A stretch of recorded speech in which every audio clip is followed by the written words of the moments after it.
criminals. The meaning as a dummy dating from the start of World War II. Interesting. Yeah, Guys, we really got to the bottom of it. We really did it.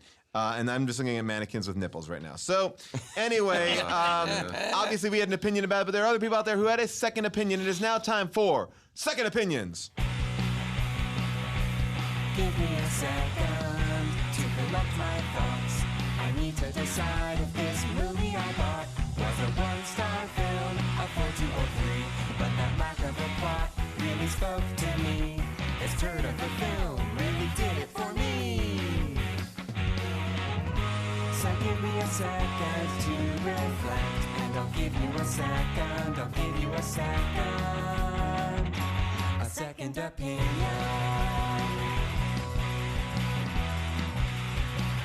5 stars.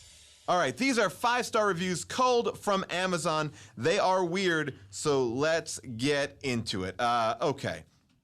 This is really interesting because these reviews are from an Amazon box set of Mannequin 2 and Mannequin 1 together. So you'll see a little bit of crossover here. This one is from Brenda Hobby, a.k.a. Taz Brataz, and this is written on August 19th, 2014, so relatively new. I don't care for love stories. But you know how usually the first one is better than these second ones? I'm made of hate. Well, these two are amazingly equal, and they were so much more than a love story. Oh, boy. They were clever, they were cunningly funny, and they kept you drawn to the edge of your seat to see what can happen next. It was a damn good buy and an awesome add to my DVD collection. Holy shit. 5 stars. 5 fucking stars? 5 stars. Nope. I get it. This one is one of my favorites of just all Amazon reviews. This is from Blonde Freddy, written in 2012. I really like Mannequin. The best version is the second one. I have bought several movies, kind of a lot of them, and all are made with quality workmanship. The movies are perfect, no faults, sound is awesome. Who would have thought Amazon.com would have great movies? This is the place to buy a good movie, or even rent one too. I tell everyone to go to Amazon.com to buy all movies. Paul. People always ask, where's a good place to buy a good movie online? Easy answer, Amazon.com, of course. Paul, This is Amazon, a review for Amazon. Paul, is Amazon our sponsor this week? I win 5 stars just because Amazon was good. Now, this is a thing that kind of came up a lot, which was people did not like Kim Cattrall. They felt that she was too sexy. And a lot of people liked That's what was so Christy great about Swanson her. more because she was a little bit more genteel. But the rest are all written kind of like this. This is from Get the Dirt. 5 stars, Get the Dirt, from Rebecca Durank. Okay, now bear with me on this.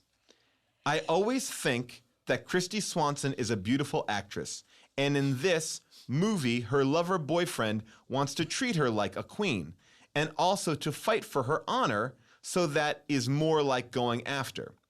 A man who has no knowledge to be a hitman to make things look like taking Christy hostage in his hot air balloon, and I think he is threatening the couple of love, facing a fear and turning into stone in a magic spell, so he's taking a big dose of his medicine by kidnapping the princess.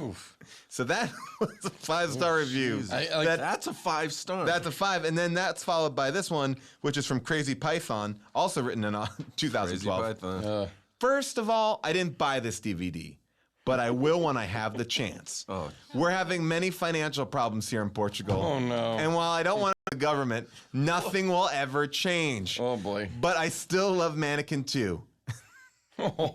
I first saw it on video 500 years ago because of William Ragsdale, Herman's Head, and Terry Kaiser. Let's face it, Weekend at Bernie's is a fantastic comedy, and Herman's Head was a very funny sitcom with both Hank Azaria and Yeardley Smith from The Simpsons. Maybe Shout will open their eyes and release this on DVD while we're still alive. Oh, boy.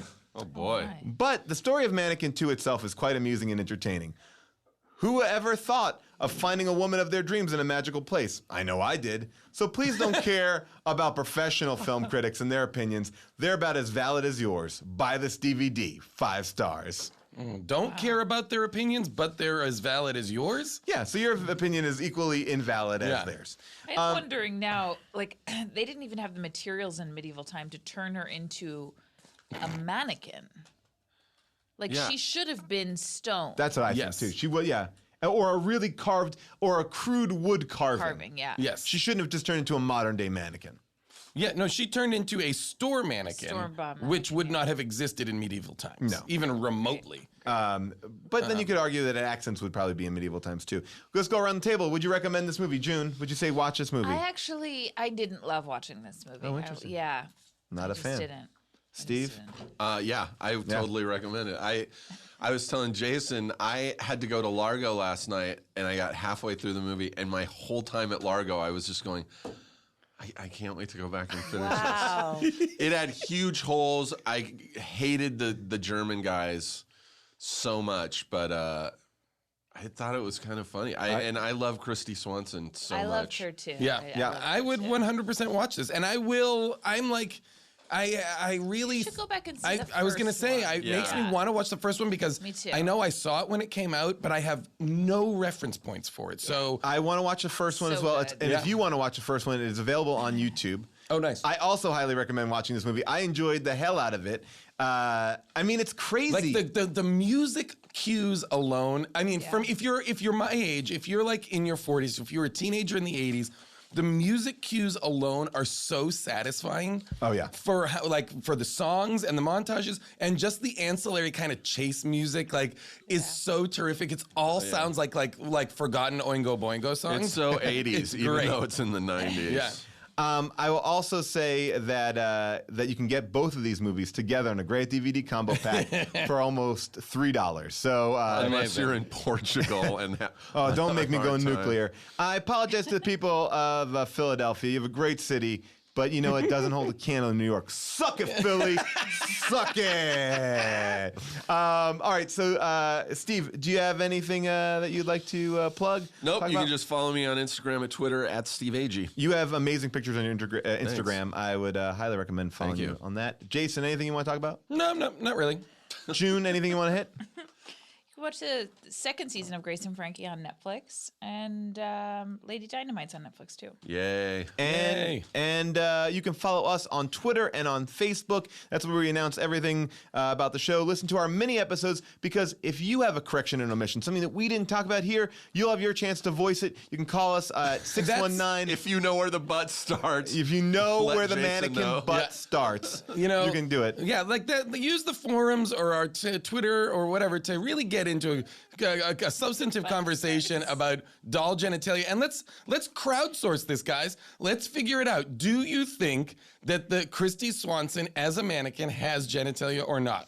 That's Let's the get question. a vote. Let's get a vote going on our Facebook page and on our Twitter page, and on next week's mini episode. And if you have any information about Christy Swanson's mannequin's vagina or nipples, Oh, yeah. call us at and Blake. 619 Paul Ask. Oh, Paul Ass. ASS. No. It's By the way, I just have to say, if she had genitalia after falling in that water, she would have had water dripping out of her holes. What now? What do you wait? What? No, they're closed. Yeah. They're not like a real doll. It's not like It's a like it's functioning molded. vagina. It's like molded like Ken's underwear. the same way that like she has a mouth, but it's not like open. Yeah. Okay. You know what I mean? Like Wait, so are you changing your mind? I think there's lips. No, Yeah. I don't think There's at least I a don't- slit. I don't think I hate that word. And- Slit. Ugh. There's at least a I hate slit. it. I hate it. That's how we're ending this show. I hate it. I hate it. I hate it. That's the new catchphrase No. when we go out. There's at least a slit. Thanks for listening to How Did This That's Get our Made? new T-shirt, at least a slit, and we'll be working on Malkin 3, King Tut's Tomb. By the way, we could probably get the financing for Malkin 3. Oh, guys. Oh my God. I feel like we could probably get Mannequin 3 Mannequin financed and made. Oh, For $1 easily. million. By the way, Oh, it's easily. not a bad idea. It's not. Who would we cast? It's not. Who would you a cast as bad the Malkin? idea. Chris Hemsworth would be the John first. Hamm. Ooh, John Hamm would be great. Are you going a little bit older? No, I think you got to go. Yeah, I would do like Liam Hemsworth, James Yeah. Franco. or like Zac Oh, Efron. Franco. Oh, Zac Efron. Like so it's Zac Efron's great. yeah. Okay, and Selena Gomez, is she like the designer, or is it like something like that? Is it like wait? No, I Or is think it something it's like Holly Hunter? a cougar. Holly Hunter. Cougar, like a cougar. Mannequin cougar. Wait, guys. It's Kim Cattrall. Oh, my God. Reprising her part, she falls Not a in bad love. idea. And we get Christy Swanson in there. It's all three transformed. Not a bad Guys, idea. let's make this goddamn That movie. is the Oh best. my God, dude. Good idea. Oh, that's actually a great idea. Zac Efron, Christy Swanson, Kim Cattrall. and inexplicably Holly Hunter for Paul. And well, no, Holly Hunter just got us the Kim Cattrall because it's the Yes. same idea. Yep. And we have and we have to have. Unfortunately, Meshack Taylor passed away. We'd have to have Hollywood's son, I believe, in Sure. this movie. You have to find a young guy Yep, that to can play get that it. part. The Guy Hannibal Kimmy Schmidt. Oh yeah, That's a great idea. I was thinking go the opposite way, make it like Hannibal Buress. Guys, we gotta make Hey, Loki. we gotta make this movie. Low key, I kind of like that. I love it. All right. Well, thank you guys so much for listening. Thank you to everybody here at Earwolf. Thank you to Avril Halley for putting together all those clips. Nate Kiley for doing all of our research on the movie producer that killed himself because of the financial downfall. Marissa Zeitz, our big engineer, Sam. I didn't know I called you big. That's fine. big old guy. Everybody here at Earwolf, July Diaz. Thank you so much for listening. We'll see you in the Wow, mini what is episode. happening? We are off the rails. Thanks again to Loot Crate, the monthly subscription box for geeks, gamers, and pop culture nerds. Join us as we celebrate the futuristic. We've packed July's crate with items from pop culture's favorite prognostications of science in the future. Look forward to items from Rick and Morty, Futurama, Star Trek, Mega Man, Valiant Comics, and Star Trek again, including a model, a figure, and our monthly tea and pin. You only have until the 19th at 9 p.m. Pacific to subscribe and receive that month's crate. And when the cutoff happens, that's it. It's over. So go to lootcrate.com/bonkers, that's BONKERS, and enter the offer code BONKERS, BONKERS, to save $3 off your new subscription today. Be a geek and gamer that's got all the coolest shit.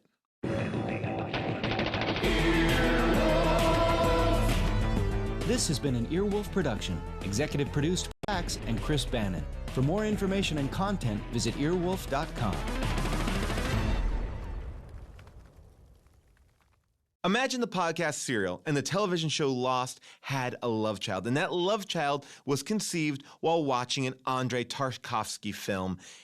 Tanis is that love child. What is Tanis? Well, Tanis is a brand new podcast. It's a docudrama about an ancient and mysterious myth, perhaps the last genuine mystery of the information age. Tanis is what happens when the lines of science and fiction start to blur. So download the podcast The Guardian, and we all love The Guardian, calls compelling and wildly addictive at itunes.com/Tanis. That's itunes.com/Tanis or TanisPodcast.com.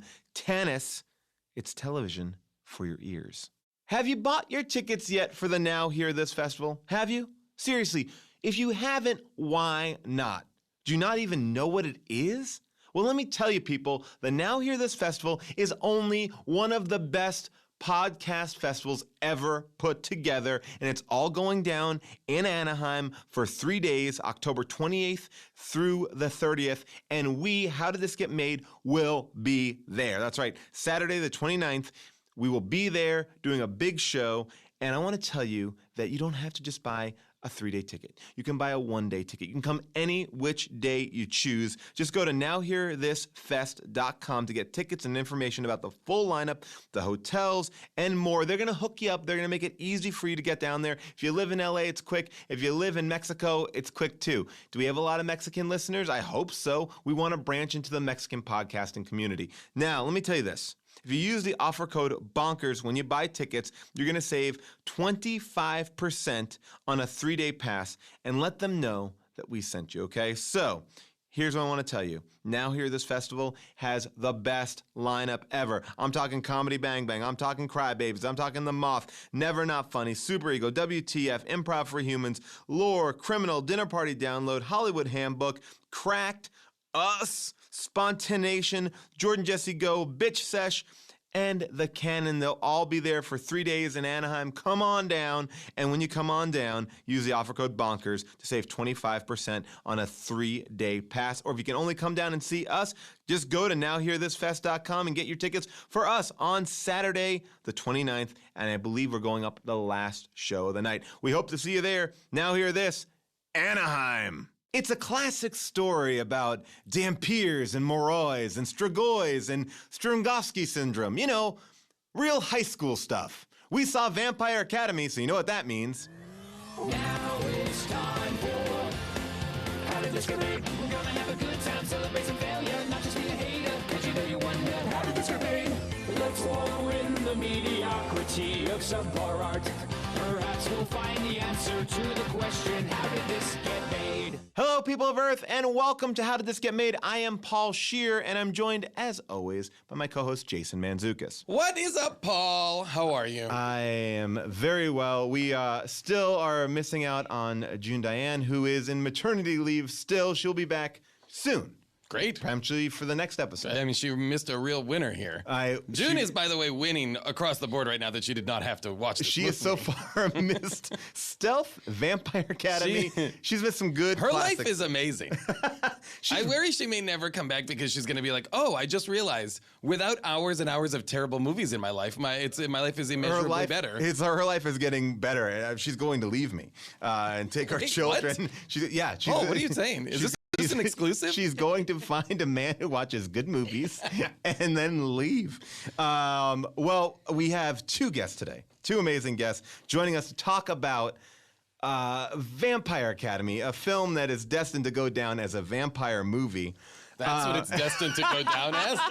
It is destined to go down as a vampire movie. about vampires. Yes. That's probably the one thing that you can inarguably say about this movie. Yep. You can it's a definitely movie. say that. It is a movie in which there is vampires. Our first guest, a super funny comedian, writer, director. He has a brand new show coming up on TBS called Search Party this November. Please welcome Michael Showalter. And welcome, Michael. It's an honor to be here. This is my second go round on the show. Yes, you're right. We did Jim Cotta. Yeah. One of the I greats. forgot about that. Yes, one of the best. And you know, Jim Cotta, still no one's taken a bite out of the remake of that. I feel like Actually, it's funny because I don't even remember. Oh no, now I do. I do remember. Village of the Crazies. Do you remember Village of the Village of the Crazies? Crazies, and he's like a spy, and he's being trained how to fight bad people with gymnastics. Exactly. It's like a pretty fantastic episode. Yes, and a great movie. A great movie that still works. We are also joined by a hilarious stand-up comic who is appearing on the new season of The Fall, which is airing right now in the UK. Please welcome Aisling B. Hello. Hello. Hooray. I sort of wish I could get pregnant so I could go on maternity leave and then I wouldn't have had to have watched Vampire Academy. Before we break down the movie, let me just give you a brief overview of what's going on. It's a movie about a school for vampires that's not as sexy as Twilight, not as dangerous as The Hunger Games, and not as childlike as Harry Potter, and it's all things confusing. Well, Vampire Academy, to me, I'm excited that you both are here because there's a lot to unpack in this movie. You think? I really didn't know what it was going to be about. With a title like Vampire Academy, I was like, I wonder what this will be about. It's But- trying so much to be all things at all times. There's like 25 storylines happening. Every line of dialogue is an exposition line of just plot. I feel like just even before we even start talking about it, to play this clip of, this is how the movie starts, with exposition, exposition, right at the top. And this is the level that you're going from minute one. My best friend Lissa Dragomir is a royal member of a magical ancient race, the Moroi. The Moroi don't wear black capes, turn into bats, or sleep in coffins. Daylight annoys yet doesn't kill them, and they don't sparkle either. But yes, like most creatures with fangs, the Moroi live off blood. But they don't live forever. That's why they need us. My name is Rose Hathaway. Yeah. And like these other guys, I'm a Dhampir. We are the protectors, the guardians. Still going. Moroi, I can eat a bacon cheeseburger or whatever else I want. Yeah. Dhampir So lives are sassy. dedicated to protecting the Moroi. We live by one simple expression: they come first. And then there's group number 3. Okay, so yeah. It's still going. In case you're wondering, the whole movie sounds like this. Even when people are in dialogue with each other, it's this weirdly expositional. I love that as a tool, though, in movies. What? You're saying that XYZ moved by XYZ over to ABC to get D? That sounds a little bit crazy to me. It's not crazy. It's what happened. You're There's like, a line "Whoa." of dialogue right after this in the beginning where the princess vampire says to her guardian, "Do you realize it's been a year since we left the academy? Since the accident?" Like, yeah. You think that they're yeah, still you were looking the for only us- two people who it happened to, so she would be uniquely positioned to know it's been a year. It is so clearly a book that has been translated to film, and they were like, I think it's a bunch of books. How are we gonna do that? A lot Well, because what you just said, you're skipping over that at the beginning of the movie. They have escaped from the academy. Like, we're Yes. meeting them after whole movies, like Yes. several stories have already occurred. and the characters are already established, and the relationships are established. So you really The movie begins with a car accident. Well, and a major event has occurred, Yes. which is that people died, and now they've Yes. been living in a hotel or something. Correct. Like the movie, there's a car accident in the beginning, then it jumps a year into the future, and in my mind, I was like, oh well, they'll spend the rest of the movie kind of explaining the year that has been, or why they spent the. How did we get here? How did we get here? I was like, oh, that's interesting piece of storytelling. Yeah. Like, now jump ahead and you'll populate the past as you go. Nope. See, I That's think you're just being where it quite starts. It unfair just starts because maybe nothing happened. Maybe every day they just got up, got on with their week. On a No, Thursday, but I mean, they I do want the to know. vampire laundry. I want to know what and- happened to like lead up to the car crash. Why were the parents killed? And I guess at the end, it's like a drunk driver killed them. It was random. but it's I also love, like I love that it was a drunk driver as well because it's just another message for the people back home not to Yeah. drink and drive. It's well, they also have this thing that is crazy because the movie is called Vampire Academy, and the poster is like these two girls in like these like Catholic schoolgirl outfits to for all intents and purposes. And the movie starts off with like this song, like "Live Fast, Die Hard." It's like Yeah. oh, this is gonna be like a cool like. Great singing, and then by the way, Paul, thanks so great much. singing. Oh, thanks. Do you still have that record deal? I'm working on with Pharrell? The studio's pushed it back a Yeah. long way. Oh, really? They kicked me out of the studio. 2057, wasn't it? Yeah, they're For pushing. the We're release. talking about some stuff. You don't want to rush that, though. You don't want to rush art. Take my because time, take look my what time. happens when people did rush art. Exactly. Vampire Academy. Well, that So you want your album to be better. I'm like than Brian this. Wilson over here, and I'm going to get it out eventually. I feel And a little bit also bad for controlled them, by though. your psychiatrist. or Axl Rose. I feel a little bit bad for them though, because I do think in our industry one must reward effort, and there's so much effort here. There really is so much effort, and People I kind are of felt trying. It Here's is what so trying. Sorry, I Yeah. felt a bit like if your mother goes, right, we're all going to go to and see your uncle's Amdram play. Nobody's allowed to have a comment afterwards. Nobody's allowed to say anything. But your uncle never got to go to drama school when he was a kid. He had to look after the farm. Wait, is this and a now real he's story? in a play, maybe. And then you all have to go to your uncle's play, and it's awful. But God loves a trier. You know who's not trying in this movie is whoever did Gabriel Byrne's makeup. Oh my God, Gabriel Byrne's makeup. Gabriel Byrne is Vincent, I believe, in this movie, and he is an old man. He's a very old man Who clearly worked at most 2 days on this movie. Oh, easily, yeah. Maximum. I mean, At most. He's fulfilling the old man in the YA. He is the Donald Sutherland. Yes. He is the Jeremy Irons, like the old man in who's the bad guy. Basically. But it's from also the clearly like we outside. have Jeremy from 4 to 6. yeah. Is that his name, Jeremy? No. no. Gabriel Byrne. Gabriel. We have Gabriel from 4 to 6.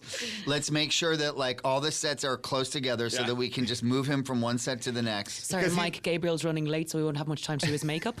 Just Yeah, get him on set. Get him on set. We need him exactly. done The by 6. prosthetics went out the door. Yeah. I Fine. feel like he also was like halfway through the prosthetics. He's like, you know what? It's fine. It's fine. It's fine. Let me just shoot this thing. Can I just go out? I have dinner at 7:30. But I mean, there was so much to look forward to. Jolie Richardson, Gabriel Byrne. Who didn't even work, didn't even make it. She worked Jolie- breakfast to lunch. She didn't even get lunch. She was in her car by She was 12. out of there before Yeah, lunch. without It's it, true. right. It's true. And it was her own outfit from home from Halloween that she was wearing. Jolie plays like the evil queen head vampiress. Yes. And she basically she showed up for about an hour. I Yeah. mean, Yeah. that was it. And But she does bring a bit of gravitas to it. I thought, you know what, Jolie's knocking this out of the park. I feel like I don't know what is wrong, but something feels so irksome to me throughout the whole thing. I'm like, it feels like static or dead in. Well, it's that nobody is actually having conversations. They are all just saying plot points to each other. They're all just. There's no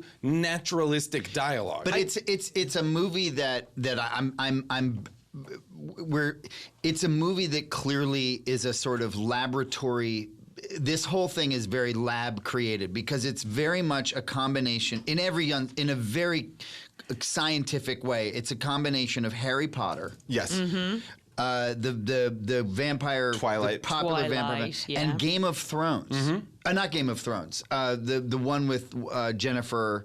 Oh, Hunger Games. Hunger Games, Games. yes. It's those three movies Yes. because they're training. There's like fight training. Yeah. Then there's the whole sort of like medieval feeling prep school Castle vibe. and all that. Where they like it's kind of funny and there's cliques and da-da-da. It's trying to be like a high school movie, like a straight up high school movie Yes. too. Like, and that's Like they're always saying, like, "Oh, I hate high school." Like, Yeah. like all of the tropes of like a classic Yes. high school movie mixed with Hogwarts, mixed with. Well, is and there like was a they big copied and pasted Clueless. tropes There was as even well. a big Clueless thing running through it with the dorky girl who Yeah. turns into da-da-da. And I also feel like it takes away all the fun of vampires to put them in a school for like it's like, well, now not only are vampires, we got to go to school, like you know. Yeah, so yeah. And it's like that I could just see them being like, "You don't understand. It's gonna be amazing. It's vampire school, so it happens at night." So like the Oh my middle. God, John, so get like, that down. Put it lunch down the script. is at 2 a.m. It's wild, and I could see like studios being like, "Yes." The cafeteria is Yes. like humans. Cafeteria Who is are a those bull- people? Yeah. That's This is one the best- sentence I yes. loved. That Who was are a the kind of like. cafeteria who is are- humans. Who are those people? do you remember the line? Yeah. And it was basically trying to fit it in. It was kind of like, and so now we have the classic cafeteria scene in the Yeah. movie. Yes. yeah. Oh, they But say that. instead They do we that all the have- They time. say like every high school movie has a cafeteria scene, but it's humans plugged up to blood machines and they're just sucking on. But What's going on it's there? humans that like vampire stories that then are plucked from their life for a year to be blood donors to vampires, and then their mind is erased after that. But- Oh, Okay, within so that they're not- scene, they give a little nod. They go, I mean, it's kind of people who've watched too much Twilight. Yes. But this Yeah. isn't Twilight. This is real life. And you're like, oh, okay. But if you get bit by a vampire, don't you become a vampire? No, because this movie throws away everything that Yes. you know about Everything we vampires. held And they kind dear of try and before. explain it in the VO, but it's like there's so much coming at you in this movie. There's so many rules. There's so much nonsense that it's impossible to track. There's three things that we have. The three things that you need to know is there's a Dhampir, which are basically vampires, but they're good. Yes. They can. I think That's they what die. the princess is. Yes. And they're all English, which I yes. thought was interesting. Then there's the Morai, but the Morai are they're like if Buffy has Giles, that's what the Morai are. Yeah. They're They're watchers. called guardians, Yes. but they are Yes, basically yes. watchers. Yes. Yeah. And then there's the Strigoi, which are the vampires that we all know and love. Yes. And Ferocious, The hood blood-sucking. vampires. You know, but Dhampirs can become Strigoi. if they murder.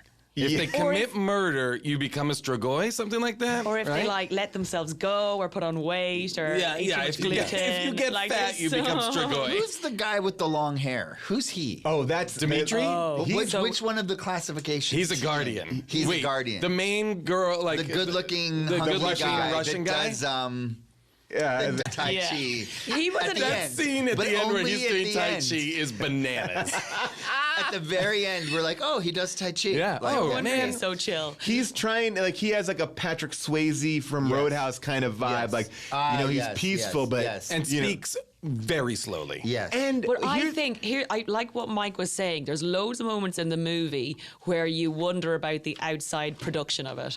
And at the start of this movie, he's a Russian gymnast clearly brought in to do some backflips, and they thought they might teach him to act and speak English along and the they journey. did. No, but see, But I at the think if start, you're talking he about, talks like this. but if you're talking about when he's on the reading. rings, Yes, but yes. I think that was a body double. I think so I don't too. think so. I don't think that was him. Really? Because when he Here's took my off his reasoning. shirt, he was a little bit more. He's- Like, he didn't seem like he's a little bit I think that was chubby. No, He I is think. chubby. All right, He's chubby. Mike. Fat He shaming. can't do Mike. that. I'm not fat shaming him. I'm chubby. I'm just saying it's. That it's- doesn't give you an excuse to But fat I'm shame not the fat journalist. shaming him. I'm just thought they saying were I when don't they- think he. Just call him a chub chub. When he took off his shirt, I was like, He was morbidly obese. Well, here's the thing. At the start of the movie, he has a scene where he's talking to the girl. And you know, if you're to give someone who doesn't have any English something to read phonetically and they just read it off a page, that's what happened with him. He goes, when you know we have to look after all the vampires, we got to be careful, have no life. And it's sort of, you're like, that doesn't make sense. Then towards the end of the movie, maybe this is when he started letting himself go, he actually starts speaking English a bit better and it comes out a bit more naturally. And he's like, I love you. It's just a bit more. Let's hear a little bit of Dimitri's voice here from the movie. Here we go. I thought we practice out here, away from there. Dimitri, I know you must have heard some rumors. All that high school demo stays back there, not here. This is life and death. It's like Tom Lots of Wiseau from The narrative Room. Don't be She's afraid learning of it. English. Besides the sun, this We shake is reward your him. only Some friend people go to against us ESL go. or You must courses subdue and the he just monster took a movie. Yeah, exactly. That's To great. get, this was to get his visa. And so, but now the main premise of this movie is also a little bit weird because he is older and is her teacher, and they are in love. How much older is he? He's though? like 17,000 years older. That's what I was and trying I'm to not trying to figure even out. be sarcastic. This is the one bit I have a problem with in Yes. the movie. That the love, the meet cute between them is she's a 17-year-old, classic cute Yeah. and sexy, and he's 16,000 years old and has never died. Wait, is he And it's really that never- old? Yeah, he's 16,000? like, I'm a lot older than you. You're And it's concerned not about high school and dates. I Yeah. have been this and that. for Yeah. years yeah. and years. Like, he is about 16,000 years old. Okay. So there's a slight paedophilic quality to which I don't think ever gets, like, flagged up. And it's like they do, make out a little bit, sweet sassy molassy, and But under a love spell. under a love spell, yeah. But like it is a weird driving force, Which that's is like- also a Harry Potter thing. Like, there's also spells love and all this spells. magic. Like, Yes. there's a lot of magic. They put magic into the world of a vampires that doesn't exist. It's a gumbo of plot because it's sort of like every vampire also has to pick their magic. And some Paul are good at managing to water. work his favorite New Orleans. It's a gold New gumbo. You Orleans gotta get in there. gumbo. Gotta get your them magic. You gotta- Are you from New Orleans? I'm always just trying to drop some New Orleans references in every one of the podcasts. It's like, and you're gonna just keep on putting all the plots, and then the dams are gonna break, and it's gonna flood this boy. whole Well, movie. Gree-Gree, they call Gree-Gree. Yeah. And they Gree-Gree. Yep. That's magic in Creole. Really? I mean, this show originally, Paul wanted to do this whole show in Creole, and I was like, I just don't think we can. I think there is an audience for it. Well, Buckwheat Zydeco Big shout did out to the all the Creole soundtrack for the podcasts. film. Yeah, he Buckwheat did Zydeco also did just it passed. beautiful, and he just He passed. just passed. He just R.I.P. passed Buckwheat away. Zydeco. Can we talk about that scene, though, where that Yes. sweet sassy molassie? So basically, Yes. in this scene, there's a couple of things wrong with it. In this scene, our sassy protagonist, 17, arrives at her teacher, 16,000 years of age, Yes. Zdor, to basically get some help from him.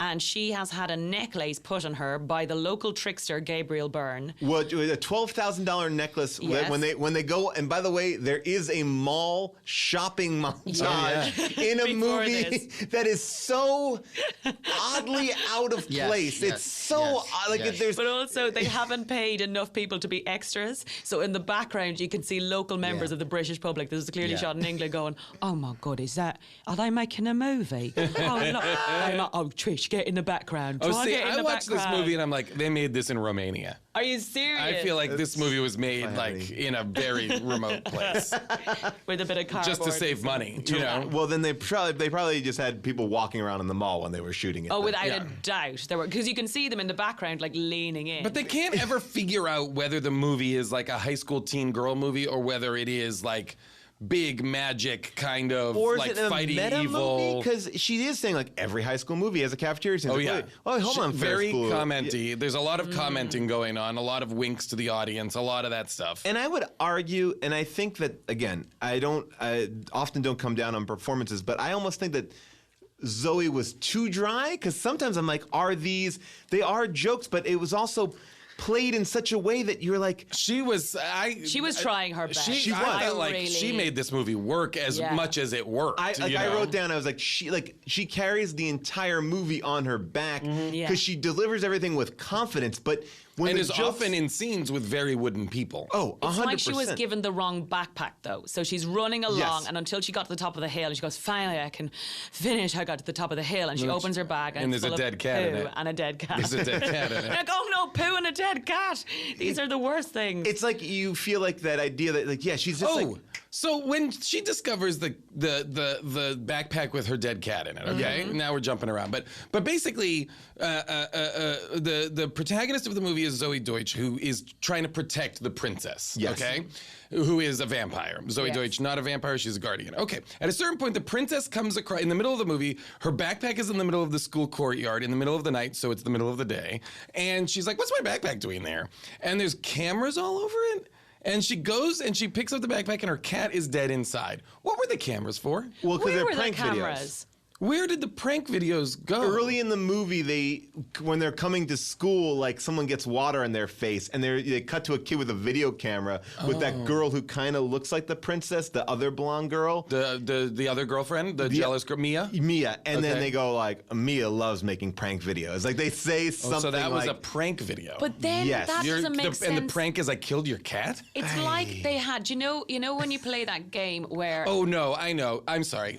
I'm sorry to interrupt. No, That was not Mia who killed the cat. That was now I'm just spoiling it. It was Sarah Hyland from Modern Family. And yes, Yeah. and Gabriel Byrne. But Got it. they're not supposed to have any technology. Because remember, there's a big joke that they kind of parachute in where it's like, yeah, let's have sex now. Oh, by the way, you've been out in the world. Hey, what's a hashtag? What's an iPhone? right. Yeah, And it was she's an like, iPhone. Yeah, she's like, goodbye iPhone 5, Yeah. because in here there's none of that. They Yeah. dated that movie Yeah, I was quickly like- with that reference, didn't they? What? No, definitely. They're never going to want to make another iPhone. I know You that can was a leave- real. you Like, can I was like, leave why this say here. 5? Why not just say goodbye iPhone? Yeah, 5 will iPhone definitely be the 5. last one they make. I'm They pretty should've sure said- they're not too ambitious. for their Goodbye, product. Zune.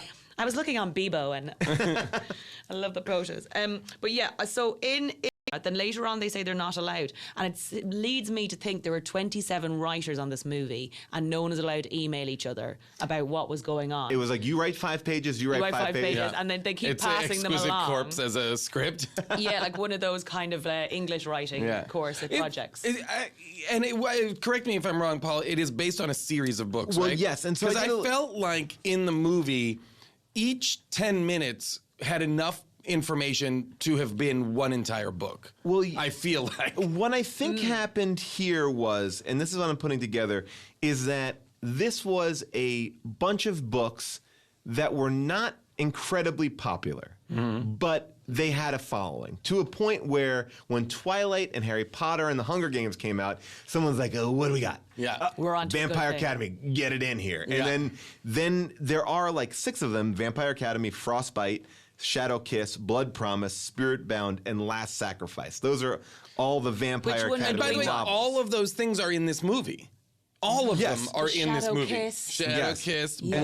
blood. What is it? Blood. Blood Promise, Blood Spirit Bound, Last Sacrifice, and then it goes into There's a another lot of, spin-off like- series. But they set up a sequel. They in this. do. They do set Yep. up a sequel. I think that they were trying to build a giant franchise, Yes. but they also were trying to. It's like Harry Potter. It's kind of fun because it's a character that we can understand. A kid going into this world who has no conception of what that world is. Yes. Here it's people who've been in this world have escaped it, and then This they're whole just going movie back is in. like catch up. Yeah, this it's whole like- movie is like catch up to where we are. Yeah. Where we are, by the way, previously is on insane. Vampire Yeah. Academy. Yeah. Everything that you know about vampires, we're going to get rid of that. Yeah. And then we're also going to give you a bunch of new information. What was the other that's vampire high problematic. school That's movie? problematic. that we did? The Covenant or Yeah, the that's it. yeah. I feel like I want a mashup of that. I want those two schools to be rivals. Yeah, we watched a movie where, well, that, and at least in that movie, and I wouldn't say that was a saving grace, but it was 3 witches, male witches, who just happened to be going to a normal school. Yes. But this is, well, and I also have a problem with this movie, and I guess it's part of the whole idea, but the ugly people in this movie are very attractive, and I was even having a hard time, like the perceived ugly people, like the nerds and the dorks. Yep, are beautiful people. Are beautiful people, and I'm like, is that boy like the boy that she doesn't like, that she's kind of like, ah. Well, she actually calls him Ducky. Yes. That blew my mind. But is that his name? That's not his name. 'cause I looked at the cast she's and I think referencing Pretty in Pink. She's referencing Which Pretty in Pink. I feel like no Or one 16 who's Candles, seeing this rather. She movie. literally Sorry, goes. 16 She literally year-olds says love that like, "I don't want to reference. deal with your emotions, Ducky." Yeah. And when she said that, No, Pretty I Pink. had to look at the cast list to see is his name Ducky in the movie, but it's not. No, it's just it's a reference. But what that tells you is It exists in our world, and it's real. well, it tells tells you. us it's well, real. no, what it tells know me, Jimmy Carter. what it tells me is that it's almost like in the writing of it, they were like, he's Ducky, and then she's like, it's like in the room writing this script. I can imagine that one of the writers was like, she's like, the equivalent of literally would say it's the equivalent of like, I don't want to deal with your emotions, Ducky. Yeah. And then the writer was like, okay, let's just like We'll do that. We'll I'll put it in as a placeholder. put a pin in it. It's a yeah, plaster. we'll put a It's pin a in plaster it. for Put now. a pin in it. But we the have to line that went into remember the to forget script it. was, I don't want to deal with your emotions, Ducky. And then they never got around to changing his name to what his name actually was in the movie. They were too busy doing Gabriel Byrne's makeup because he only had 2 hours. Oh, by the way, I want to talk about Gabriel Byrne when he is getting blood in the cafeteria. He is like, so when you are in a hospital and you're hooked up to like a sucking blood on bag. it. Yeah, so he's sucking on. Like, so instead of it going in his arm, he's like sipping it out of almost like a so straw. weird. What's very weird is that also, like, there would be blood to vampires, but they have to, like, chomp down on people's arms to get blood. Yes. You know what I mean? Like, they're not, like, even though they're, okay, like, the princess goes to one of the feeders in the cafeteria for lunch. And when she sits down in, like, what looks like a medical, like a hospital area, cordoned off by curtains and so forth, she sits down and she doesn't medically get blood from the person, like it's coming out of their arm into a tube and into she just like is like, ah, and chomps down on the woman's arm. And the woman's like, anyway, so my husband and I are going on vacation. And like, she's just like, like chomping on her arm. But that's also in this movie, the weird thing is like the protector also serves that purpose for the I think that was supposed to be shocking, though. Oh, okay. That's why everybody was calling her a blood whore. So blood this whore. is the bit where when they're on their year that we never learn about. Yes. Basically the only thing that happened other than them like renting a movie one night in that whole year. Yeah. They was watched Pretty in Pink. Yeah. And they bought a Jimmy Carter poster. The Jimmy Carter poster Very is weird. Crazy. Weird. And again, the first scene in the movie, she's like, what's this? You got this Jimmy Carter poster up. And she's like, I'm trying to fit in. It's like, wait, is this in the past Fit or in, what? fit in for who? And where did you get the Jimmy Carter? Yes, Like, where who's are there? selling posters of 1976 campaign posters for Jimmy Carter? In 2015. Do you know the more we talk about this, I'm kind of falling in love with the movie. I'm gonna say the I Pretty in enjoyed Pink this movie reference, quite which a bit. I missed the Jimmy Carter. It's sort of weird and wonderful in a brilliant It was, way. yeah. Maybe Yeah. we're behind. They've It's thrown an everything at us. onslaught of information. Going back to the blood thing, though, it brought to mind two things in it. One of the things that's fun about a vampire movie for me is the rules, and you made a good point in saying that they threw all the rules out. Like they started with like our vampires don't have to abide by any of the pre-existing rules of what a vampire is. But the blood thing made me think of two. Well, first of all, I love the trope of that anytime someone gets bit by a vampire, it's orgasmic.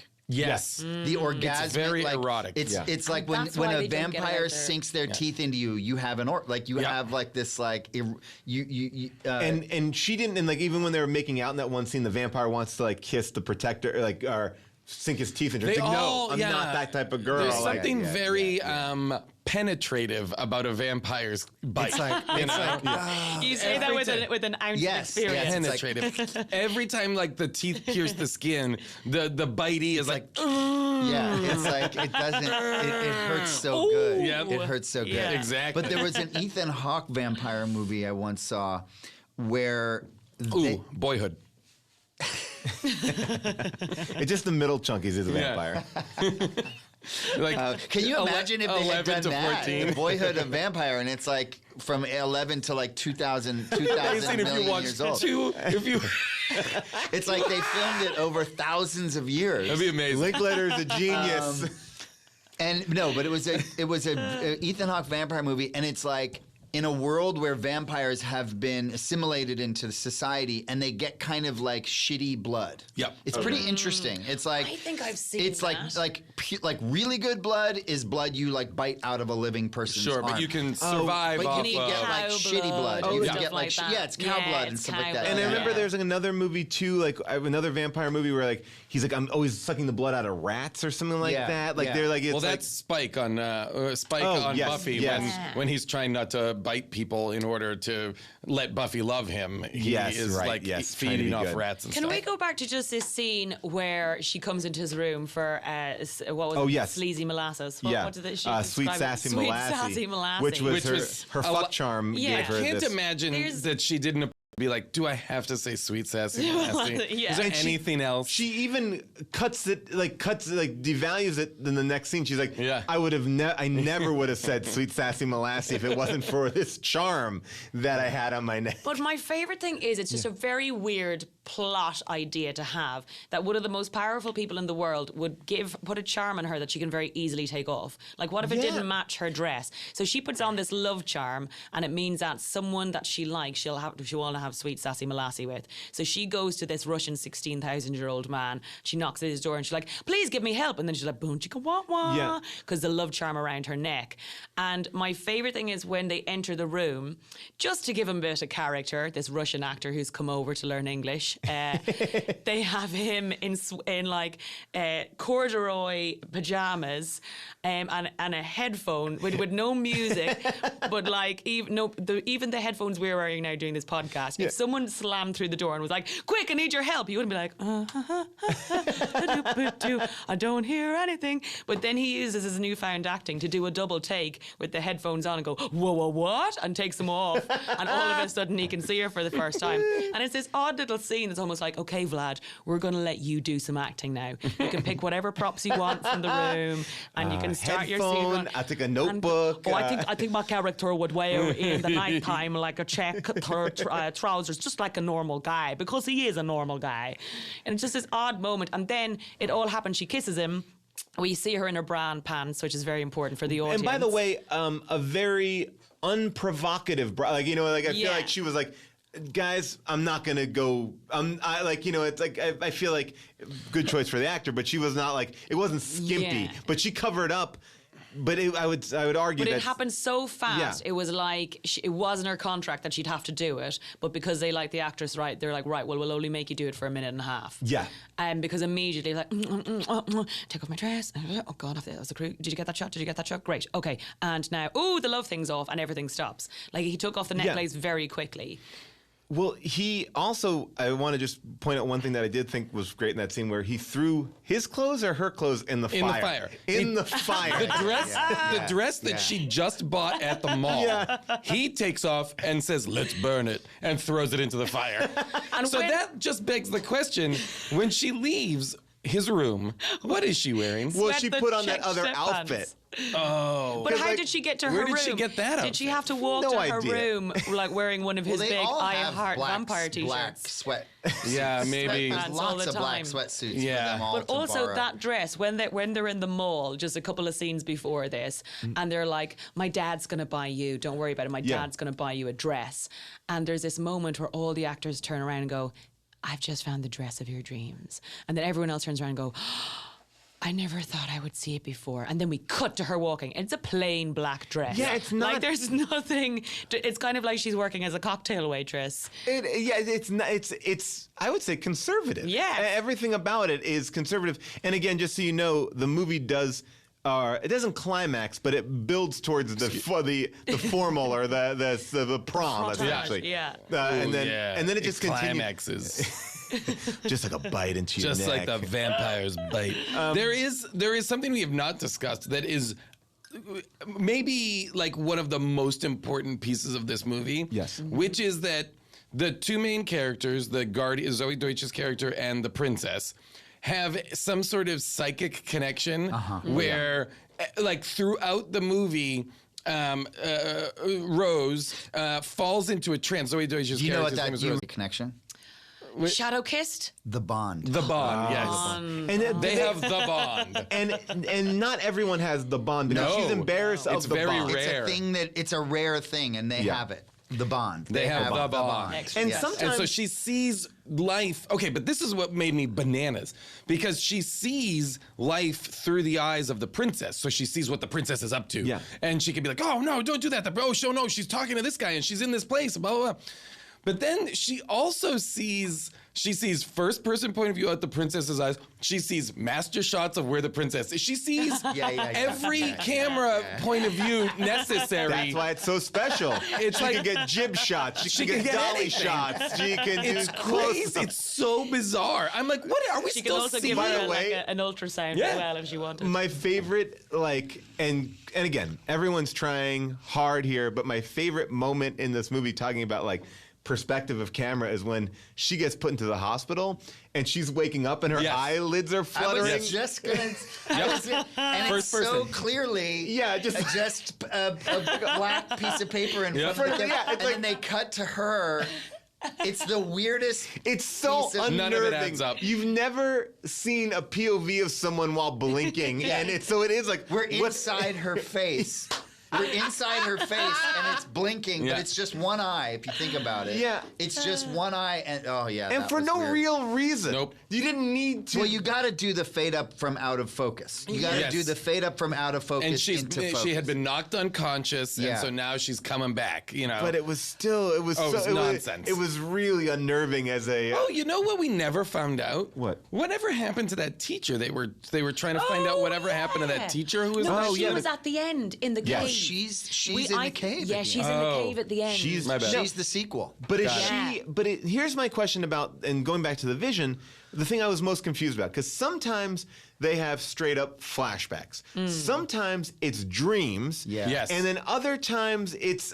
videos. It's like it's weird. It's like you don't and like there was one moment in it where it was it was a dream, and then you're like, okay, well, there's no delineation of what you're seeing until after it's over. Because when they reveal the crazy woman who lives in the cave who's setting up the sequel, she's like, okay, I'm brainwashing you now, and you won't remember this until next year when you need to remember this, and so I was Yeah. confused by is that well, I guess it's not a dream, but it was very hard to delineate what was going on with that vision, because that vision really opened up into nightmares, fantasies, real things. and Basically, fake. any method of putting Visualizing plot. Yeah, exactly, is utilized here clumsily. Hey, everybody, we have to take a brief break in the show to give a word of thanks to our sponsors, but also a word of thanks to the people out there that helped us. And what do I mean helped us? I mean, these are people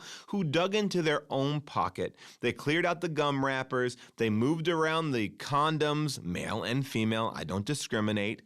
And they took out some cash and they sent it to us. And today we are celebrating the true American heroes. American heroes like Mr. Scott Cole. Scott Cole. When he goes out in public, people salute him.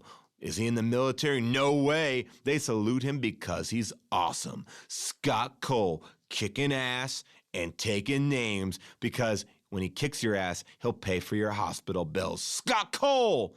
But that's not to be confused with Mr. Jared Isle.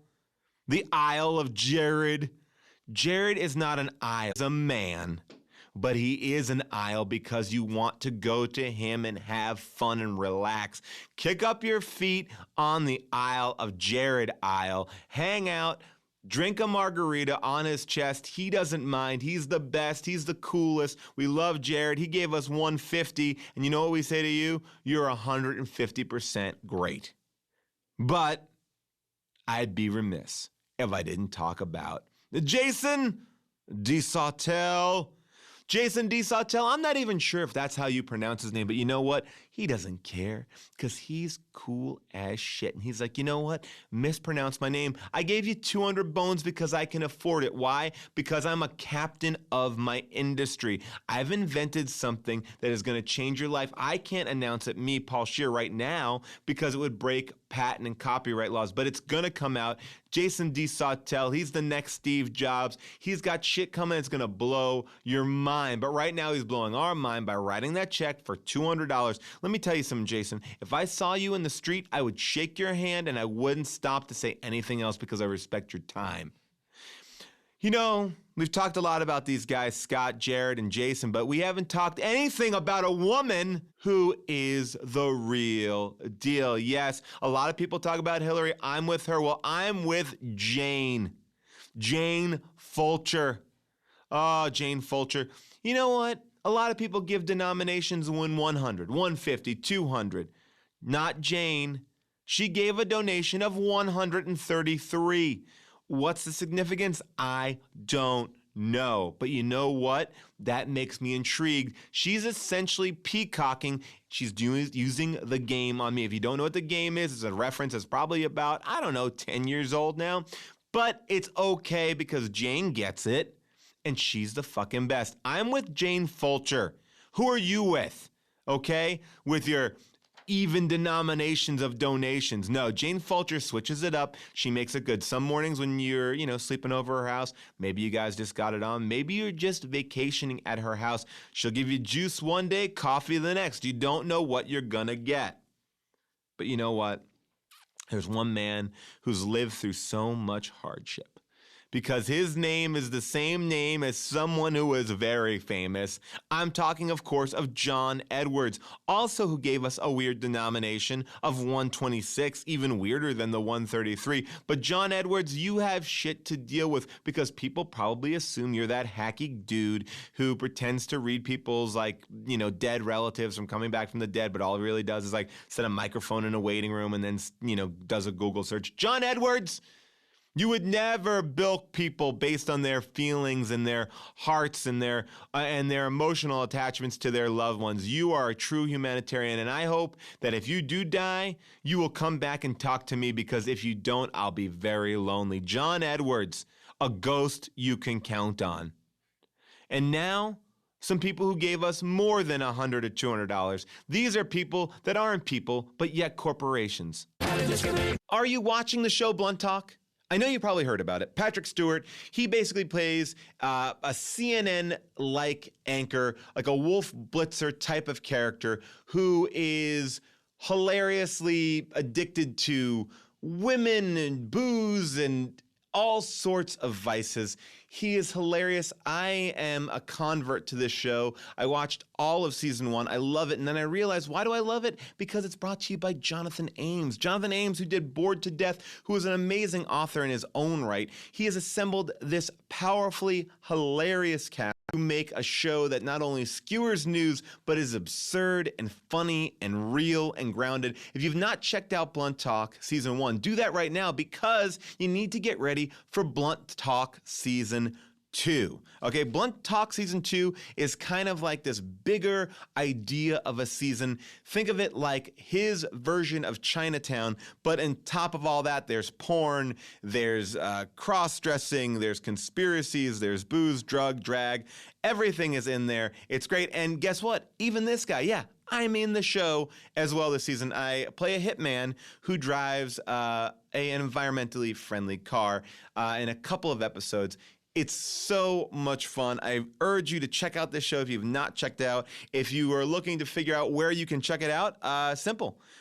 Just go to Stars, where the show premieres on October 2nd at 8:30 p.m., or check it out on the new Stars app, where you can catch up on everything. Love the Stars app. And who else is on this show besides me? Jason Schwartzman, Fred Armisen, Moby, Brett Gelman, Eric Griffin, just to name a few. So check it all out. It is Blunt Talk Season 2, October 2nd, Stars.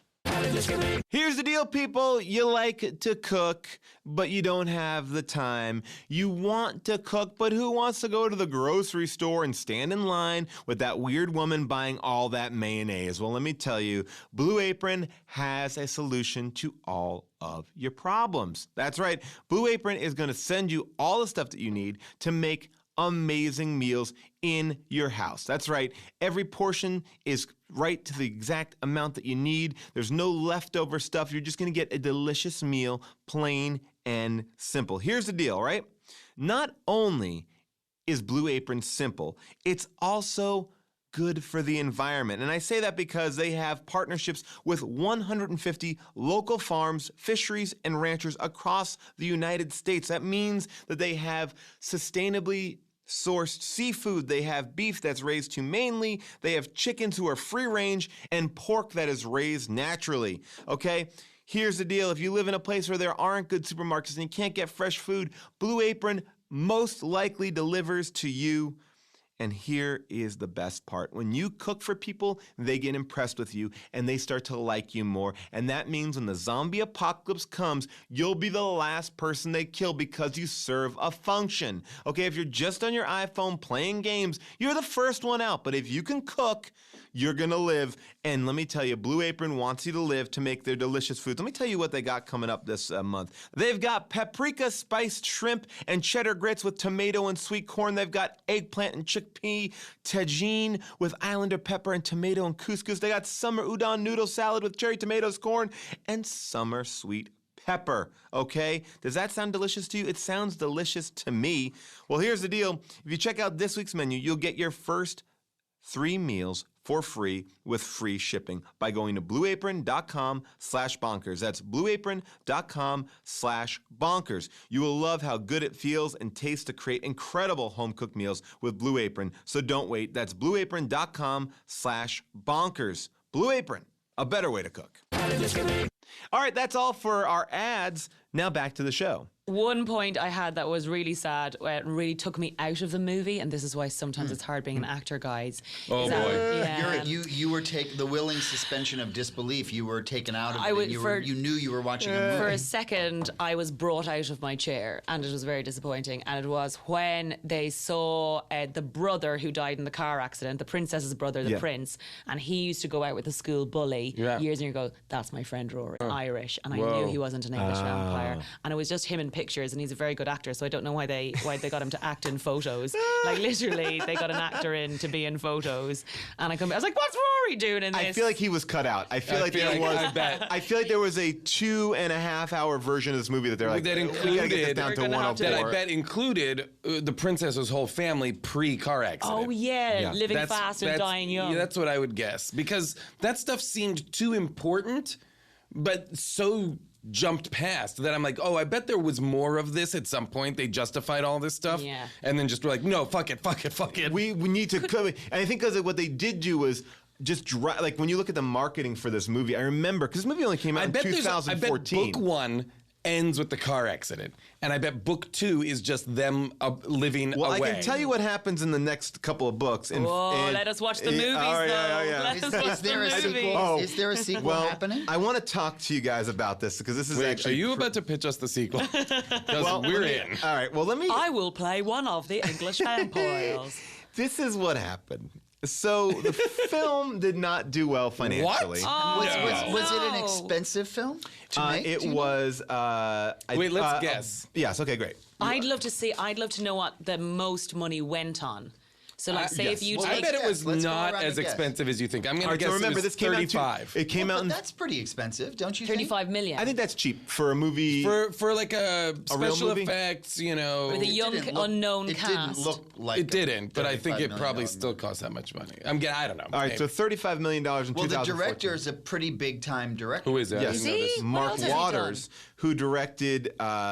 Mean Girls. Mean Girls. Oh, okay. He Got it. also directed Mr. Popper's Penguins, Ghosts of Girlfriends Past, Spiderwick Chronicles. and Bad He's Santa a pretty 2. That big deal. explains the jokes. I bet He's you a any pretty money. big deal director. Well, it was written by the guy who wrote Heathers, but he also the guy. Whoa. Yes, but also the guy who wrote Hudson Hawk, Batman Returns, and Demolition Man. All of which we've done. Yes, and he is the first Had This Get Made 3-time writer that we've ever Wow. had on So our show. this is Welcome what to the happened. Pantheon. Well, 4 because films that we've done You now. had two of the wrong genres mixing with each other. It's two people who were trying to get along and couldn't because you had someone who wrote They're it probably brothers. like drama. They're brothers? Yes.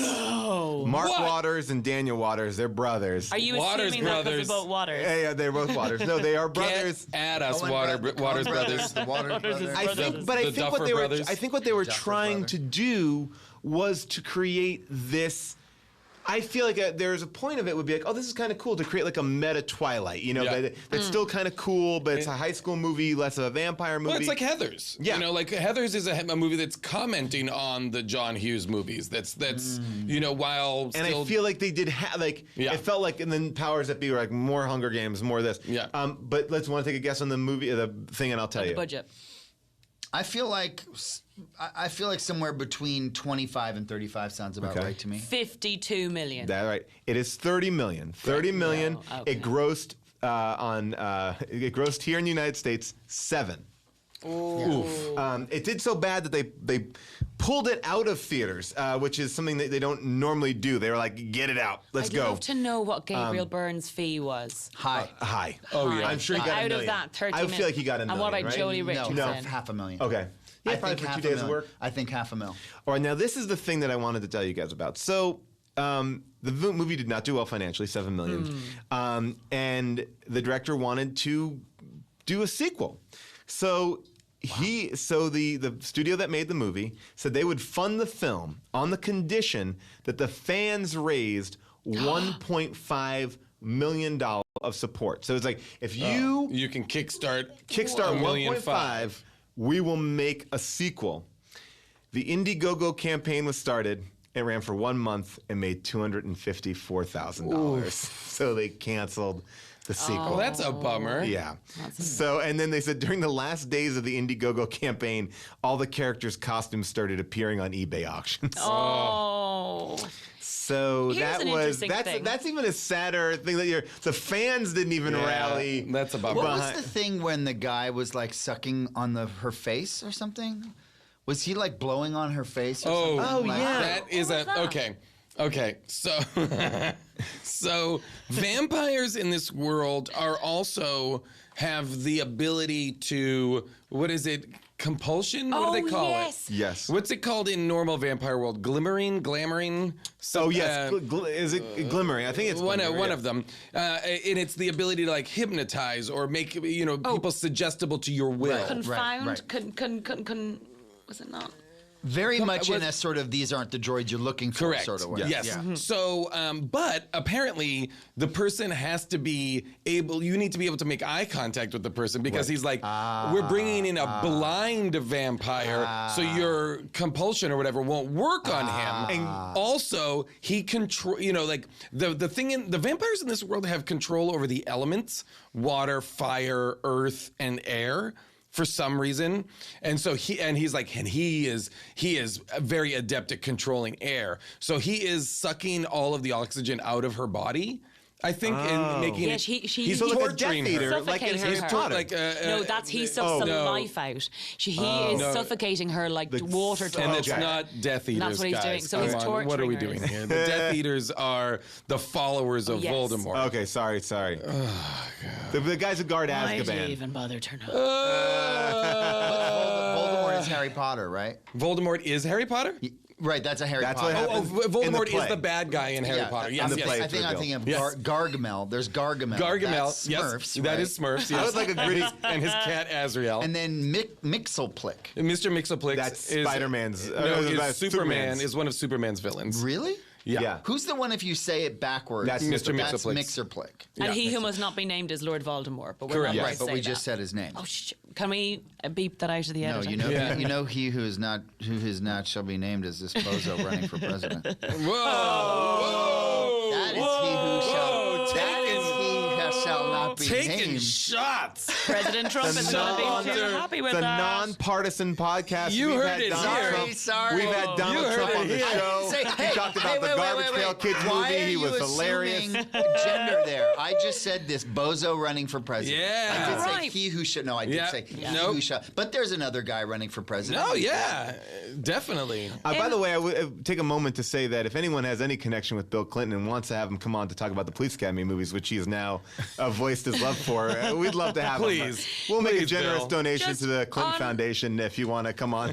Pick anyone. Mission to Moscow, Operation Palm Beach, whatever. On Mike's Like a gender generation related. to that, and made plenty of donations to Clinton. Hope I get my Mike, you're money. seething out. Every day I Sleeping give him across the $100. A+ on Charity Watch. Go ahead.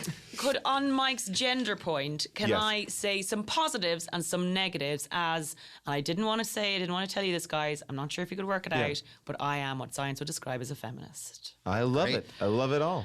Well, I didn't get much support there from the rest of the men in the room, but anyways, I'll I said great. continue. Thank you. But you didn't mean it. I could tell you were did just... mean He said it under Did his you? breath. Some good points. 2 female lead roles. Sure. Positive. Sassy. Positive. And they This also passes the Bechdel test. Bechdel This movie passes the Bechdel because they're never test. talking about guys; they're always talking about blood sucking instead. Well, which they is, talk about you guys, know, but they don't only talk about Right. guys. They have Exactly. a They they have a talk full about life, running away running and killing away people. and the old mad teacher. Totally. So they have a lot of other subjects. So it passed the Bechdel test. They also have two interesting moments, which I feel is when the female writers stepped in. One where they're talking about consent, and another one where they say nobody should ever be slut shamed. Yeah. They have these two weird, like there's a moment Well, the where queen comes in, Jolie Richardson comes in, and is basically Yeah. slut shaming the princess in front of everybody. And then later on, she's like, "I'm not having it." And there's Yeah. another point where Rose's is it Rose Hathaway? She's talking to the weirdo prince that the blonde girl ends up with, the kind of handsome, the handsome oddball. He's kind of like the Extremely handsome. extremely handsome, and actually not a bad actor as I watched him. The one who is his parents were Yes, his Strigoi. He's parents like were the also- the yes. black sheep of the school. But Yeah. please don't judge him because of that, because Correct. he has his own past. Because yes. He is not his parents. No, oh my God! When the princess gives the speech at the end and she says, "Yes, my boyfriend is Sebastian, and his parents were Strigoi." Yeah. I was like, "What are you telling? What is this?" Well, that speech at the end, which I'd like to play There's right also now. a lot of church. There's a Yes. lot of A lot of religion. church. Which brings It's a me to things very I weirdly don't like. religious movie. I thought vampires weren't allowed in churches because they burn. But they because have they're their the own devil. church. They have a apparently. But vampire they church. said they're Greek Orthodox, and there's one They moment. are? Yeah, I'm Greek clearly. Orthodox. I don't think they were. I think the man Are you with a the vampire? hat, the man, Guys, I gotta go. the man with the hat looked Yeah. Greek Orthodox. Yeah. Orthodox. Yeah, And also maybe. at one point, instead of saying "Oh God," they go "By Vlad," which was Oh, quite yes. an interesting Oh, yeah. exclamation. Yeah, so it is like a Vlad the Impaler based religion. Yeah, there's some kind of but there's a Catholic vibe to it. They definitely are religious, and like you're saying, it's Catholic girls' school looking uniforms. Yeah, they Yeah. definitely are playing up that angle. But then the two bits I did, so I kind of thought, well, they're having a go at consent when she's talking to that handsome guy. Mm-hmm. And she's like, when a girl says no against putting your big teeth in your mind. Yeah, she's like, don't disrespect. Yeah. I wrote it know. down. She's like, don't disrespect me, or that's degrading. Yeah, don't bite. exactly. Don't bite and fuck me. Oh, That's yeah. Yeah, this is It's degrading. But then two things that I absolutely hate in movies and that drive me up the bloody wall, and this has become endemic in most TV as well, is perfectly curled hair at all times. And all times. I don't have a problem whether with it. you're running. I mean, you actually, Jason. I feel really bad now because Jason has perfectly Okay, curled cool. hair. No, Jason, totally. No, Don't your worry hair, about it. It's so so lovely, and I'm sure you make an effort when cool. you come in to and it's just because this isn't TV. This is a But podcast. before you I wasn't came in here, expecting. Jason was. On the next day, which was Thursday, the Jersey Devil was spotted by a trolley full of people in Clementon as it circled above them like they were prey. Their descriptions of it matched others from the days before. The drivers of the trolleys armed themselves just in case. Hey, everybody, before we start the show, I wanted to talk a little bit about the paywall. You might have noticed that all of our apps older than 6 months are now only available ad-free on the HAL app. Jason, June, and I have always had issues with this paywall, and unfortunately, it was sprung on us as well as you without any warning, aside from a passing mention in a HAL ad about a year ago. Now, we have heard your concerns, and we share them. And since this has happened, we've been working with Hal and Earwolf to find a better solution, and we have a lot of good ideas, which we will share with you very soon. But rest assured, the team involved with this switch profusely apologizes for the way it was handled. And we want to also apologize to you, too, because this is not our intention, and we want to make the show available in a way that it has always been available. So we're working on a way to make both interests meet, and I think we'll have some exciting information for you very shortly about this. So stand by. Thank you for your patience. And now on to the good stuff. We have a live show coming on February 11th in Los Angeles at Largo. Go get tickets at largo-la.com. You're going to love it. I think it's going to be a good night. Jason and June will be there. It will be super fun. You can also follow us on Facebook and on Twitter to get information about our brand new mailing list, which we have not used yet, but we will use in the future to alert you of all things about the show. Now, let me alert you about a brand new animated show taking place on Comedy Central starring our good friend Brett Gelman, who you remember from the Zardoz episode. The brand new show is called Jeff and Some Aliens. Brett Gelman is the voice of Jeff, the world's most average human, whose life goes from bad to worse when 3 aliens invade his home.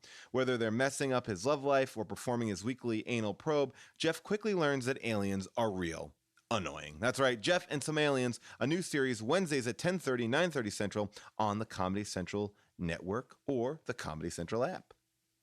Hey, with the beginning of the new year, many of you have resolved to take on a brand new challenge like starting a business, changing careers, or launching a creative project. Well, whatever your next move might be, you got to tackle that shit with Squarespace. You hear what I'm saying? If you need a landing page, a professional blog, or an online store, Squarespace allows you to create a custom platform where you can make your latest goals into a reality. So start your free trial today. It's 2017. You go to squarespace.com, you enter the offer code BONKERS, that's BONKERS, and you're going to get 10% off your first motherfucking purchase. Squarespace, make your next move your best move. A movie more prescient about the direction of the world than it ever had the right to be. We saw Escape from LA, so you know what that means.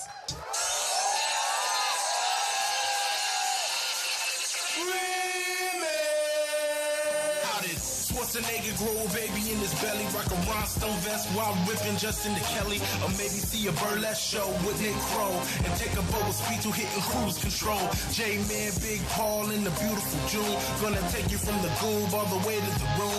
Ran the games of Street Fighter, helped to blow off steam, just a sucker punch the odd life of Timothy Green. Sharknado, the birdemic, how we staying alive. They calling in the badass and he's on the line, cranking 88 minutes cause they cool as ice, cause a bad Jim Varney looking kind of nice. Paul and June getting literal, Jason is getting laid. June is making sure all the monkey shots getting paid. They judge a bunch of movies while they're making the grade. Here's a real question for you, how did this get made? Oh, what is up? Hello, people of Earth, and hello, people at our LA home here at Largo at the Coronet. If you're ever in LA, definitely come out and check out Largo. They have amazing shows here all the time. And tonight, they have an amazing show that talks about the return of a character that people were begging for. That's right. Snake Plissken is back. And not only is he back, he's in essentially the same movie. With few differences. So minor. So minor. We're going to talk about this tonight with a very exciting all-star panel. But first, let me welcome my co-host, Jason Mantzoukas!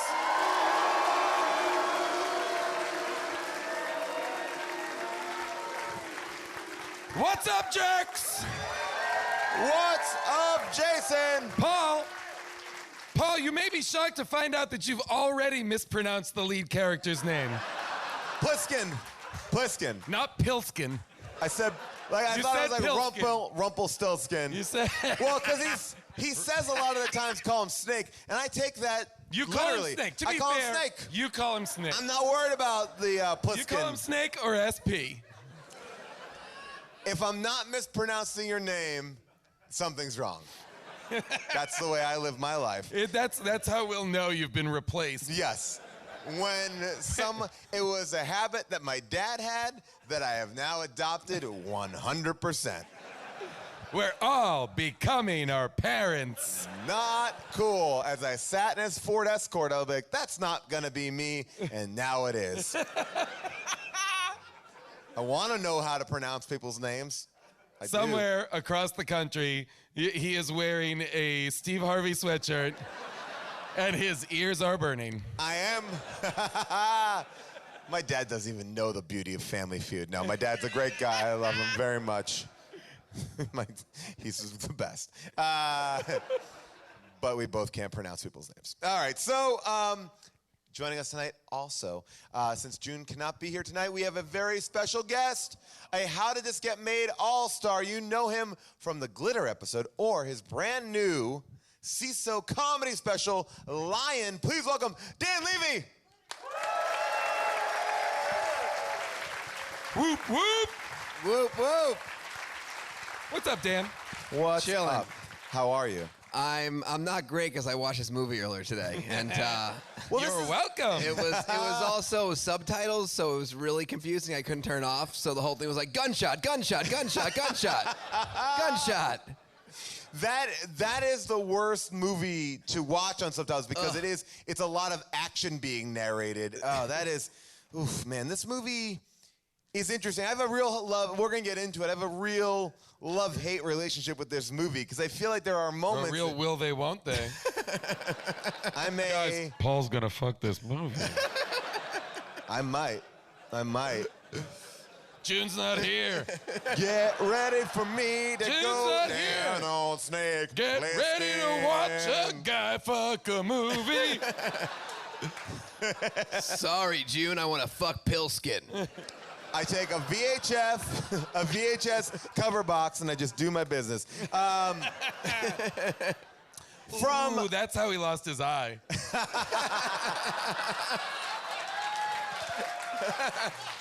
He lost his eye from like a really bad paper cut in the eyeball. Ugh. Ooh, wow, Yeah. why? Don't do that. Ugh. Yeah. It never came off. The eye patch never came off. No, It's never. just- all the Never shit he moves. went through, you'd think at one point. We should talk about that eye patch because I also feel like why would he be so vain? I want to see that cloudy water eye that he's got underneath there. Like what's going Maybe on? there's nothing. Even better. The socket? I want to see the socket. I want people to talk about Snake Plissken, He's the like, socket. He's like, I gotta put some salve on my socket so it doesn't dry out. Gotta keep a moist socket. Look at my sockets. Wait, what's that? It looks like a little piece of jewelry in there. That's my socket locket. Guys, I'm on fire. The Don't show worry about hasn't it. even introduced all of its guests, and you're getting the entire panel gems isn't like on stage, that. and I am crushing. Killing it all the I time. think we need to end the show after Socket Locket. I don't think we can beat Socket Locket. Tonight we also have a very special guest. She's hilariously funny. You know her from that brand new show, The Good Place on NBC. Please welcome Darcy Carden. Woo! Welcome. Darcy! All right, so real quick, the plot breakdown of this movie. Snake Plissken is back. What's and his it's last Plissken, or, now I'm going to get it. Oh, I think Probably I said 80% of the Pilskin. I time. said Pilskin. Paul said Pilskin earlier. I did. Yeah. Snake is back. It's essentially the same plot as Escape from New York, but this time it's L.A., and he's changed pants. That's all you really need to know if you've not seen it. Barely even changed pants. He comes in with his pants from his... He was forced to change pants. But then... He showed up in the same pants, and they were like, we're going to do different pants. Yeah. And he then... tried to just get out of it and be like, I'll take the jacket. And they were like, you're going to wear the pants. The vibe of the pants were the same. Well, I felt like he was upset that he got in that new clothes, but then later on, he seemed to be really much like, I got to get my jacket Come back. on, Like, yeah. I like these clothes now. Fuck this movie! I'm mad at you guys for making me watch Yeah, this. fuck you. You thought something exciting was happening to you. Instead, you're being punished. I remember a supreme disappointment in the theater watching this movie. Like, I felt like I was like, oh, I'm gonna go see Escape from L.A.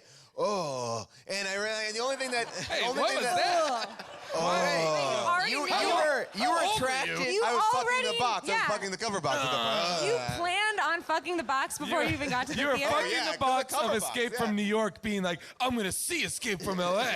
You fucking dirty little bitch. Maybe you can't box. see out of one eye, but you'll see this dick going in this cover box. I fuck you, but I take the other one out to the movies. Well, I gotta say though, but this movie, like, we can all say that Escape from New York is like a classic cult movie. That's Home like run movie. right? Great. Excuse me? Amazing. Escape from New York. Yeah. Amazing movie. I guess I'm just so young, Jason. I agree. I think Oh that boy, here's how it starts. I think I'm in the middle of the two of you because it was cool. It was of the time, but Yeah. rewatching it now, not That's the hard like part. Yeah, Home it's like run. Still? No. Terrible. I it's watched. not like The Thing or something like that. Right. Another like Flawless. flawless. Great. I had never seen. So You watched them both back to I back. watched them back to back, and I had never seen Escape from New York. So I watched Escape from New York, being like, "This not good." And then I watched Escape from LA, and I was like, "Oh no, that was great. Yeah. This is terrible." The only, and I see what you mean, except for that Escape from New York is fantastic. To this day, I was like, holds up. all right. But now it Run. must have been. I might as well be watching Face Off or Con Air. Oh no! This is a Face Off. I think it's. No. I know all about the Face Off is a Waterfall. much better. Face Off is better than every one of them. Face Off is great. Yeah, Face Off is great. Yeah, I'm not Face gonna Off. argue. Okay, Face what Off. is better than Face Off? Nothing. Fast and You get it. I love Face Off. I would argue that Fast and Furious, the one where they have the safe attached to the car, 6 is up there. or 5. Yeah, 6. 6. Brazil. 5. Oh yeah, because 4 is the serious one. Then 5, they're like, oh shit, this is what we should do. Guys, and now guys, they have remember when fucking submarines. Remember when we lost Giselle? Is that a movie? No, that's a No, character. it's a character in the Fast and Oh, Furious. lost Gal Gadot. Her Wonder hand. Woman. Remember when Wonder Woman was She's on to bigger Giselle and and she better, died? I think. I guess she is. I saw her in a Whole Foods recently. She looked alive. She only. I was like, Giselle! Are you getting sushi? I believe She was at the sushi counter at I Whole Foods. believe that Giselle will never be topped as a character in her over. Okay. Yeah. She was Like also. Pilskins In her over. Pilskin. Wasn't she Pilskin's also over. really good in Taxi too? Wasn't she in Taxi? Was she in Taxi? Giselle, yeah, she was the love interest. Giselle No, you're talking about Bundikin. Giselle Bundchen. We're We're talking about the character Giselle. I don't know what the fuck's Played by going Gal on. Gadot. Dan? I thought you saw Giselle in Whole Foods. I was like, this story No, is I holes. saw Gal Gadot in Whole Foods. Wonder who Woman, plays baby. Giselle. Yeah. Who's also Wonder Woman. Right. You know her. Wonder Woman. Have you watched the trailer? Yeah. It's great. I haven't seen it. Okay. Wait, so now You know Wonder Woman from Is She With You? I thought she was with you. Best piece of comedy in Batman versus Superman. Well, in a movie full of great comedy. Great comedy. Hilarious I mean, movie. Jesse Eisenberg doing a great thing. Everyone just really coming in. Hi. Oh my gosh. I can't wait to see more of those. I was on an airplane and I was able to watch Suicide Squad. And I was like, that's the only chance that it's free. Yeah. I can see it. And I felt like I got the best version of it because I stopped it after 25 minutes. I felt like I was like, oh wait, they're going after this like weird witch. Sorry, Good. bye. We good. I watched Batman v Superman on a plane and went into a blind rage. And I was like, I started texting a friend of mine just what I suspect is what otherwise people like when they live tweet a movie or something was that, except it was just to him. And I was getting white wine drunk on an airplane. I was like in tears. I was so angry at the movie. I am right with you. I have a child, and movies You have are hard. 2 children. 2 children. But at this point, No. I have. In fairness, I just want to give you a I heads up. have 2 kids too, and like the second one, it's like whatever. You know, you're like. it's just- but the story is, I had a child when I saw Batman v Superman. That's okay. So yeah, Wait, you gave the birth? other one In the came theater. later. June gave birth. I didn't have. We But get it. so movies are hard to come by, and you have to pick it. And I said to June, I was like, "What do you want to see?" And she was like, "Batman versus Superman." I was like, "What?"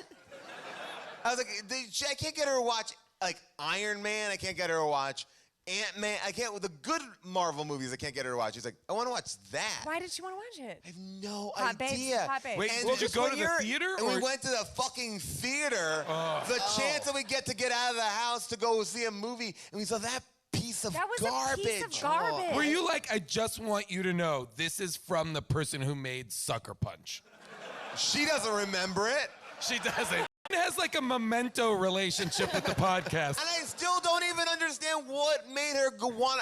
And Maybe then, she thought you would want to see it and she was being sweet. No. No. 'Cause I said I don't want to see it. Henry Cavill, probably. Yeah. Maybe She wanted it's- to see you that love Affleck? body. Maybe. You think it was because of hunks? Yeah, you Yeah, think she loves Ben is she Affleck. not- Yeah, is she wants some buns, is man, Yeah. buns. Did we see any buns in that movie? What the fuck are I'm you sure there's talking some about? buns No, in there were there. no I thought buns. Ben Affleck gets butt naked in that movie. That was Gone Girl, bitch. Oh right, I mixed them up. You see a little bit of the head of his penis. Yeah. I think that was something I saw. Curve. I call remember it the seeing curve. that. I was like, oh yeah, there's his dick right there. I want only the head of my dick to make it into movies. The Bruce Just- Willis, The just- Color of Night, also had a little head Yep, of his dick. Yeah. yep. Do you think they said like, hey Ben, in this movie you have to show your dick, the whole thing or the head? The head. Okay. I'm Just in. the head. We'll get the CGI in there. We'll just, just What a puff it up. thing. What a thing to see a dick in a movie. Oh, can you imagine? I don't like seeing. What a luxury. It just is All of our truly movies so full rare. of dicks. I can think of every movie I've ever seen a dick in. It's like there's very few, and then like 4 like Judd Apatow movies. Right, where right. there's dicks. Yeah. Oh, that's But, right. like, if I you don't take even out those count which are those. for like comedic effect, Right. there's no dicks in I movies. feel like it's I always- see dicks all the time in movies. What movies are you watching? Pornos. Anyway, Escape I mean, from like LA. I see dicks in movies like most nights. Yeah. Almost every Yeah, night. like what? Like they're all there. You just stream them. They're streaming all Yeah, the no, time. I mean the movies are 1 to 1.5 minutes long. Oh my God. Some are 14 Oh no, minutes. I think you're looking at your dick during movies. All right, so you watch Escape from New York and Escape from LA back to back. So Yeah. I want to just talk about that experience in the moment because they are the same movie, They are right? the same movie. They're the same movie. It's like there's like a formula, and they just like placed in different characters and different like. So and at the end, how does Escape from New York end? He gets his freedom, Yeah. but do they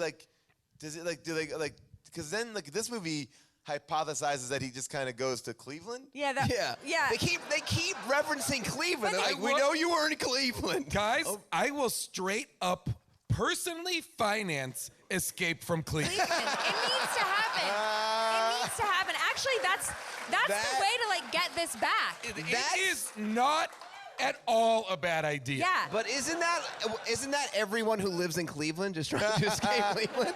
You know, the whole reason why they reference Cleveland is it's an in-joke from a friend of John Carpenter's who knew a guy from Cleveland named Snake Plissken. Jesus Christ. Oh, really? Whoa, that's a big joke for that guy. Yeah, Yeah, that's- giant. Because it's not even like a guy named Snake. It's a guy named Snake Plissken. That guy's life is like kind of fucked now. Or is it the best life ever? Yeah.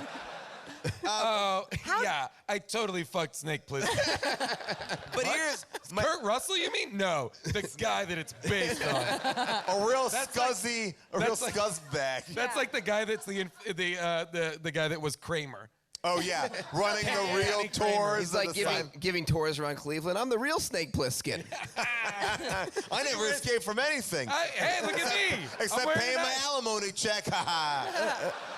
Anyways, wearing this an bus ride will cost $50. I watched the movie 2 nights ago, and I cannot remember how New York ended. How did it end? Oh, how about this? Nerds, how does Escape from New York end?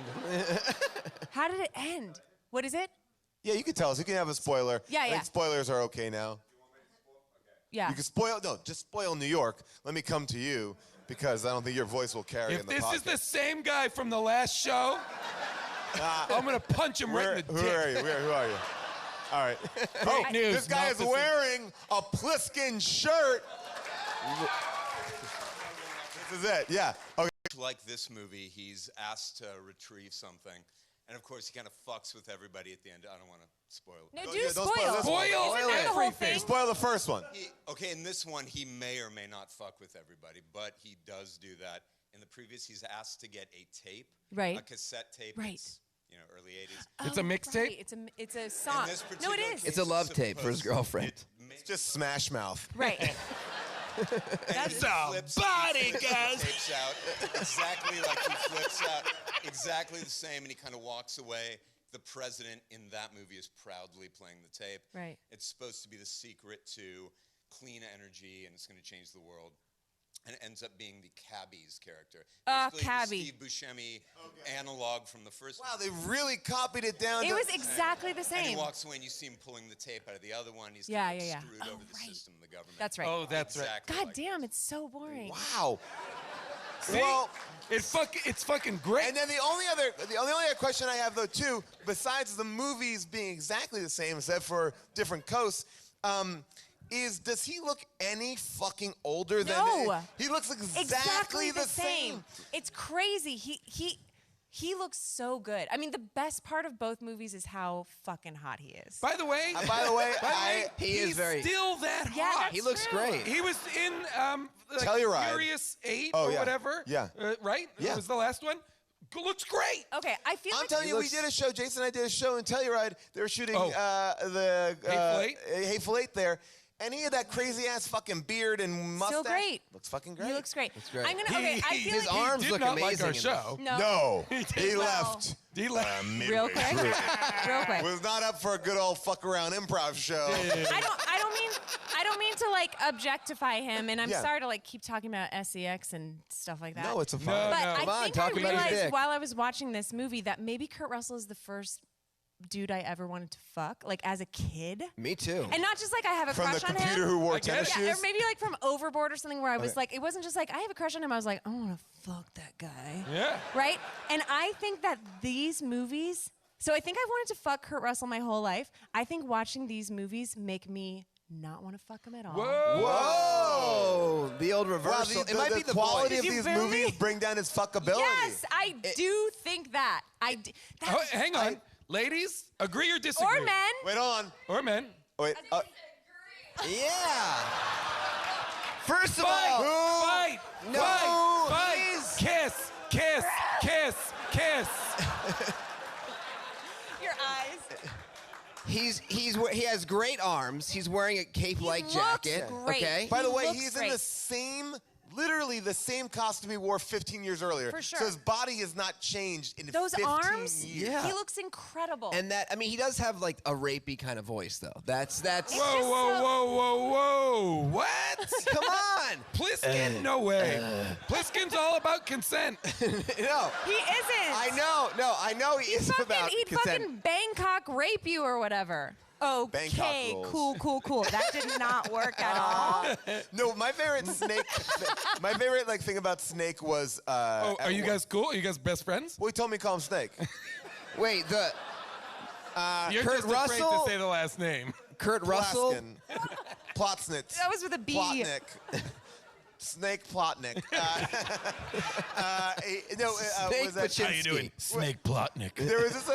There's just a moment Call me where Plotnik. where like they're flying into Disneyland at the end of the movie. Why? Which, well, by the way, is a very long extension of L.A. Like I felt like, Ooh, all the way to Anaheim. and well, I don't think they break. They didn't even say That's Disneyland. when, like, yeah. They when- don't say it because they can't say it. Of course, But then right? Snake is like, is that what I think it is? And I just like that And Snake also- knows about Disneyland because Yeah. that character does not seem Yeah. like he would No, know. Like, Snake- so what kind of ride do they have there? Yeah, that's what I thought. So the ghosts get in the car with you at the end?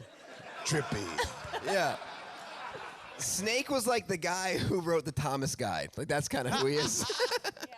No, and that wasn't funny. They're I young. guess. It's a very young Very audience. young. there. Very You hot. guys Very have young. ways. Fuck you. I'm 35. Very young.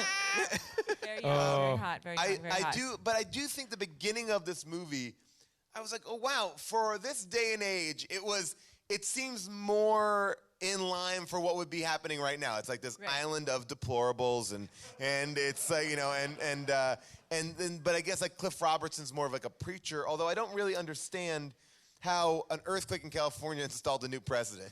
Yeah. Like, Right. yeah, And a president for life. Oh yeah. He is president for life. Yeah, that was scary, right? Because it doesn't seem like most of the country is affected. It's like New York's already an island. Right. Then this other earthquake happens, and there's another island, and he's like, "Now I'm gonna be president for life." Like, I'm people nervous ball that as with long that? as Snake Plissken is alive, more and more of America will become islands. Yeah. That's what's concerning to me. I kind of like that. I like Cahuenga Beach though. That seemed really cool. Oh Do you my guys Welcome to ever- Cahuenga Beach. Do you feel like maybe that Snake can't die? Don't you? Is kinda he feel an like- immortal? Oh, you Don't think you he's a feel Highlander? Like there's just a tiny.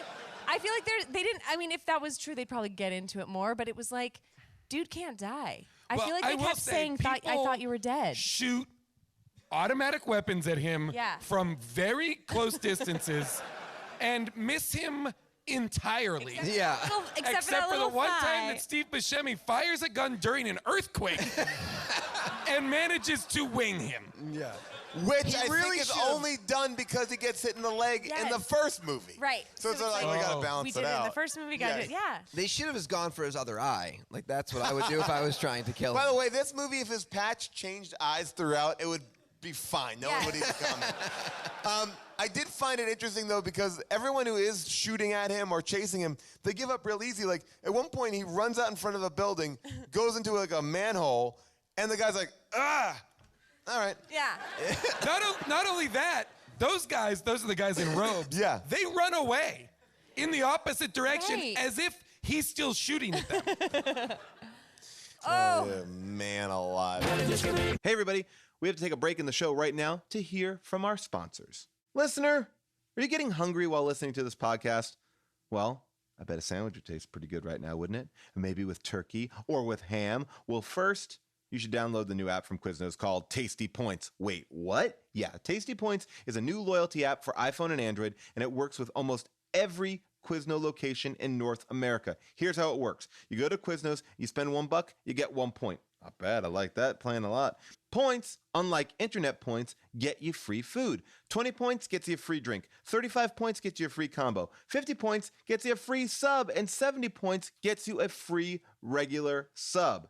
And by signing up, you get a free small sub with any purchase. This offer does not even require any points. It's just a way that Quiznos wants to sweeten the deal. And remember, Quiznos always have been on the right side of the law. I'm not saying anything about any other sandwich company, but I'm just saying that Quiznos has their shit together. So what are you waiting for? Download the Tasty Points app today and enter the promo code BONKERS, that's BONKERS, and get a free small sub with any purchase and 20 bonus points. That's promo code BONKERS for a free small sub and 20 bonus points. Get those points and do it right. Quiznos right. All right, now back to our show. Let me tell you, the best use of $3.99 I have ever had was purchasing a subscription to Seeso. Okay, what is Seeso? Seeso is a video app where you have access to endless top shelf comedy, literally months worth of exclusive originals, face melting stand up, next day late night, and a great catalog of classics. I love Seeso because I'm a big British comedy fan, and they have one of my favorite shows ever on Seeso. It's called Garth Marenghi's Dark Place. It's like a shitty version of Stephen King or Clive Barker. It's his Twilight Zone-esque show. That's not a great interpretation of what the show is, but it's genius. It's so good. They have every episode of SNL ever, including new episodes the day after they air.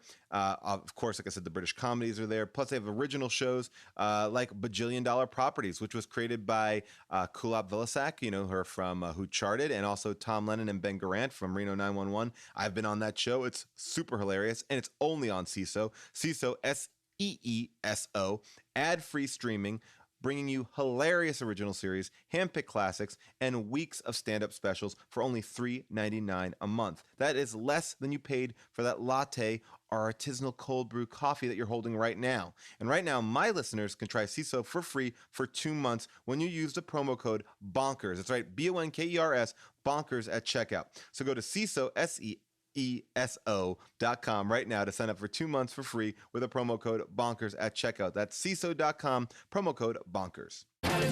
I want to talk about Cuervo Jones. Oh, okay. Yeah. There is so much. And Taslima, is that how you say her name? I think so. I want to talk about. Oh yeah, go ahead. I'll just play the opening to set the scene of how it all went down here. Here we go. 1998. In the late 20th century, hostile forces inside the United States grow strong. The city of Los Angeles is ravaged by crime and immorality. To protect and defend its citizens, the United States Police Force is formed. A presidential candidate predicts a millennium earthquake will destroy LA in divine retribution. Like the mighty fist of God, Armageddon will descend upon the city of Los Angeles, the city of sin, the city of Gomorrah, the city of Sodom, and waters will arise and separate this sinful, sinful city from our country. An earthquake measuring 9.6 on the Richter scale hits at 12:59 p.m., August 23rd, in the year 2000.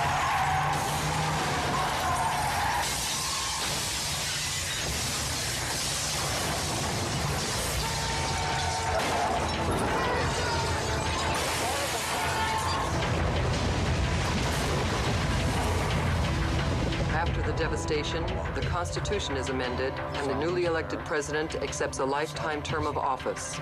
Los Angeles Island is declared no longer part of the United States and becomes the deportation point for all people found undesirable or unfit to live in the new moral America.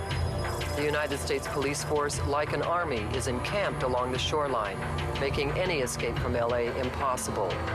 From the southeastern hills of Orange County to the northwestern shore of Malibu, the Great Wall excludes LA from the mainland. The president's first act as permanent commander-in-chief is Directive 17. Once an American loses his or her citizenship, they are deported to this island of the damned, and they never come back. Position. Yeah. Oh my That's God. a lot. Like, even watching it now, it's like, wow, I didn't even remember it being Yeah. that dense. Right. It's a lot. Yeah. I feel like they should have saved money on like all those car accidents and worked more with the green screen because I feel like those car accidents seemed expensive. Well, first of all, the car accidents in this movie are done like a Star Trek battle bridge scene. Like, it's the cameras doing 90% of the earthquake work. Yeah, for There's sure. a lot of And, crazy earthquake. Yeah. Throughout the movie, every time there was like a tremor or whatever, it was Yeah. always like the camera. Shake that camera. Yeah. And the poor actors were like, whoa. Oh no. What do you think about the special effects in this movie? Flawless. I could not tell when they were being utilized. This movie is arguably one of Terrible? the worst special Yes. effects Awful. I've ever seen. Shame. What about that shark though? That looked real. I mean, that was another interesting thing about watching them back to back is that even though the first one was made, 10 years before? More, probably. Yeah, 15, Yeah. something. The special effects work so much better in the first one than the second one. Well, this feels like the George Lucas school of special effects, where there's special effects for no reason, and it right. feels. But now here's the fact that kind of blew me away. This and Jurassic Park came out in the same year. What? You're lying. And this had a budget of $50 million. What? And Jurassic Park had a budget of $65. Oh, $15 my million God. different. Not much. Do you think Oh Kurt Russell was like walking my around the set being like, they're God. making dinosaurs over there, but wait to see this fucking shark? Or do you think John Carpenter saw Jurassic Park and was like, uh-oh. Yeah. You guys, I'm going to tell you We something really fucked quick about when I saw Jurassic Park, I was in junior high. Sure. I wasn't a dum-dum, but I was in junior high. And when I watched it, during the scene where he like takes her head and he's like, the brontosaurus scene, look at that. I had a thought in my little like junior high head like, oh, I'm going to fuck Kurt Russell. No, I'm gonna fuck this dinosaur. no, I thought like, oh my God, I guess there really are dinosaurs somewhere. Oh, wow. I thought they were Oh, extinct, wow. but like so it was you were too- stupid. No, You were real dumb. No. You No, were. no. So you're high like school Steven you Spielberg. was I dumb did as not shit say trying high to school. fuck I Kurt did Russell. not say high school. I said junior high. Big Junior high is difference. a teenager. Okay. The young side of junior high. So Sixth you're grade. 13 and you're thinking Okay. dinosaurs are real? Okay. Felt the same way in Schindler's List. You felt like, Wait. you're like, I guess the Holocaust did happen? Yeah. Another fiction? Yeah. This is Anyway. getting very weird. Did you guys not know that this is now an alt-right podcast? Tonight's guest, Pepe the Frog.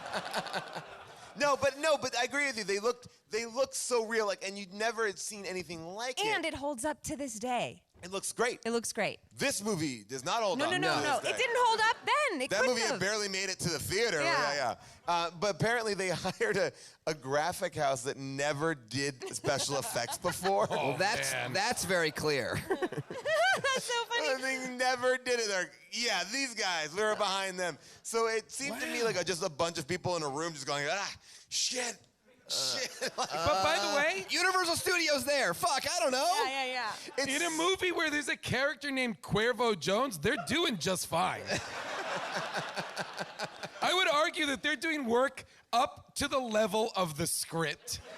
Yeah, the Like- script is so bad. Look at this is obviously there's some of the There's Go back Universal, just a teeny Universal tiny bit. Studios. By the way, so the joke in this is that he's in a submarine, and then Jaws almost eats the submarine, as if, to your point, Jaws is kept. The real shark is kept at Universal Studios, Yeah. and the earthquake simply let him go free. Not that Jaws. I didn't that even make- Universal is a. I didn't even make that connection. Oh, I Shark? think that was. I just thought there was a shark in the water. Yeah, me too. I thought it was a mean No, I think shark it was trying like to eat No, it. I think you're right. Clearly to go to Universal. Yeah. And then This sub, why is he able to fly or drive any device or machine? Because he's Snake Plissken, the most famous man in the Plissken? world. What's his name? Plissken. This name is a real hurdle for us. Snake. Pigskin? Snake Pilskin. Plitskin. Snake Pilskin. Plitskin. Pliskin. Snake. Pliskin. Snake Pliskin. Look, the Ew. problem, his name is the least of our worries. By the way, Plitskin? Pliskin. Ew. Pliskin. There's no T in it? Plitskin. Like Klitskin? Plitskin. Pliskin.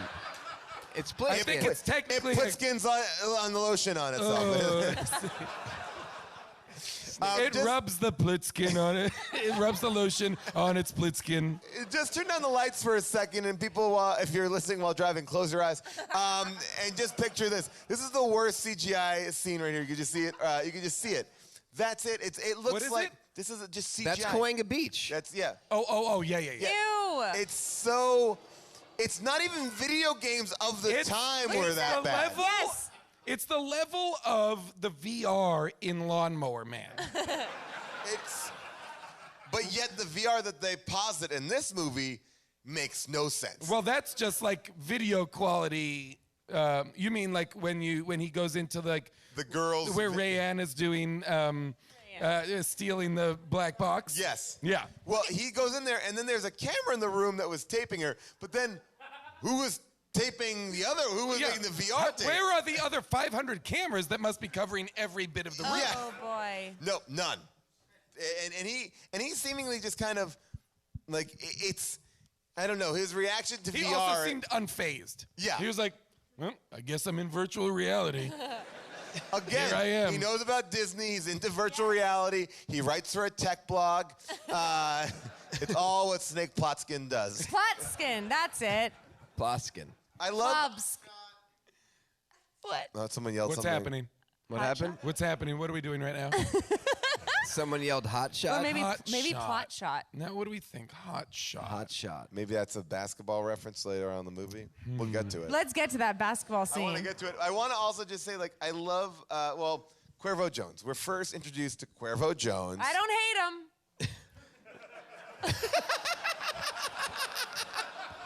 You are like horny for the guys. I know. I'm normal You're all horny. over the place. I'm normal horny. Wait, so I'm normal horny, Darcy Carden. so your fuckability of Kurt Russell goes down, but then Cuervo Jones goes up? Well, you forget she also wants to fuck dinosaurs. That happened earlier. Now that is just not true. Yeah, well, Cuervo Jones does this thing when you first introduced him where he's throwing a dove, and the dove clearly was not That's from participating. virtual reality as well, Yes, right? he's right. And so he throws this dove, and I think the idea would be he throws a dove and it goes up. He did have a magician vibe to me. Like he I definitely, had to he definitely rewind felt that. I did magician-y. not understand what was happening. I had to go back because I couldn't even understand what was happening. What they were saying was she was communicating to him over like these video messages. She had become isolated and lonely. Right. And Cuervo Jones. The Cuervo Jones. Did anybody else think of the Steely dance every time they said Cuervo Jones? Anyway, and that he was invading Rayanne's. AJ Langer will Don't only call her be that. Rayanne Graff. from My So-Called Life forever. Yeah, forever. It was hard to get past that. Yeah. Wait, do people not know that she's Rayanne? You know that, right? Okay. Yeah. okay. She had the only funky is hair and it's yeah. super cool. Oh, Yeah. the best. Like Had to the get that best. stomach She's the pumped. best. Come on. Yeah. She did? Yeah, Oh, great yeah. episode. Oh, yeah. Great Oh, yeah. episode. Come on. Come on. Anyway, he was communicating to. That's how they feel like he got to her was through her VR.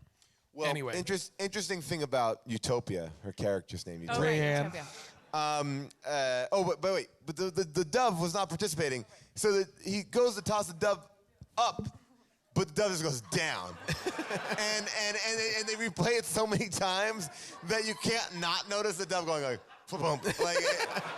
It is the least impressive romantic gesture you can do. It's like pulling a dead rabbit out of your hat. Like, here's the odd thing about this. Goldie Hawn was supposed to be Utopia. What on earth are you talking about? But she was in the hospital during some of the shooting of this for... That's not possible. Tio. I know, that makes no sense because... She's so much older than Kurt. Careful. Oh, that's like No. a fine known fact. But here's the weird... Is that what he means? Hold on. I'll get there. Hot shot. Hey, Hot shot. Hot shot. Everyone Hot calm shot. down. This crowd is getting out of control. Ooh, the lake crowd is wasted. Plot skin. They're hammered and rowdy. Set the shit up and then I bring it home. And then they audition Kate Hudson. Who? Yes. Okay, so it was gonna So be Goldie Hawn. he wanted it to be Goldie Hawn. She couldn't do it, and they're like, "Well, let's audition my daughter to do it." And then she didn't get it. He And must my have been so so-called wife pissed. She got must have been very young, though, at Yeah, the she time. must have been. Well, I feel like she would have been very young. she would have been like. She could do it. She's 7. it. I bet you. What year did I this bet come you out? Utopia would have been the president's wife if it was the other way. Goldie. It Yeah, was I bet Goldie. that's true. What year did this come out again? 96. So she would have been like 15, 16. Yeah, maybe. Yeah. Yeah. I That's think so. about normal. That'd be about right. I'd be Yeah. like that. I mean, she could do it. Yeah. Kate could do it. And it's Kate, not like. Kate could do Kate it. could Kate do could anything. do it. She said, "Call her Kate." And it's not. And Utopia and Plotskin didn't have like a sexy relationship. No, she So that seemed would've been to okay. be engaged entirely with Cuervo Cuervo. Jones. Yeah. The Cuervo dub thrower. Jones. Cuervo. She would have been so Tonight mad. a wonderful night. They get after Snake takes a submarine to L.A. One of the first things he sees in L.A. is the most peaceful drive-by shooting I've ever seen. It's like 2 leisurely cars. It's like pop, pop, pop, pop, pop, pop, pop, pop, pop. Right. My Great kind day of for a town. drive-by.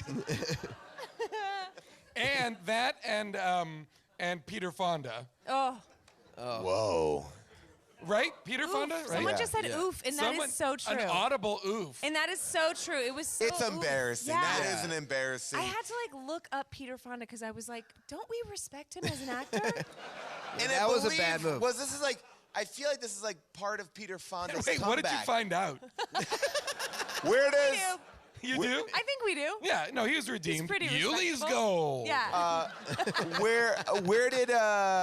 Where did you find Peter Fonda's fuckability? I'm normal horny. I don't want to just fuck things. But Cuervo Cuervo Jones. Jones. Fonda's not a thing. Nobody's He's a suggesting things. Okay, movie star. I'm not attracted to Nobody's Peter Fonda. suggesting Peter Fonda, inanimate no. objects. Yeah. Kurt Russell was, but not. Cuervo Jones He's didn't getting know there. now into. Peter Fonda always not. Never. Always not. Never. What about, always are not. you attracted to Peter Fonda? No, not at Okay. all. No. I'm But glad we not- cleared the air. I think he's a great guy. Does he listen to the podcast? You know him? Yeah, he does. Okay. You friends Peter with him? Fonda has actually been on the podcast via an interview that someone, a friend of the show, thank you, Peter Fonda, friend of the show. So much audience participation, guys. I'm going to Hot need shot. you to shut it down. Hot shot. Hot shot. Shut your shot. mouth. Friend of the show. Yeah. All right, so Snake is in L.A. Well, there's so much stuff going on. Stacey Keach and Michelle Forbes, who I think is I always love great. Stacey Keach. Valima. Is that how you say her name? Oh, yeah. No. Tesla? What's her name? Her name is... Talisma. Talisma, yeah. Yeah. Oh, wait, no. Her name... Hold on.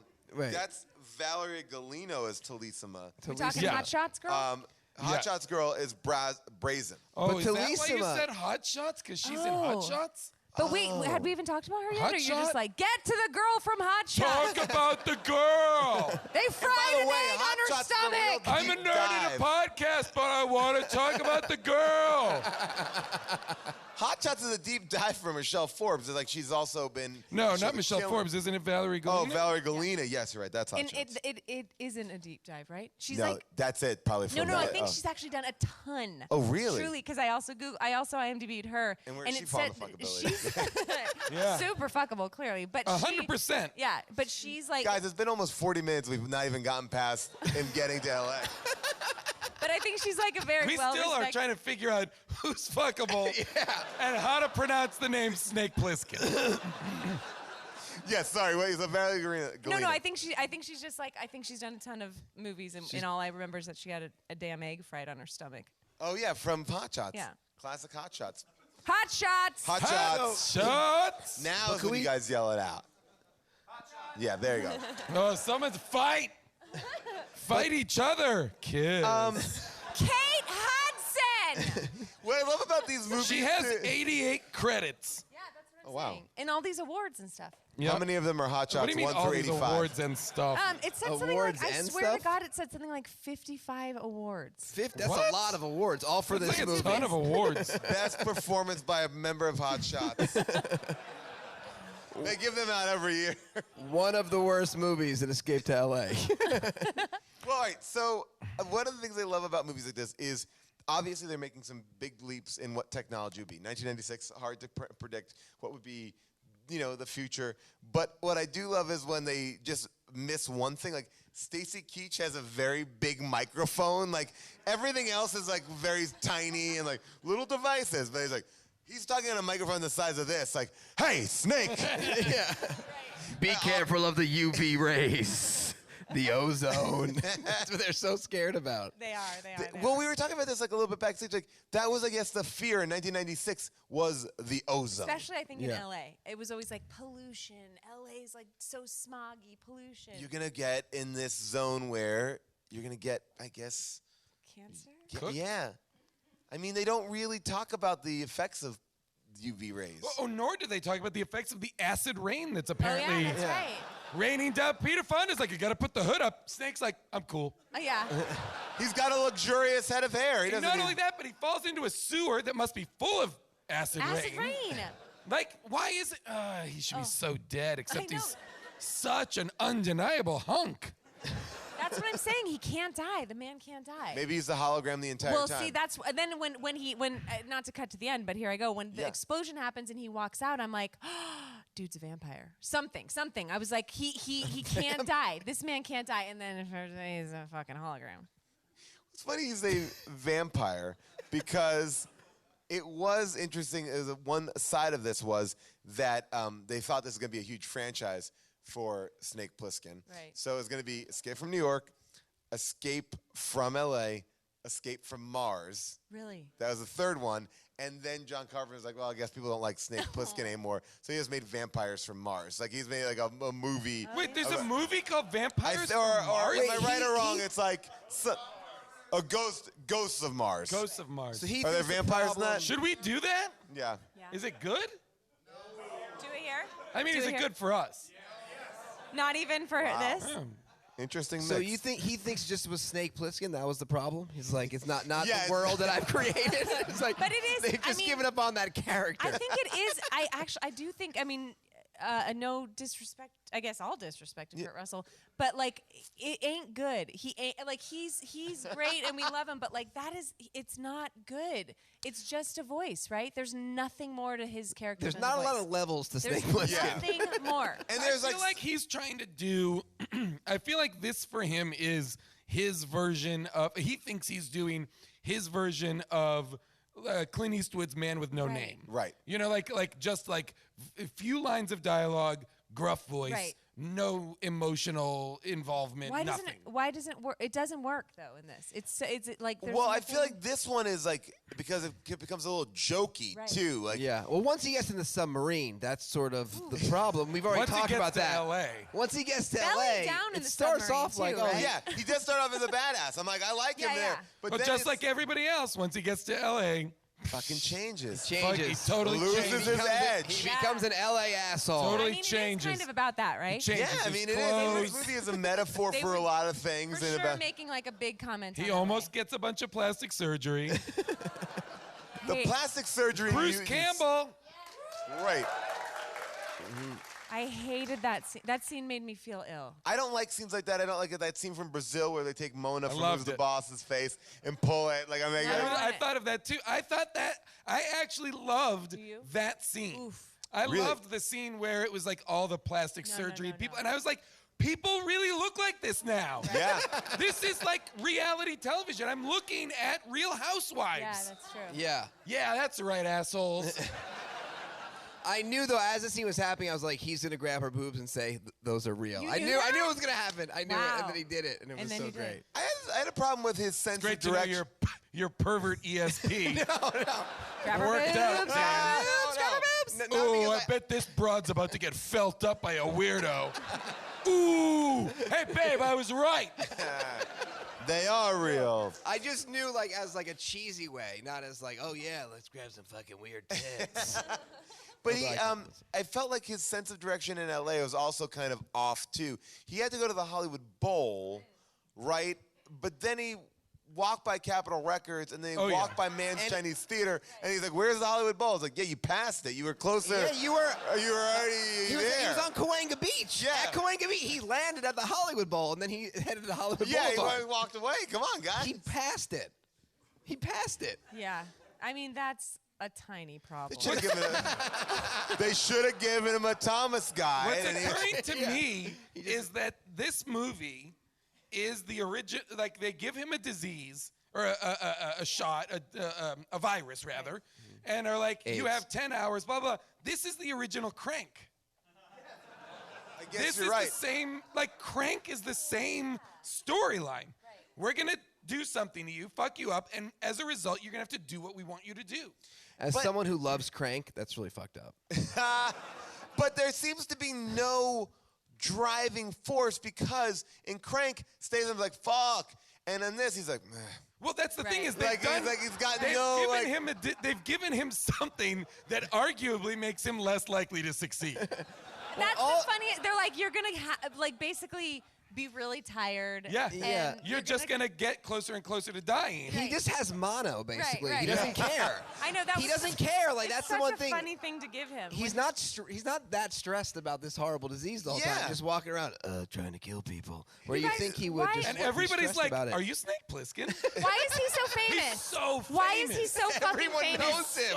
He's so famous. He gets to LA Hey, and he's don't I so know you? famous. Aren't you Snake Plissken? What could he do in? Apparently, whatever he did in Cleveland, everybody was like, "Oh shit!" Which I thought they seems had to you in really Cleveland, be, man. It seems to really be like petty shit. Right. Like, it's like, because he's hanging out with a car thief, Hershey. I didn't even realize I didn't Hershey. Oh my god, I didn't either. I didn't either. I thought it was like a bad black pun. I did too. And now I realize it's a terrible other pun. Pam Grier was like, she kind of was dope in this movie. I like Pam Grier in this. But anytime Pam Grier on a hang glider with a machine gun, home run movie, A+. Yeah, I mean 5 stars. Anybody hanging out. That hang gliding scene, again, it's a low impact thing. It's like gliding. And like they are in such close proximity to people shooting machine guns at them. No, not a single. Yeah, None of them are shot. yeah. No bodies, no Nothing. hang glides. Zero. Yeah. The only time it made sense was in the beginning when he shot them and they're like, those were blanks. Oh yeah. That was even. That was retarded. I thought you might try that. You did? Yeah. You know what? Make sure he's got this, but make sure he's got one clip of blanks. Make sure that's the clip that's in the gun, because he's definitely going to try and shoot us. But and we've already fooled him with the hologram thing, so we can't do that again. That went like this. They were holograms. Yes. And then in the next scene, they Blanks. weren't holograms, but they introduced him to all of the weapons. Yeah. And then the next scene. Because now I guess maybe they That fucked with tracks. his head enough. He's like, well, now he doesn't know. Are there blanks or are there Right. not blanks? He won't They try it. gave him his own guns. Right. Yeah. So what if he, instead of being like, brrr, had just been like, bang, bang, bang, bang, bang? They'd be Deadsville. Yeah, Right. and end of movie. Right. Credits. Credits. By the way, that would have been the best. Been a 40 John minute- Carpenter is stealing $60 million. Like, it's a 4-minute movie. Most of his narration at the top done by. Steve Buscemi's in this movie. Yeah, he is. Yeah, the boosh is loose. The boosh is loose. He comes in as a character that I can't describe. He's an agent. Yeah. But, but he's I an mean, agent. he's really. I mean, he's like the map to the stars Yeah, guy. He's a match that stars that he reveals he's an agent. He's like, we can make a lot of money, Snake. But where? There's no more. There's no more. Right. Show business underwater. He's Yeah, a terrible and- agent. Well, like the shark is even out of work. I mean, the shark is like, trying to eat submarines. But what is he representing in the deplorable world? I think he was like sneaking in being an agent. I don't think he was really an agent. I think he was like a scam artist, right? He was just Yeah. he was trying to make a damn That's buck. the impression I got, Yeah. that he was like he was going with whoever he thought was going to give him the most access. So he's just or- lying about his own profession. At first, I thought he was going to be like Cabby from the first Right. movie, but he was not like Cabby. I thought he was going to be like a sweet old, dummy. I was hoping that he was going to get excited and send Snake out for pilot season. Here's some sides. Read this. What do you think you can play? How old can you play? I could pull off 18. Snake, you're up against Cuervo Jones for this role. So remake of Bosom Buddies. You'll play Balky.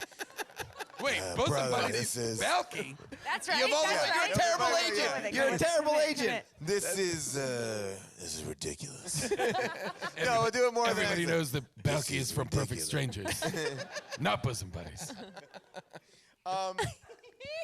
And Cuervo Jones and him. Balky Bartokomous. Yeah. It's the reason I got into acting, everybody. No. He's You I are saw from it and I was Mypos, like, right? I can do this. I You're- got this. Your family is from Mypos, right? Yes, we are from Mypos. And we you came got over. We came over on the boat from Mypos. with and a I was sign like- that said USA or burst. Yep. I was like, if Balky can make it in L.A., I can make it in L.A. And look at you. Look at me. Don't look at me. You're standing tall, Jason, on the way to your dreams. Now, That show was on Tuesdays and Thursdays, by the way. Perfect Strangers was on twice a week. Really? FYI. Yes. New shows? Imagine just pumping out Perfect Strangers like that. Damn. That's crazy. Crazy. It was Tuesdays and Thursdays. I watched it all the time. Anyways, as a side note. I will say this: a network did develop a very Perfect Strangers type show that I did the table read for as the foreign cousin. Really? And I was like, this is where I'm at. This was a long time ago, but I was like, yeah, it makes sense that I'm playing the Balky part. Right. Guys, my life is great. Whoa. Not cussing Jason laddie. is that character with us tonight? Huh? Go to hell. You can watch him in The Dictator. Hey, everybody. We have to take a break in the show right now to hear from our sponsors. Today's episode is brought to you by Squarespace. Now, whether you're planning on starting a business, changing careers, or launching a creative project in the new year, tackle your next move with Squarespace. Okay? It's widely used by all kinds of people and businesses. Squarespace gives you the ability to create an online platform which you can make your latest goals into a reality. Do you want to create cyber warriors? Well, Squarespace may be the place where you start that. I don't know how, but maybe you send out a call to all the people out there who can do robotics. Guys, ladies, this is the place to get your shit going. And here's what I'll always say. You need a place for people to find out who you are online, right? So take that into your own hands, create a website that just is your name, put a face out there, put something out there. So when you're blind dating or you're going on a job interview, people go, oh, that person, he looks cool, or she looks like a really nice person that I would like to hire. That's what you would need to do, okay? So here is the deal. Squarespace is going to give you a unique domain experience that's fully transparent and simple to set up. You can add and arrange content and features with the click of a mouse, and there's nothing to install, patch, or upgrade ever. Check it out. I've done it myself. PaulScheer.com. That's a Squarespace site. I love it. I'm behind it. I'm in it. If you have questions, you can call Squarespace's award-winning 24/7 customer support team for help. No matter how technical or trivial seeming your problem is, they are there to help you because they actually use Squarespace. They know what you're talking about. So start your free trial today at squarespace.com. Enter the offer code BONKERS, that's BONKERS, to get 10% off your first purchase. That's BONKERS, BONKERS, for 10% off your first purchase. Squarespace. Make your next move. Make your next website. The basketball sequence. Yeah, let's talk about that. This is This was That would, amazing. yeah. This was I also want to talk about when Valerie Galina hits on Snake Plissken. Is she's basically like, I want to make you feel good, and then she goes, my boyfriend and I broke up tonight. Yeah, Right. Tonight. But I think right she said, before we were "So, kidnapped. I want you to come home. Like it Yeah. was like She's a I was little like- bit, I don't want to be like, but she seems, it's a little bit slutty a little bit, right? I mean, she just Let's- breaks up. Dan, I'm not going to slut shame her at all. I don't want to, I don't want, She's I don't after want, a whatever lovely she girl. wants. She No, found out she's she got beautiful. out. right. She's But I'm a also beautiful like, why person. do we need to know that she and her boyfriend broke up? So it's we didn't pure. see a Yes, boyfriend. that's She right. could just be single. It also seems like a lie. It's like a very aggressive thing to tell someone, like, we broke up tonight. Yeah. She was just being honest. I'm into it. Well, Snake has to, do a challenge. This is my love-hate relationship with this movie because I applaud the insanity of it. Like it's like, okay, his challenge is to make 10 points on a full-size basketball court. So he's got to make a basket every 10 seconds. Every 10 seconds. Every 10 seconds, run to another so he's got to run up and down the court. So it's a little bit of a cardio exercise. And Cuervo Jones at one point goes, "He's getting tired now." I was like, no, not really. But he's shooting baskets, and the person before him, he chops someone's head off in front of him. The blood splatters into his face, and he's like, "Now you will play basketball." Here's the other thing. The basketball court is enclosed in fence, I know right? exactly what and you're there gonna are say. gunmen all around it, shooting the one person on the court, a.k.a. shooting each other to death. Why did they? Nobody everyone has terrible There's aim. no collateral damage. The same thing happens at the end of the movie. Yes, it does, They Jason. encircle the hologram, which we don't know is a hologram, And they fucking blast it. I totally saw that. Everybody would be killing it. Everybody's so stupid in this movie. Well, really, when he was on the fence, Yeah. hanging off, and they were just shot at him so much, that was the one time where like he's dead now. Right. He's dead. When they did this circle, like when all the guys were shooting him in the middle of the basketball court, I truly, the Oh, yeah. words in my head were like, how did this get made? Yeah. But here's my thought too, is like, it's not real, right? We all can agree with that. this wasn't a documentary? This is real. This No. is Right. real, Paul. This was a This reality was a show. documentary Real. shot in the year 2013. It was not real.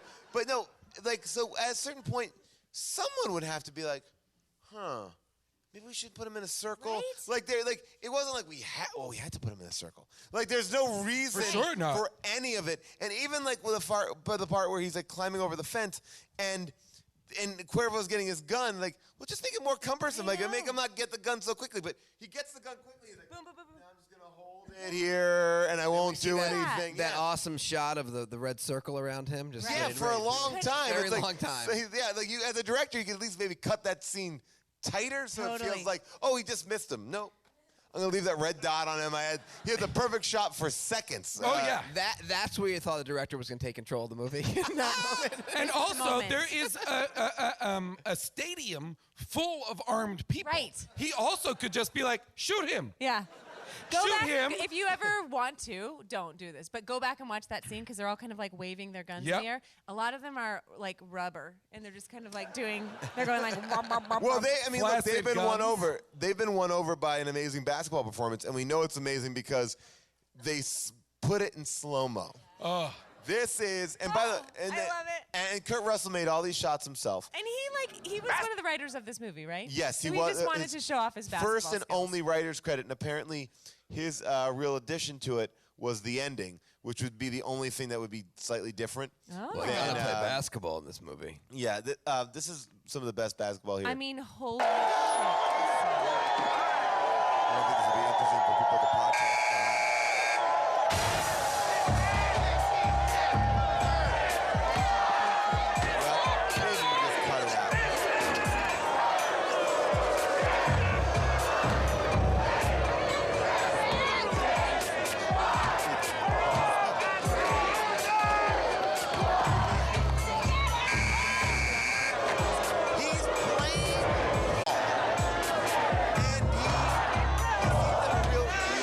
Why is he dribbling? I was wondering the same thing.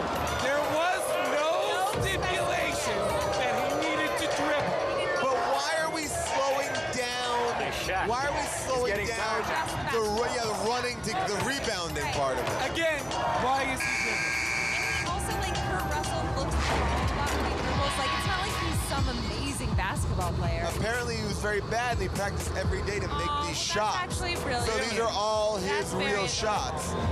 Okay, wait. Actually, I love that. That's really And yeah, and then okay. Here he Ryan goes. Kraft is standing up. Why does he make eye contact with her? Because he's like, look what's gonna happen. You're wasting time, bro. In these seconds, he could have moved. I know. And then he heaves it and gives it a good old. It looks like he really did make that, It would have been great if he missed. Do you know how many people could do that?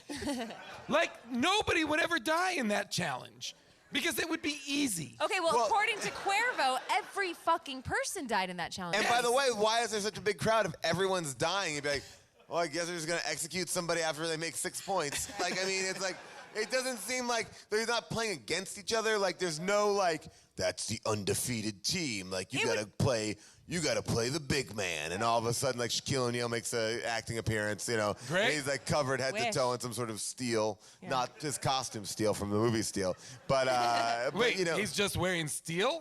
Unrelated to his performance in the movie Steel? Yeah, just give him something a little fun to wear. Oh, that seems Armor, confusing. sort of? Yeah, it's Yeah. sort of armor.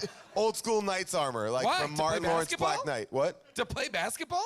Who knows? It's the future. It seems like it's a steel Kiss, tie-in. kiss, kiss, kiss. Maybe, but maybe he's like, you know, got a big hammer like that character Steel, but it's not related to. This again seems like steel. Nah, I don't know. And you know, people call me hero and whatever. It's no big deal. That is for sure steel.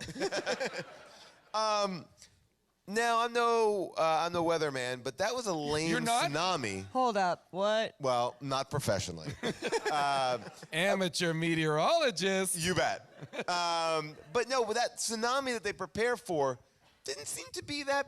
It actually kind of seemed nice.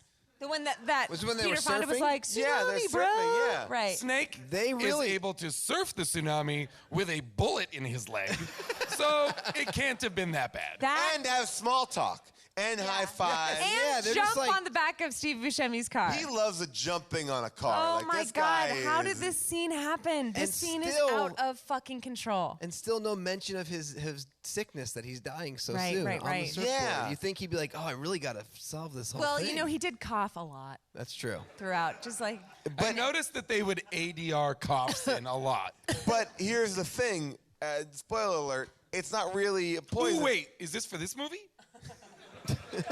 Oh, okay, go ahead. Wait, no, you saw it.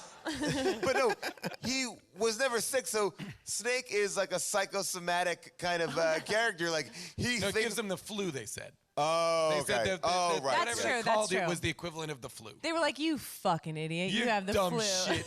You fell for it, you idiot. It's so funny if he had to blow his nose throughout the entire Snake, movie. The most Right. unattractive Like like full- thing. Like, it's like, Right. Just walk, I need Getting some, his- You I need just some had emergency. diarrhea, Can I you get some dummy. emergency? Yeah. It would be amazing if he just got diarrhea. Yeah. You're like, we just gave you diarrhea. You ain't gonna He's like, die. we gotta surf the tsunami. And he's like,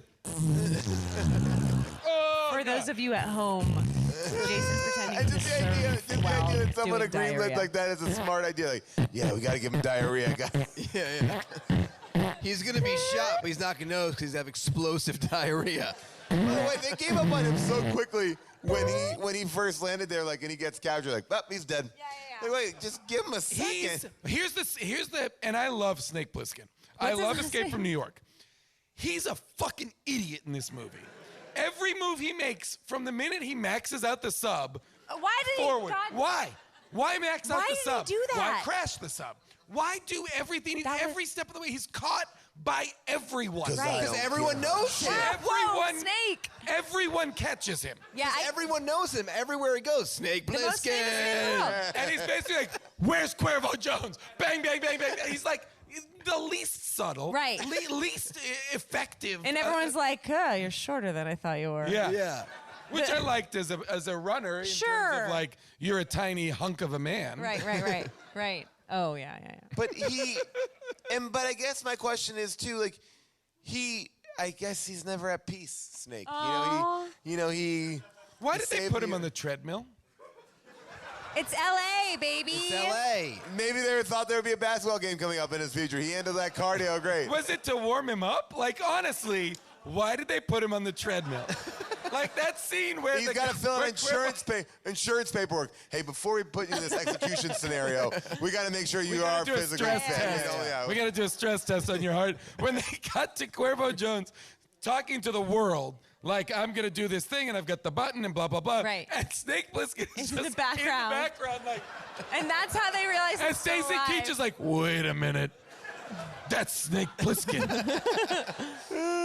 Why is he on a treadmill? I don't know. He's doing a turkey trot. I don't know why they put him on that treadmill. But the other thing about it is, like, I feel like this is what the problem with the whole movie is. It's written by someone who was doing some sort of drugs, and there's like elements of it that's like, yeah, this is fucking gonna be great. Right. And then there's other parts like, put him on a fucking treadmill. Right. Put him in a hang glider. I Right, don't just care. like- He's gonna crash into the Matterhorn. Make that a moment. Like, Yeah. it's a fucking Matterhorn from Walt Disney World. It's like, it's not like that. It's not that like an imposing mountain. Like, Right. "Yeah, pull up. We're gonna hit this fiberglass mountain. It's maybe made out of styrofoam. Yeah, it doesn't work. He if there was a what was it here? This is sorry. Wait, you guys, why did he, when Pam Grier was talking, why did he go like, I'd recognize that voice anywhere? Because it was his old partner, the car thief. Oh. They had been together in Cleveland. Okay. Yeah. That's part of the Lost Cleveland Before, Chronicles. it was like Fast Eddie or wait, Right, it was like, right. It was, Carjack. Carjack She Malone. used to be called Carjack. Wait, was that character in Yeah. Escape from New York? No, right? No. Okay. No, that's why you were joking about an Escape What? from Cleveland, but we almost need the Escape from that- Cleveland that's- to make this movie make sense. Guys, I'm telling you, 'cause everyone's I referencing will him. finance the making Right. of Escape from Cleveland. Kurt Russell, call me. That's kind of what, Carjack Malone is also based on a dude that John Carpenter knew. I name all my characters after the people I hang out with who sell me cocaine. Allegedly. You'll be in the movie. How much for this? you guys, can I ask the audience a question? Yeah, please. One time a dude told me that I look like Pam Grier. Do you guys think I do? No. I thought it was pretty cool. It's not a bad. It's not a bad. It's not a bad thing, but it's definitely not true. I kind of think I do. I kind of see it.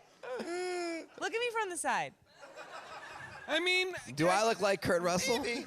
I mean, do I look like the shark? Ish. All right. This is the thing that made me most upset about this movie, and it was not anything that was on. guys, let me ask you a question.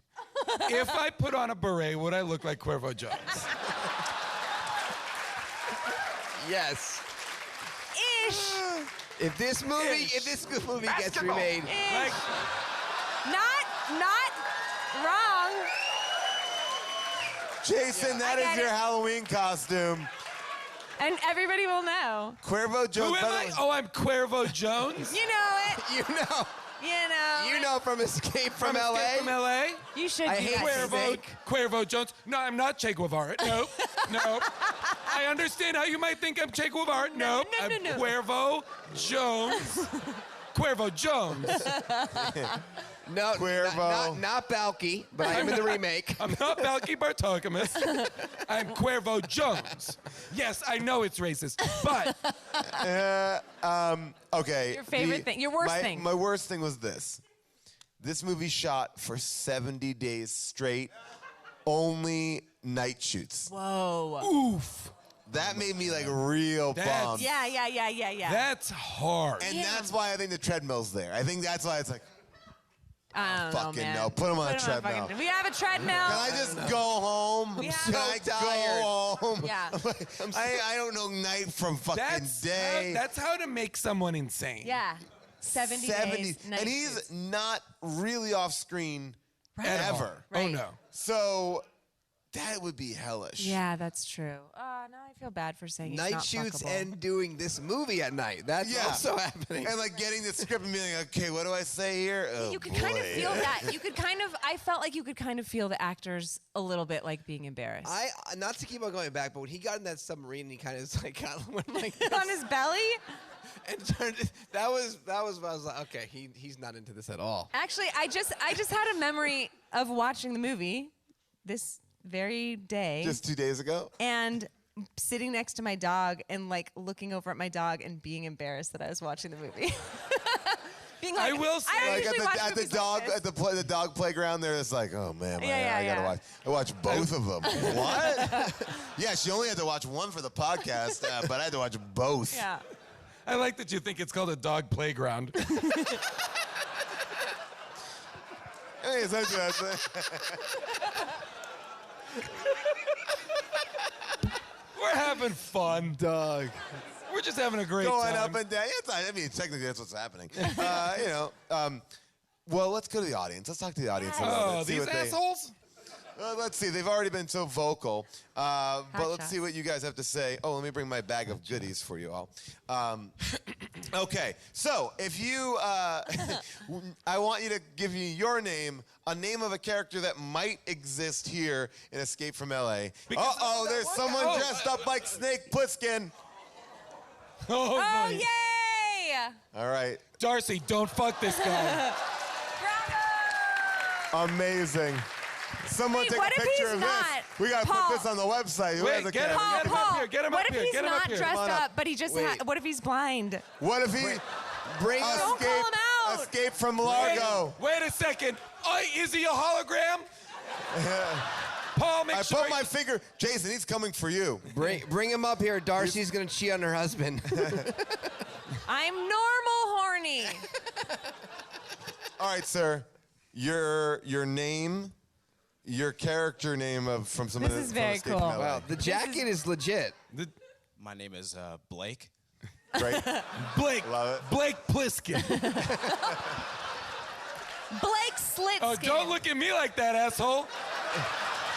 You left the house with an eye patch in your pocket. He's way too committed. I'm scared he's gonna murder us all on stage. Bangkok rules. All right, and a name of a character that could exist in this world. Blake Plissken. Love it. And your question, observation or explanation, Hope. Question for the curly-haired guy. I hate you already. Oh my God, this is so bad. He's cruising for a damn What is bruising. it? I thought You mean you'd be Cuervo funnier. Jones? You thought I was funnier? I thought you'd be funnier. Oh, it doesn't matter. You paid for the show. Your money's in my pocket, asshole! Did you really come up for?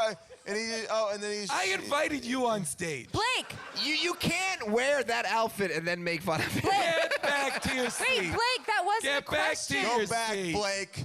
Blake Plissken. Boo! Boo! Well done. That's what he wants. That's what he wants. That's it. That's it. What did you have something?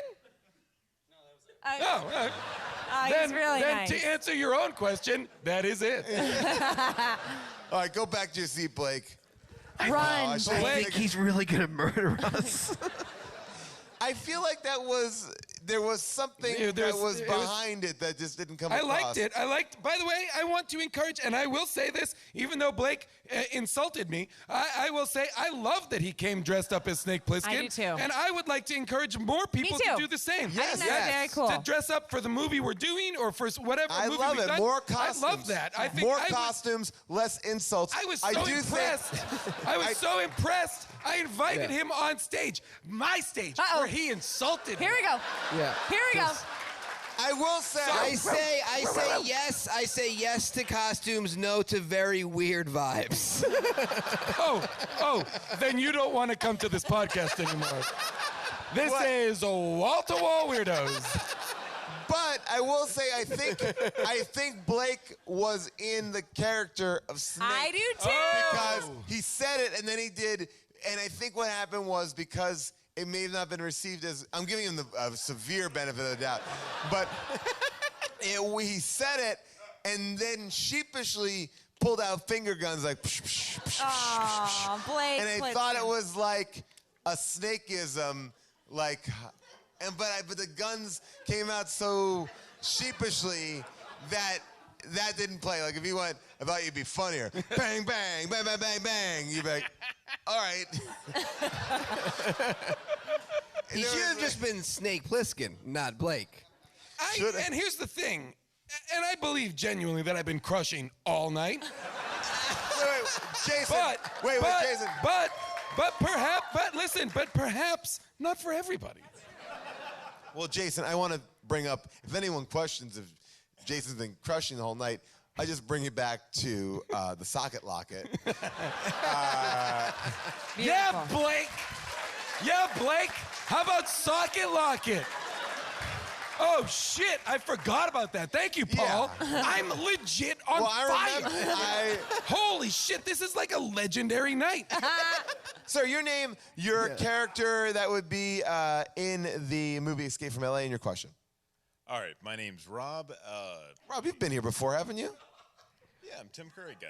Oh, yeah. Wait, we can't tell. Is he dressed up? He's not dressed up. Okay. No. No, because he had a hat. He had a he's hat. just a guy wearing a douchey LA hat. It's cute. It's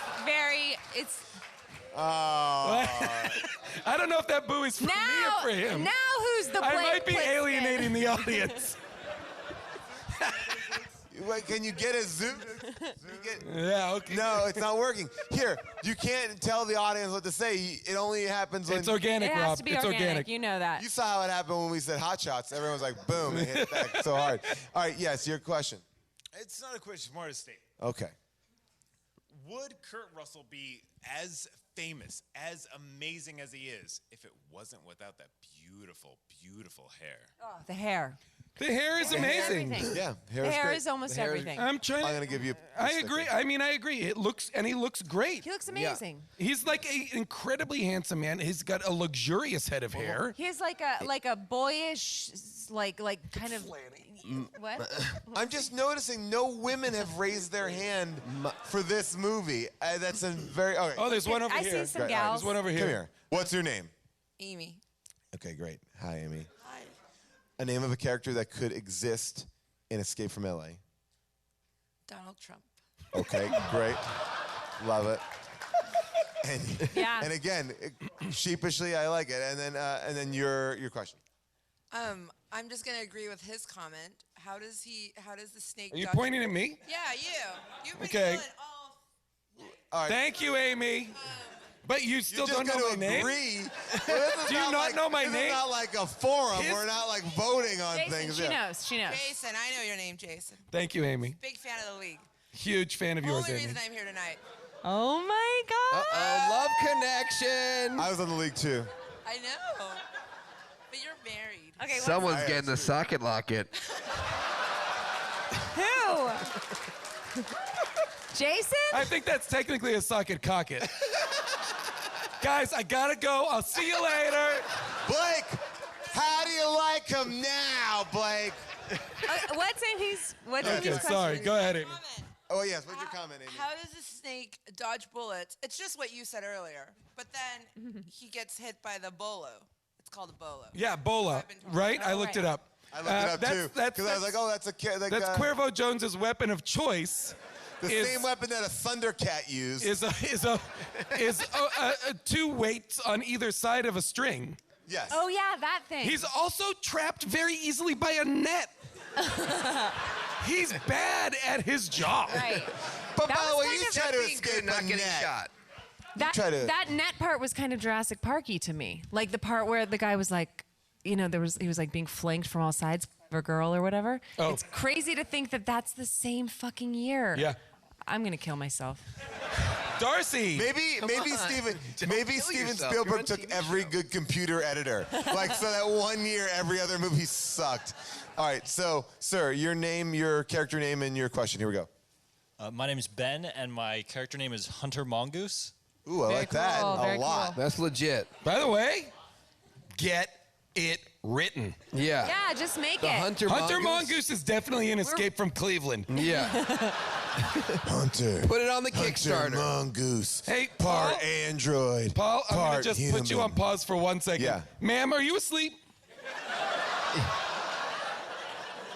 You are though. Boyfriend? How could you be Boyfriend? sleeping? Is she asleep? You no, are, a little bit. though. Okay. We will send She's fucking pretending Blake it's a Slick into podcast. you. She's I will scream at you. You are 5 feet away from me. You cannot fall asleep during the show. Do you understand what's happening? Okay, good. Paul, please continue. Yep. Okay, Hunter Mongoose, your question.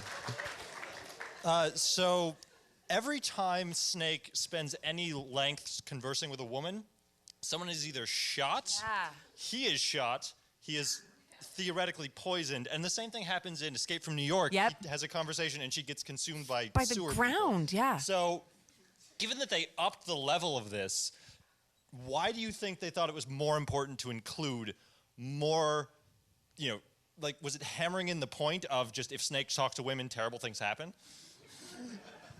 Wow. Yeah.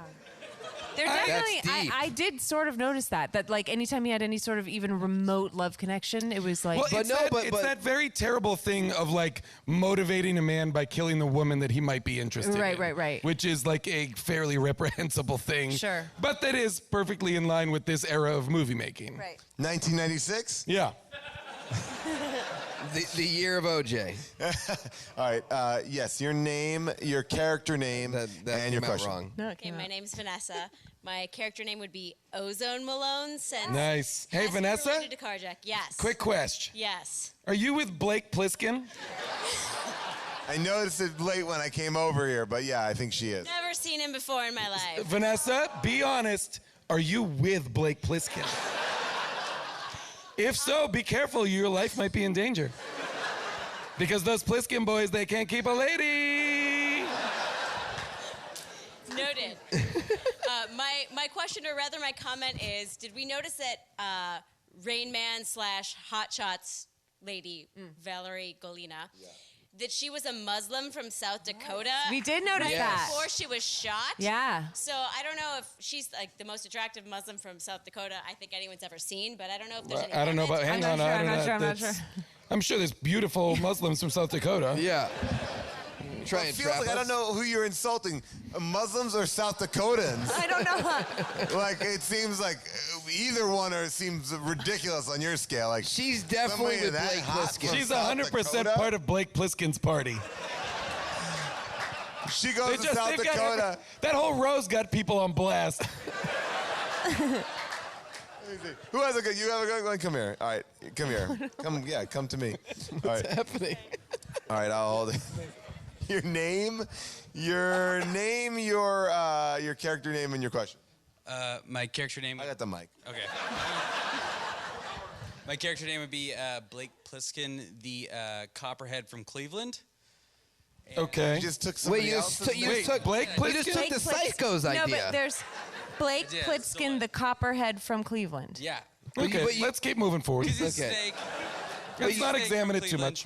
much. My question is, based on your expertise, which do you think Snake is best at, hang gliding, surfing, or basketball? Surfing. He was shot in the leg and he was just fucking cowabungaing. He was definitely. He was like hanging loose, bro. He was absolutely hanging 10, my man. He was shredding that gnar.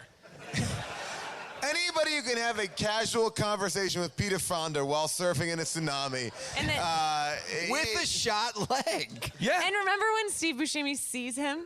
When he when they like make eye contact? He's like, whoa! Like that. Well, the tsunami wave is at the same level as the highway, which is perfectly broken. Yeah. There's like surf music, like Dick Dale Yes, there style. is.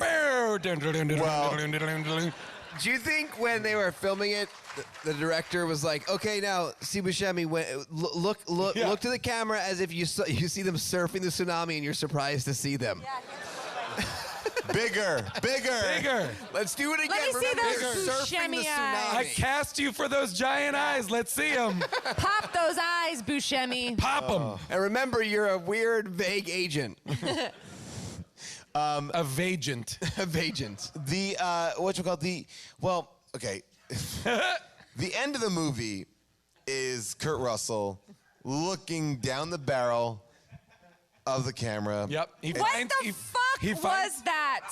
He finds a pack of cigarettes, which are outlawed. No, they were cloves. I think it was a clove. No, they were American American Spirits. Spirits. Yes. Although they were brown. They were Is that dark. an No, it old looked thing? like a clove. But I think it was probably like a natural cigarette. or Well, it's something like 2000. Is that what American something. Spirits Yeah. used to be or something? Like Yeah. weird, brown, gross cigarettes? Maybe. Like a package of cigarillos? Well, there goes our sponsorship, Jason. Ooh.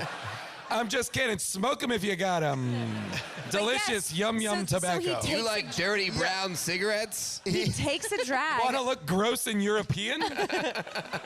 But smell Want to look like you delicious. work at a head shop? And he looks down the barrel of the camera and is like, what does it say? Like, this is the future, America? Wake up. Yes, Welcome to the human race. I Doesn't mean, make sense. Doesn't track with the whole movie. It is so weird. Also, Cliff Roberts or Robertson? Robertson. Cliff Robertson also Or Roberts. says at the end, he says, this will be the final solution. Oh yeah. He like has a weird Nazi That's what I'm quote. telling you. There is just a lot of half ideas Right. thrown there. But like, welcome to the human race. This is what Kurt Russell added. Like, I don't know if this is the only thing, but like, they're like, we can't crack this movie. It's been 10 years. We can't crack it. Kurt Russell's like, I got it. Welcome to the human race. And we'll work backwards from there. We know how it ends, so now we'll construct a movie that leads to that. So now the whole country will be in darkness. The whole world. The whole world, just at night. Right. Not terrible. That's okay. Yeah. What has he fixed? I truly thought when he pressed that button, like I thought the fucking world was gonna explode. Yeah, me too. That But would have been a better instead, moment. It just leads to the pilot of the TV show Revolution. Right? What was it called? Yeah. Right? Thank you. But that moment where he looks into the camera, I was like, this is just too much for me. That's when I looked at my dog and I was That's like, I when? don't usually watch movies like this, Penny. That's when you were like, this is too much. This is The last second, you're like, This is this it. is fucking I it. can't do this 1 second more. I'm done. That Santa's been there the whole credits time, better right? come soon. What's Santa? Apparently, there was a TV series planned for Snake in the early 2000s, but it was turned down by every network for being too dark and too bleak. Well, by the way, that would probably work I was now. gonna say it's not impossible, but I don't think, yeah. And then it was the third movie, I'm sorry, was Escape from Earth. Oh. And then it was Escape from Mars. Oh, so it was going to be 4 movies. Yes. This guy's always fucking escaping. Right. He's like, can't I just get settled? I want to see just like a Snake Settling kind of down. hanging. Yeah, just like Snake, a Cheers, like, a yeah. Cheers version of Snake. Snake like redoing a home in Encino, just comfortable. Snake just becomes like the Wilson from Home Improvement. He's like next door. Hey, Snake, what do you think? Oh, well, Your son's becoming a man. He's going to challenge your authority. I mean, happy wife, happy life. I did want to know like one thing about Snake. I wanted to know like what his damn life was like, other than that he was Cleveland? famous Other than and kicking ass and people taking thought he names? was tall. Yeah. Well, obviously we have an opinion about this movie. But there are people out there that have a different opinion. It is now time for Second Opinions. Cuervo Jones and me, we're gonna be breast bros. Utopia is the best name for this movie, cause it totally fucking rules. Cuervo Jones. Second opinion. Love it. And you snuck in. Give it up for Tim. Yeah, Tim. Tim.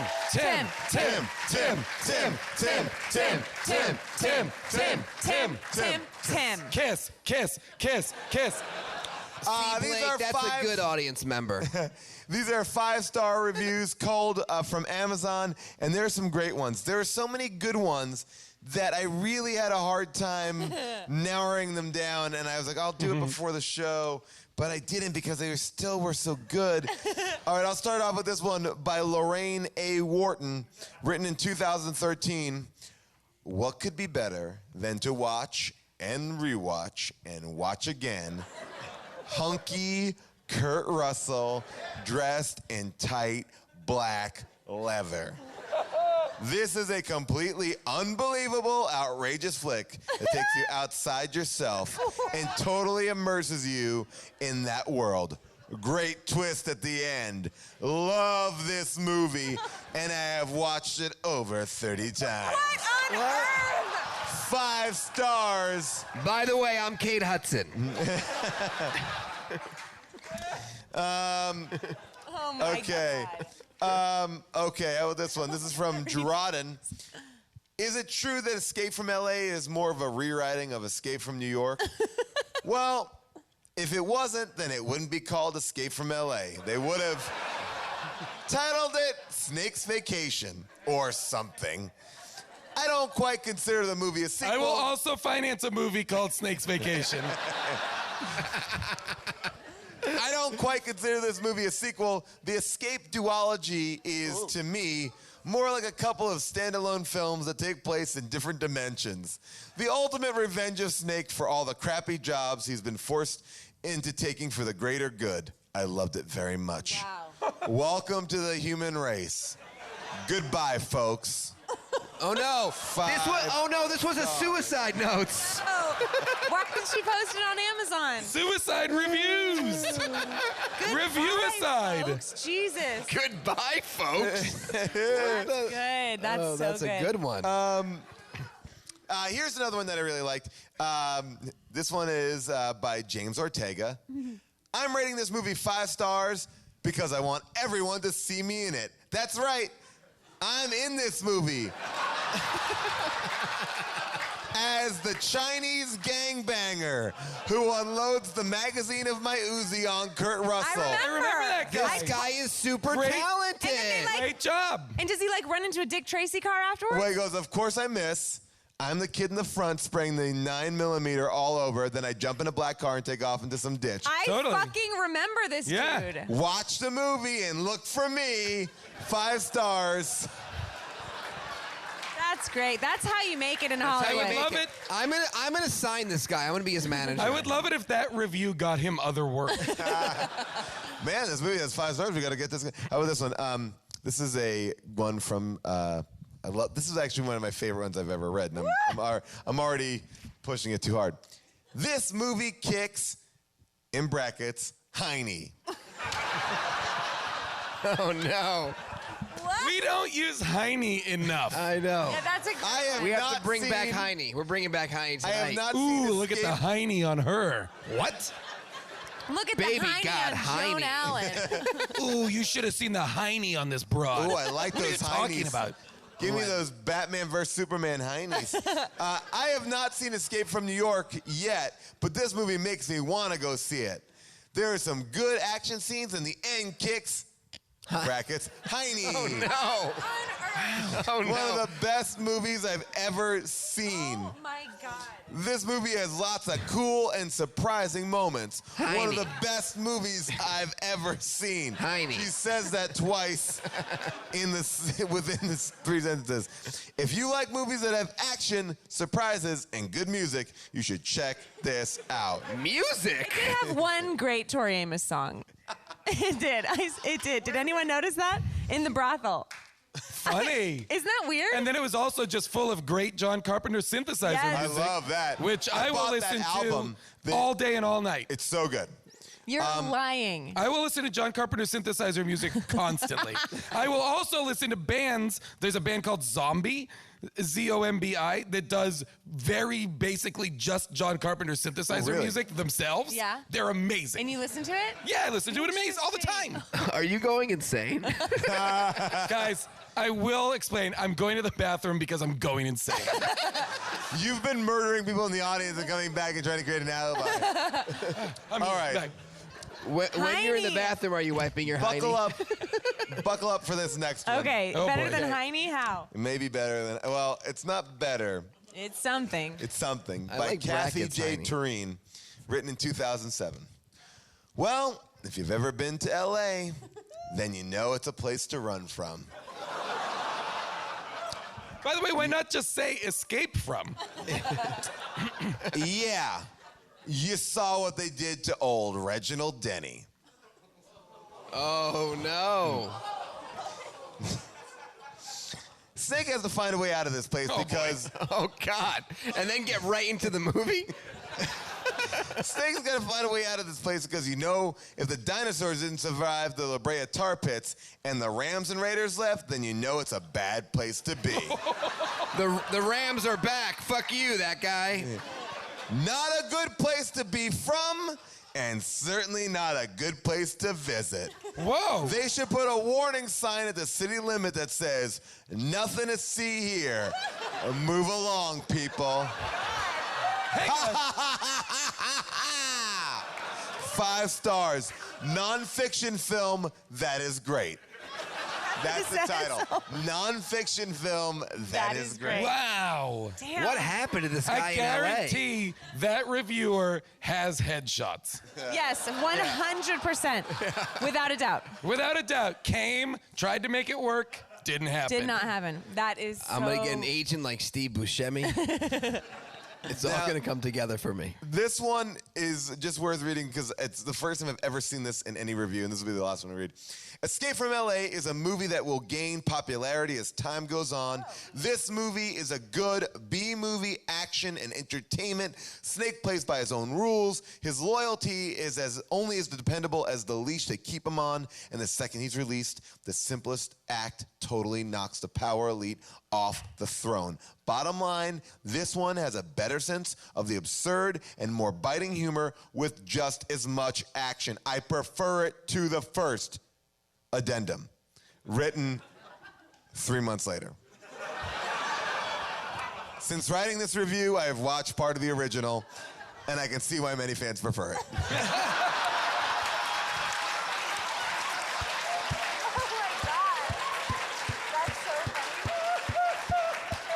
So funny. 3 months later, so good. Went back and actually, Renee done his 5-star review. 3 months later. JK, my bad. Actually, there you have it. Those are 5-star reviews called from Amazon. Definitely check out Slash Film as Blake J. Harris will go deep with somebody from Escape from LA. I'm sure of it. He has been doing some amazing pieces and some audio pieces as well. If you've missed his great sit down with the director of Crank, it's so great. Brian Taylor and him get into it. You can listen to it as a special episode here on the show. But anything else to talk about before we kind of get into the wrapping it up? Anything that we missed? I'm I mean, sure we've there talked is, a lot. but we did cover most of it. 45 minutes are spent not even talking about Right. the movie. Yeah.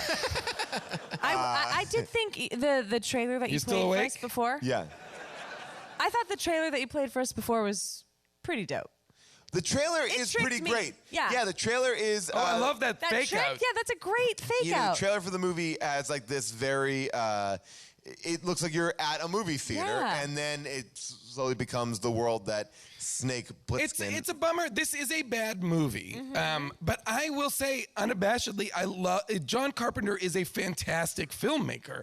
And even though this is a bad movie, and he's made plenty of bad movies, there's stuff like that. There's stuff in here that I'm like, ooh, Right. I like John Carpenter. I like what's at play a lot of times, even though it's terribly executed in this instance. But I think, like, here's the thing that I feel about this movie that's weird, is it cost almost as much as Jurassic Right. Park. Yeah. That's crazy. And I feel like, but ultimately, it's almost like a meta thing because he's like saying, fuck you, blockbusters. Like, Yep. he almost is like going like, I'll give you a blockbuster. I'll make the same fucking movie again. Right. And it's not like it's a sort of like, it seems like, fuck it. I'll do Right. it. It's Yeah. like- I feel like there's an energy of that to it. It doesn't seem like he's trying. Right. And I've liked other Definitely movies not more. trying. This maybe I'm wrong about this, but Yeah, no, but please. I almost think if either of these were remade today, it could work. I think Escape. I'm in. If Yes. Escape from New York, I think. I will play Cuervo Jones. I think You don't have to I ask think me it twice. works. I think it could work. I own a beret. I think it's a cool idea, and I think that this one, especially, you know, as people talk about, oh, California should separate from the United States and all that sort of stuff, is interesting. I think the power structure of it, the social world of it is really great. It just feels like it's all. It feels like the first 15 days of shooting, everyone was like, yeah. And I was like, how many more night shoots do we have? actually- Where's 15, Kurt? yeah. He's still playing basketball. We gotta get him. We gotta get him in here to shoot some more scenes. When's that surfing scene? I'm ready for that surfing scene. Would you recommend people watching this movie purely for this purpose? And we know how you feel if you're a dog owner. Don't watch in front of your dog. Don't watch it in front of your dog. Would I recommend this to anyone? For this purpose, To not watch not a just bad as like movie? you know, you wouldn't be like, yeah, you should see Moonlight and you should see Escape from LA. Like it wouldn't be like that. It would be like, Yeah. No. okay, No. okay, great. I'd recommend the first one, but even then, not a Not lot. highly. Yeah. All right, I would definitely recommend this. yeah, Yeah. it's worth a watch. Definitely. 100% yes. Yeah. And I agree. Watch them both back to back. You know, and if you haven't come by the end of the first one, you're In a gonna DVD come in box. the second one. Or in Snake Plissken's eye socket. Yep. Ooh, that moist socket. Ooh, suck it. I agree. I think it's Sock it to me. Guys, it's late. I enjoyed parts of it, and I really do have a love-hate relationship with this movie because I think there's some things that are great, and I think there's some things that are just really, really bad. All right, so that's that. Let's talk. Dan, you have a brand new special on CISO called Lion. Yes. And you can get that. You can download the app, or you can just add it onto your Amazon account. You get Amazon that account. CISO hookup on there. Exactly. And if you say it's Lion, then it's free for 3 months. Oh, really? Lion. Yeah, You knew that, right? yeah. It's not like I'm lying. Not like that kind of. I'm just lying like the animal. Although. And let me just ask you a question. But when you were advertising your show when it first came out, you set up a pop-up shop in New York? No, that was all of it. Okay. No. Okay. No. But I pretended like I was. merch? I pretended like I had a pop-up shop like Justin Bieber, and a lot of people were very confused. And Because it was like all your punchlines for your shirt, your Yeah. jokes on shirts. That made me laugh a lot. You're kind of lying. I was lying. I was lying about that. No, I had all these pop-up, and then I had yeah. It's late.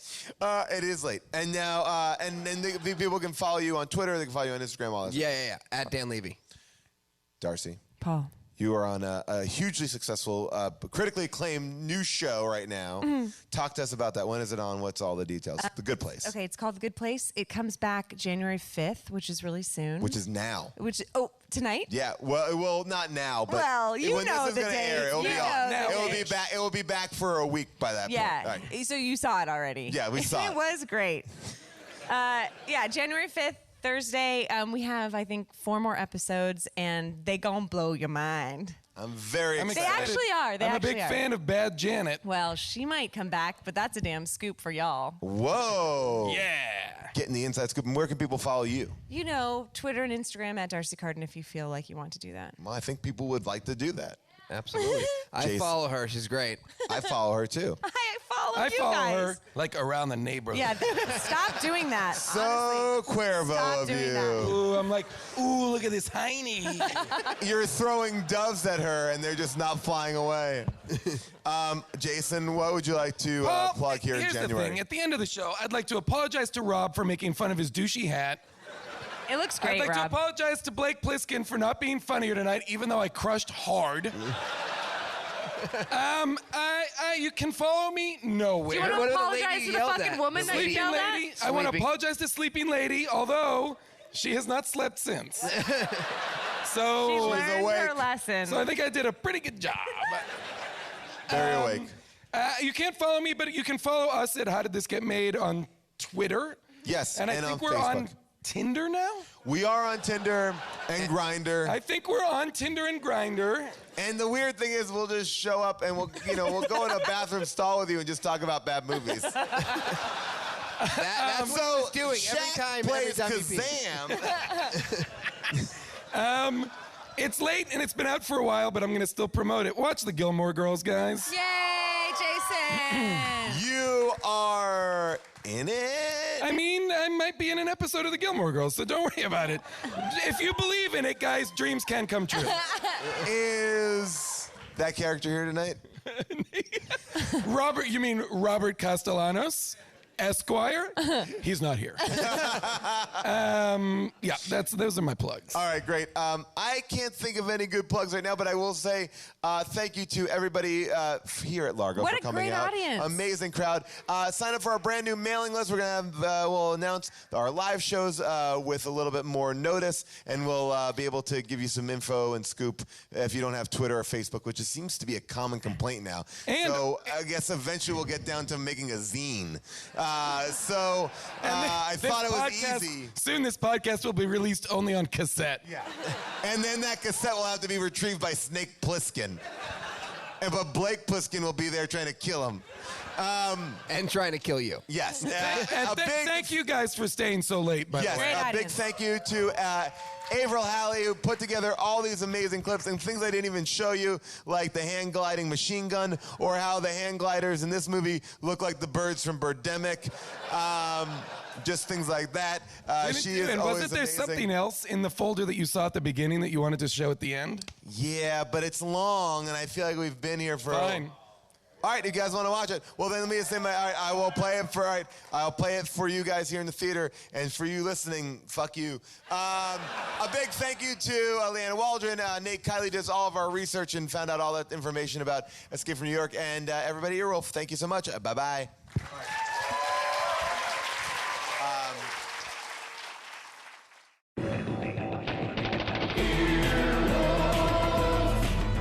This has been an Earwolf production, executive produced by Scott Aukerman and Chris Bannon. For more information and content, visit earwolf.com.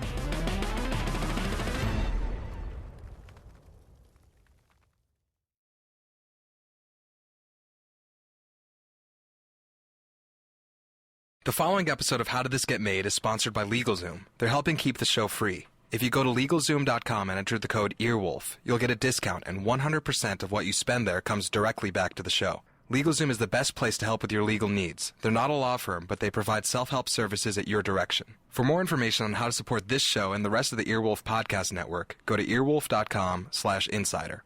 The best, worst movie of all time. We saw The Room, so you know what that means. Now it's time for How Did This Get Made? We're gonna have a good time, celebrate some failure, not just be a hater, cause you know you wonder, how did this get made? Let's wallow in the mediocrity of subpar art. Perhaps we'll find the answer to the question, how did this get made? Hello, people of Earth, and welcome to How Did This Get Made, the show where we try to make sense of the movies that make no sense. I am joined, as always, by my two co-hosts, Jason Mantzoukas. How are you, Paul? Very good. And June Diane Raphael. How are you? Hey, babe. Today... Really? Yeah, That's sure, it. We're doing a hey, babe. Hey, babe. Hey, babe. We have an awesome show. This is one of our most requested films by you, the audience. It is, of course, The Room, and we have two amazing guests here today to talk about The Room. Our first guest, you may know him from his articles on the AV Club and on Vulture. Please welcome Steve Heisler. Hello. Hey, hello, welcome. Hello. Now, you consider yourself kind of like a Room aficionado, right? Yes, I was introduced to the film a couple years ago, and suddenly I was very, very obsessed with it. I've interviewed Tommy. I've interviewed other people that are associated with the film. I've been to screenings, and I've hosted screenings and met Tommy in person, and the more I learn about it. Amazing guest here today as well, one of the actors from the film, Greg Sestero. I'm pronouncing your name, right? Yeah, that's correct. And you play Mark in the film. Yeah, that's right. Kind of the foil to Tommy Wiseau's character, essentially. You that's are right. So we're very excited to have you here. This is awesome. I've seen the film so many times, and I've seen it in theaters. I've seen it by myself, and every time you see it, it really holds up as being thoroughly entertaining. I watched it for the first time, and like the number of times that I had to rewind something to be like, wait, what just fucking happened, was more than any movie we've ever done before. It took me like twice as long to watch this movie because I was like, hang on now, what is going on? Well, the sex scenes don't help either. Oh my God. I wrote because you jerk off to it. And you're like, oh man, I haven't been paying attention enough. I've been jerking off too much. Because this is the sexiest scene I've ever seen. Those sex scenes, for the first like 24 minutes, I wrote it down, like there are sex scenes almost in the first like 26 minutes, 3 sex scenes, and they're long. I always say if you can survive those sex scenes, then you can have fun watching the movie because they are pretty painful to watch. And and one of the sex scenes, they reuse clips from the first sex scene. It seems like the second recycled sex scenes, and it's cut so much faster too, and so it's just like half the speed. It's just a different song. That's what I was like. That's one of the ones where I was like, wait a minute, isn't this the same scene where he's thrusting his butt like that? Why do I have to see this part where he's like thrusting his butt again? The sex scenes are like a very bad Babyface video because that slow. So you jam. just mean a Babyface video? I think Babyface would be quite offended. They're very long. I wrote down that one of the sex scenes is 8 minutes long. Tommy Wiseau is is it 8 minutes long? Sorry. It's really sorry. long. Sorry. Oh, it's at 8 minutes, and it's 4 minutes long. Sorry, so 4 minutes. But 4 minutes is a long time. That is a very long time. Especially, basically, at the point in which it basically has a 4-minute sex scene, only 8 minutes in. So you're now like that third of that time has been split into 1/3 of it is a sex scene. I remember reading the Variety review of the film when it first came out, and the review was basically like, I watched people walk out after the first sex scene, and then I left. That was the end of the review of the film. Well, to me, I didn't know what The Room was. I lived in Hollywood, and I would always drive down one of the streets here, and they had a big billboard for it. And I thought it was like a vampire movie. I didn't know that it's kind of this, I guess, psychological drama. I mean, or is it a relationship? How would? Or it tries to be that. Yeah, it's a love triangle movie, but it basically Tommy Wiseau plays his character is what's the character called? Johnny. Johnny, yes, of course. We're all like Johnny. We know.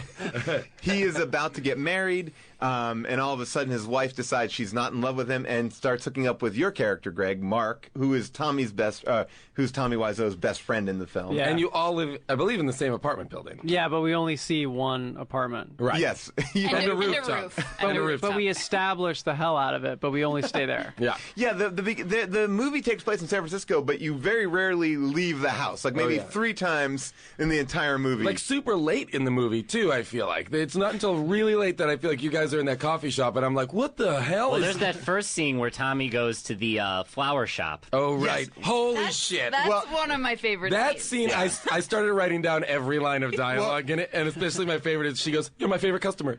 Here, And she says, I didn't recognize you at Yeah. first. And the Because best he had part his of sunglasses on? A lot best of part about vampires must live in San Francisco. The best part about that is, like, the more you watch it, the more you see these little things. But, like, she's looking directly at him and then shifts over and then says, "Oh, I didn't know it was you." It was you. Like, but she's looking at him when he comes in. Well, I had that scene just so people who've never seen the movie, you can kind of get a sense of what this movie is like. Here, tickle this.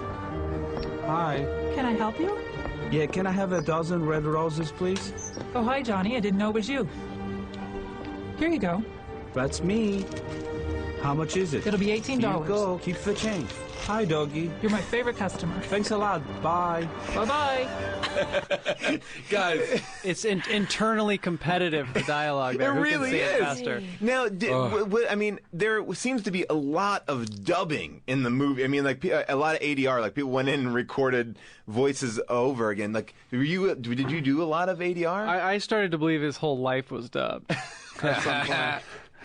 There was a ton of ADR. Does he not like his voice? Is that part of it, or is he just not clear? I think he wants to sound as Johnny as possible, Johnny Americana. So I think he really tried to make sure each line was said. You know, I also assumed that they were like rewriting some of the lines too. I'm not really sure if that's true, but it seemed like perhaps the kind of movie that it is, the kind of obsession that he has, that he would hear something and be like, no, I have something better, even after it was already filmed. Although a lot of the time it seemed like he was just redubbing what he had said. Like, you could, his mouth was saying working those with the words, lines. yeah. I also seemed to think at points, I was like, maybe they didn't have sound in this scene. Maybe they could not capture sound. Yeah, the sound booth was quite a story in itself. Really? Yeah, there were some interesting happenings on the first couple days. I think the sound person maybe was his first sound job. Oh my God. Well, now, I mean, the famous thing about this movie is that 2 cameras were put side by side together. Like he didn't know if high def was the future or 35 millimeter, so they were taped together. That's at least is the lore of what happened. So every scene is slightly off center because you're accommodating for 2 cameras being taped together. Well, there are also times when it cuts to the other camera and it's blurry, and then it cuts back to the first camera. Yeah. Now, Greg, you were the line producer on this movie as well.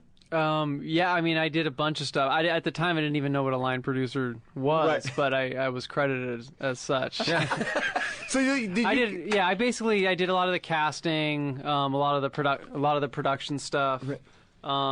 Basically anything that kind of needed to be done, I was doing. So at one moment I'd be ordering pizzas for the cast and crew, and the next moment they're like, "Oh, you're in the scene." I was like, "Oh, I don't know my dialogue, but."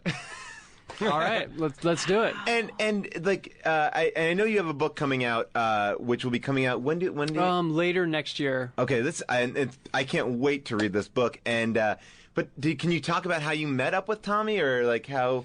I originally met Tommy in San Francisco in an acting class of all places. Right. And I watched him perform a Shakespearean sonnet.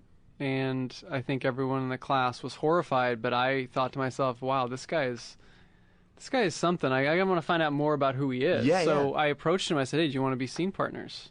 And he looked at me like I was absolutely insane. He looked at you like you're insane. And I didn't know if he thought it was a cool thing or, he was annoyed that I asked him. He's like, yeah, write your thing down here, okay? Okay. So I was kind of waiting on edge to see what would happen, and he ended up being just this complete, alien-like character that... He really does have this, weird thing about him, even, that he wears sunglasses. I've seen him, present at the, here in L.A., they have a midnight screening once a month, and he's there, and he acts out stuff, and he's kissing women, and his body is weird. He's a weird guy, and he's very secretive, and no one knows a lot about him. His body during those sex scenes is the strangest. You can't make heads or tails of it. Yeah. You really can't, but he shoots his own ass so lovingly. Yes. It looks like he was a wrestler who was vacuum sealed. Yeah. I was strange. I was like, this is he has Sylvester Stallone's older body, HGH-y kind of. Yeah. It feels like he's doing he's doing something to get that ripped at his age. It looks like fascinating. It looks like they took an action figure and put it in the microwave for a couple of seconds. Yeah, it's just a little off. Well, the first thing, if you've not seen this movie, the first thing I want to talk about too about. You're in for a treat when there are 3 different logos, all for the same production company that start the movie. I wrote the same thing. It's he couldn't decide which production company logo he wanted, so he said, we'll do all 3 right back to back.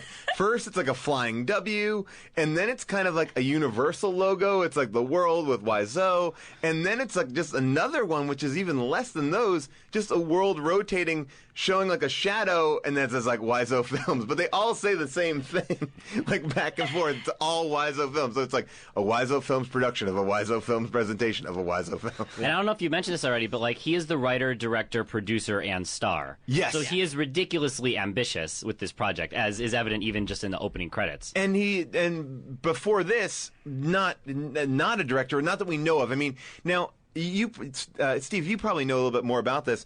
But people always say, first of all, the movie I heard took 6 months to shoot. Is that? I'm not sure how long it took, but I do know that. Well, from what I've heard from people that I've spoken to, it was they were told it was 2 weeks or something, and that's actually the mythology behind the character Peter, who plays the psychologist in the film. One of my favorite lines of his is just "People are people."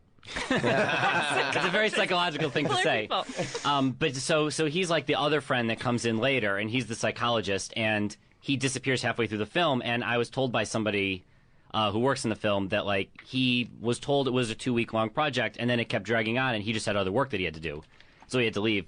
But my favorite part of that movie is his scene when. So obviously there's a scene in which, for really no reason, they get into tuxes and they play football. Where were they going? Yeah. But Peter, I was oh, this must be his wedding. Oh, nope. It's not. This is the wedding photos. Party. Nope.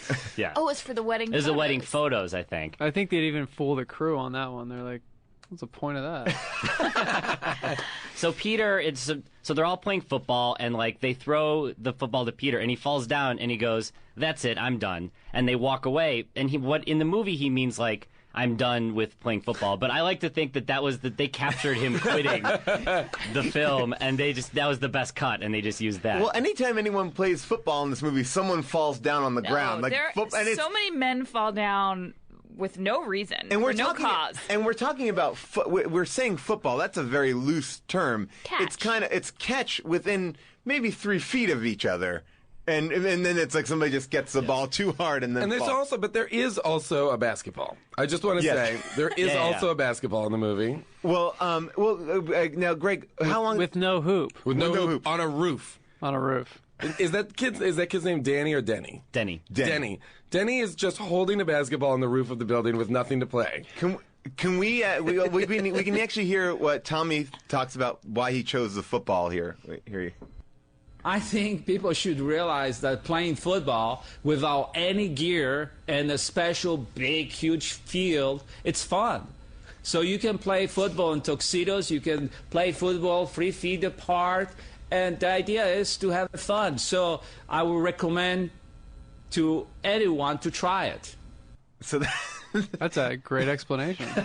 When asked why people were playing football in tuxedos, that was the answer. Here's the thing. Since that, 3 feet tuxedo-clad football has exploded. Taken off. He does it at the screenings. He'll get out there on the street and Yes. get people in a big circle, and they'll toss the football, and he'll like run the drills. Like at one point, Johnny and Mark go to the park and they like run football drills, and he'll do that at the live screenings with fans. It's amazing. No, Greg, how long did you work on the movie for? Like from your start to finish?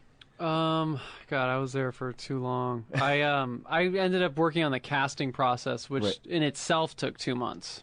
Wow. Now I heard that, like, I read some stuff online that there was a lot of replacement of cast. Like Mike and Michelle, like they were I love them. totally recast midway through. I love those two. Those And Mike's crazy whole cats. story. Yeah. Mike and Michelle are essentially just two ancillary characters that are kind of, they like They just having sex. I feel like Mike Yes. is kind of the comic relief in the movie. He has the best receiving a blowjob face I've ever Oh, my seen in God, any movie. It's wonderful. Mike's performance is worthy of. Oh yeah, of- in that sex scene alone, and then the scene in which he just tells Johnny about how he got lost his underwear. Tommy told me at one point that that he had cast 2 people for each role. And so there were 2 Lisas and there were 2 Michelles, and I'm not 100%. I mean, that's just what Tommy told me. So there had to have been double casting at some Yeah, point. he believed in having backups for every character. Did Like- you have a backup? I wasn't originally even going to be in the film. You were the backup. So I was essentially the backup, but that's a long story behind Right. the backup. But yeah, So he wanted 2 characters, almost like you would do a play. for a play, yeah. Like an You understudy. could, again, it's kind of like the logos for the movie. He couldn't decide whether this was going to be a movie or a play. Okay. So he decided to kind of mix them together. Wow. So now, were there people that were just on call that never worked, or were they? Did they have scenes that were shot? They were on call, but I think by the end he ended up making his final decision. Sometimes even the day of filming. Really? Yeah. Now, I like to think that there would have been a shadow movie made. You know how you said there were like Yeah. 2 cameras? Yeah, yeah. That each camera was capturing different actors doing the same lines. And I'd like to only Tommy is the common denominator. I'd love to see a movie just about all the mom's friends that she references. Oh my God. I'm obsessed with those I women. want to see a movie about the mom. I was Me too, I was obsessed with the mom. With the Obsessed mom. with well, the mom has one of the best scenes. She's talking about her friend who is having trouble with a house, and it kind of segues into something different. Here, we'll pull up this clip right just to get a taste of what the mom scene is like. That jerk Harold. He wants me to give him a share of my house. That house belongs to me. He has no rights. I am not giving him a penny. Who does he think he is? He's your brother. He is always bugging me about my house. 15 years ago, we agreed that house belongs to me. Now the value of the house is going up and he's seeing dollar signs. Everything goes wrong at once. Nobody wants to help me. And I'm dying. You're not dying, Mom. I got the results of the test back. I definitely have breast cancer. That is really buried And then it's in the never referenced again. And then she probably has to go. She has to go a Well, lot. well, there's a lot of things that are set up. The breast cancer is set up. The why Denny, this 14-year-old kid who's kind of going on 40, who and some of the stuff I've read. Tommy says that he was meant to be mentally handicapped. Yeah. But it's kind of unclear. It's like He's also a drug addict, too. he's also a drug addict. Like, he always He also likes to watch. Yeah, that was creepy. Yeah, that line was that's one of the early lines in the movie where I was like, wait, what? He's like, I just like to watch. And I was like, whoa. Basically, he comes over to Tommy's house and he jumps in the bed with Tommy and his girlfriend right when they're about to have sex. And then they get into like a little pillow fight and they go, get out of here. Three's a crowd. Get out of here, Denny. We need to have a 4-minute sex scene. So, had you had worked on bigger movies at this point. Like, you worked on Patch Adams and and obviously this is independent, but it had some money. I mean, it's not like, according to stuff I've read, like people say it cost $6 million or something like that, or he spent a lot. $6 million? No way. Yeah, $6 million. $6 million. Mm-hmm. Wait, hang on. And from what? Yeah. And from what As the line producer, where did that money go? Not in the film. From what I understand, there was this woman who was Tommy's ESL teacher who provided him with the money. She was this like rich older woman who's in the credits apparently. Her name is Chloe or something. I think. Yes, Chloe Productions. It was also a Chloe production. Yeah, and so he would get on the phone and call and ask for more money every once in a while. I'm not sure where the $6 million worth of that money could have gone, but she had a very profitable ESL training center. Yeah. Wow. So like $6 million, and I'm assuming you guys paid quite a lot of money just for the green screen. Yeah. Rather than going on a roof, they green screened the roof. Yeah, so the roof is essentially the roof. It was shot in a parking lot, so we shot a rooftop on a parking lot. Wait, so you were out? Wait, so you were outside with green screen then? Yeah. That wasn't even inside. What? So, it just keeps going. We could talk about the dysfunction all day long. Why not just shoot the rooftop you were on? Okay, this is blowing my mind. I figured you guys were just in a random like studio. Just think, every decision that you could have made that would have made sense, we went the other way. Entire, different direction. For creative reasons, or if you want to be generous. I think in a way it made sense to Tommy to do it that way, and that's kind of the nature of my obsession with the film, which is that like he very deliberately did these things, and his logic is something that I would never have come to, but it's his logic, and this is the movie that he wanted to make. You went full force at something. Not listening to anybody else, but just his internal vision. And he's an auteur, guys. It felt like some of the lines were autobiographical. Like when he gives that monologue about how he couldn't cash a check because it was out of state. Yeah, he goes into this long that monologue. That all felt really. That actually feel like it really does feel like he went into a full thing. Like he moved here and a girl paid for his first date and stuff like that. I mean, yeah, he has a whole was backstory. Was that Chloe he's talking about? Yeah. Oh no, I'm sure that at one point there was probably a Lisa in his life that did something to him, because the whole movie it feels like this is autobiographical. Yeah, because the whole movie is all about how good of a person he is, and he goes out of his way to talk about how good of a person he is. Usually it's through the mom talking to Lisa about why she shouldn't dump him. He's like, he provides for you, he gives you a car, he has a good job and all this stuff. And he makes women out to be these manipulative people. At one point you guys are talking on the rooftop, I think, and it's basically, I can't remember, Greg, if it's you or Johnny that says, or Tommy rather, that says that basically women are either too smart, flat out stupid, or evil. That was me. That's the line. And I was like, that is the thesis statement of this movie. That's actually a really good point. Well, yeah, because there was no justification as to why Lisa thought he was a terrible person and did terrible things. Everyone, she just like made up her mind. She just made up her mind. Everything got over him. Everything after a long sex scene. Yeah. Basically, the reason, basically they have a long sex scene. He falls asleep, and then I feel like that was the trigger moment. She's like, "You fell asleep after sex? I hate you." You're right. That is the moment. Oh, really? Because she rolled over and she wanted to talk to him. And then she looks back and she rolls back over. Yeah. Yeah. And then the next morning, she's calling his best friend, you, to have sex with him, or to her, and it's like. But it's like everything you know about Johnny is he's taken in this mentally retarded kid. He's paying for his schooling. He's got a good job. He's giving money to Lisa to survive, Lisa's mother. Yeah, like bought her a red dress. But it feels like it's it feels like he dated this girl. She cheated on him, and he was like, "Why?" Yeah, he thought he did everything perfect, and so it's everybody else's fault. There's nothing to do with him. It's so amazing to me. Now, did you ever have the feeling in this movie, like, did you ever go like, I kind of want to walk off, or were you at a certain point just going like, I'm kind of in for this ride? I literally, it was so much fun. Just to go every day and say, how are they going to just destroy this scene? I thought to myself, I've never had more fun making a movie. I was obsessed in this movie with the entrances and exits of the scenes. Which are very much like a play. Yeah, it is. So. It feels like you're watching a play because it does take place in one kind of room. Yes and no, but sometimes people just come in, walk in, have a conversation, and just walk out. The mom comes all the way over to have a conversation about something that could have easily been on the phone, and then it's like, oh, I gotta go. And just leave. And he shepherds everybody through it. Like anybody who enters, he goes, "Oh, hi, Lisa," or "Oh, hi, Denny," or "Oh, hi, Mark."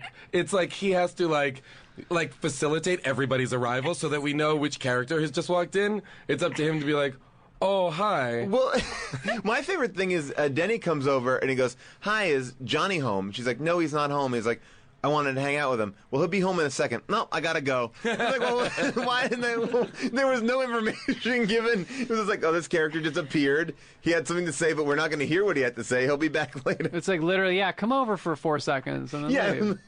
And that, I guess, helps that everybody lives in the same apartment building. Yeah. Did you ever improvise or like work with him on lines or anything like that, or is it like you just followed along? And Yeah, I did some fun little improvising stuff that I threw in that I wasn't supposed to, that Tommy was furious about. Oh, really? And then, yeah, he wanted me to like watch the monitor and make sure, how was his performance. And Yeah. I'd always give him kind of a thumbs up. Yeah. And he'd look at me and shake his head and say, "You just say that." Oh my god. Oh my god. Meaning he wasn't even buying my thumbs up. So I was doing my best. Now, like, how many takes per scene?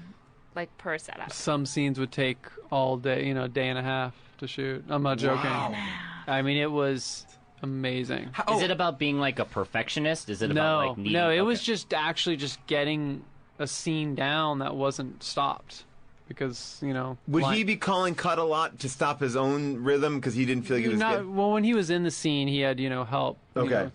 Who would cut the scene. But, yeah, it was just actually just being able to get the lines down fluidly, or as fluidly as you can get them in a blocking scene. Would he be rewriting? Like, no. Once the script was locked, it was locked. It stayed just the way it is. You do not change. And did you get a script at a certain point where for me it feels like you just got pages at a time, but did you? Yeah, I was one of the lucky few that Allen lucky, movie. right? It's like a yeah, Woody Allen but no movie. one else saw. No one else got to see a full script. So I think a lot of people wondered: is there even a full script? Yeah, or is this just kind of pages of dialogue?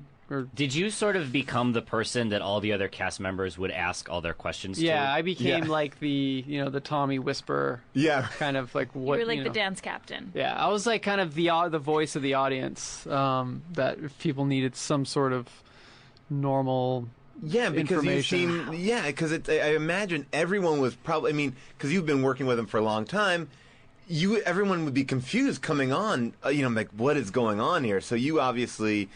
Probably have to put out a lot of fires. Yeah, that's a good way to put it. I got to see a lot of my initial reactions and all these other people that were meeting him for the first time. So I got Your character always seems so surprised that Lisa was coming on to you.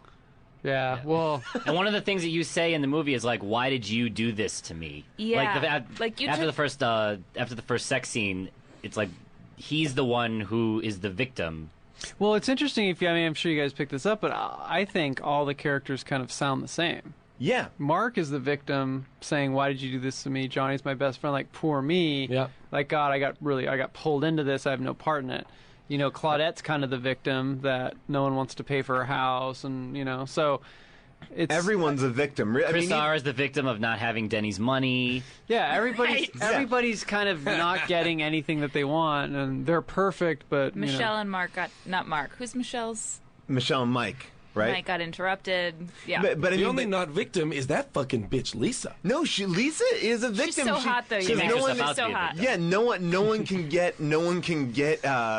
No one understands why she's so furious with this guy who has a great job in computers. Oh my God, that's like. But he also works at a bank. I thought. Oh, yeah, he works at a bank. She wanted to get into computers, but he told her it was too competitive. Oh, that line. Wait a minute, I wrote that line down. Like now I can't. You're right. The computer business is too competitive.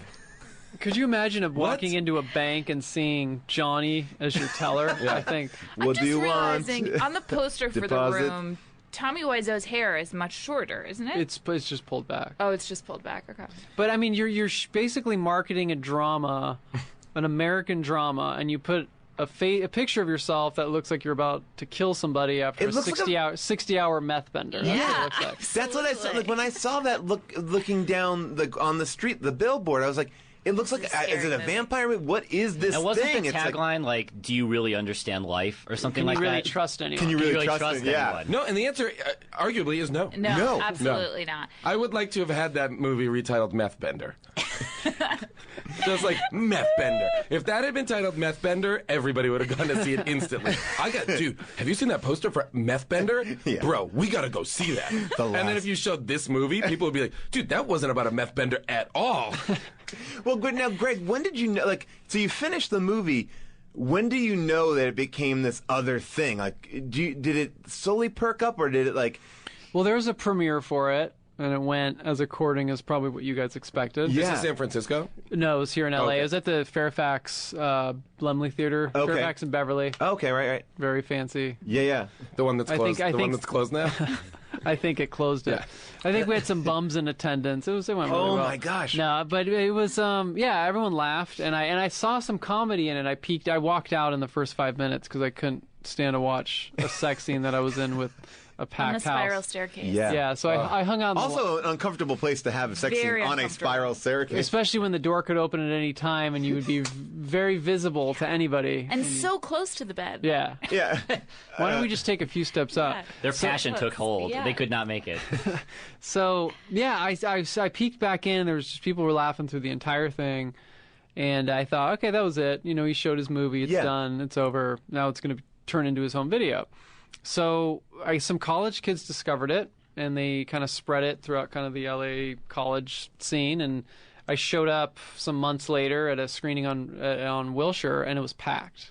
People were going nuts. They were obsessed. They were saying the lines. Yeah. They wanted to get the DVD. They were just, so for a year or so it went like that. There was a year anniversary screening at the Sunset 5, and it was like on 3 screens.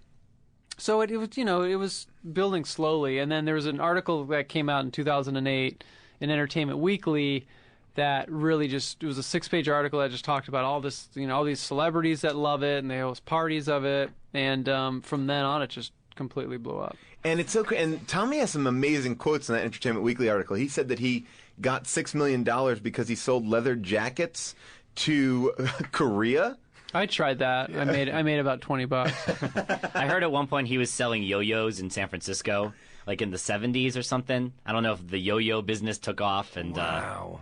Now, my question is to you, Greg. Like, has he come back and be like, we want to do a sequel, or is it like? Because I know the guy who did Troll 2, like, is like, people like this movie. I want to get together the cast and do it again. Or is he just kind of disconnected from everybody involved? Yeah, I mean, he wants to make other movies. I came up with some pretty funny ideas for a sequel and talked to him about it, and he seemed into it. But having that made is a totally different story. Yeah. But I think, he wants to do other projects. I would love to see a Johnny Ghost, like kind of like a ghost dad kind of thing, like make him alive, but he's walking through people's lives. Or is his conviction in making this movie that if somebody were to watch it, they would think he's an American actor?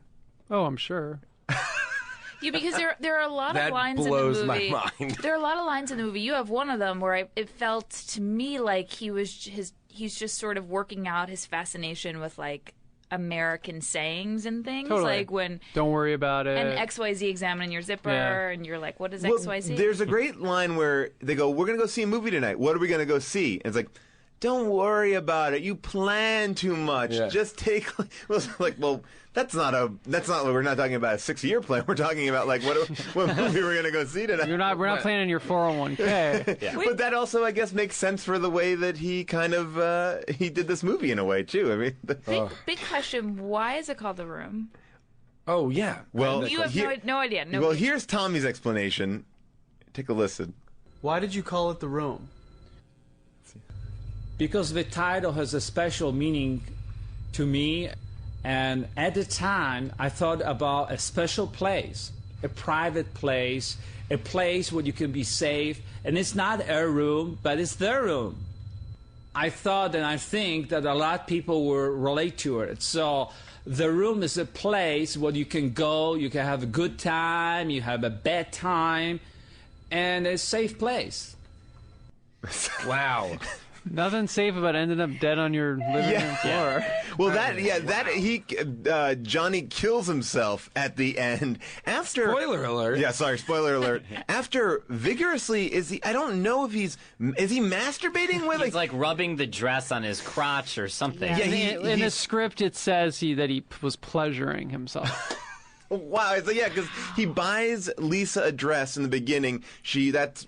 Opens up this first sex scene that we see, and then at the end, after she's revealed that she's cheating on him, he smells the dress, and he's rubbing himself on it, pleasuring himself, and then shoots himself in the head. I think that's a pretty interesting turnaround.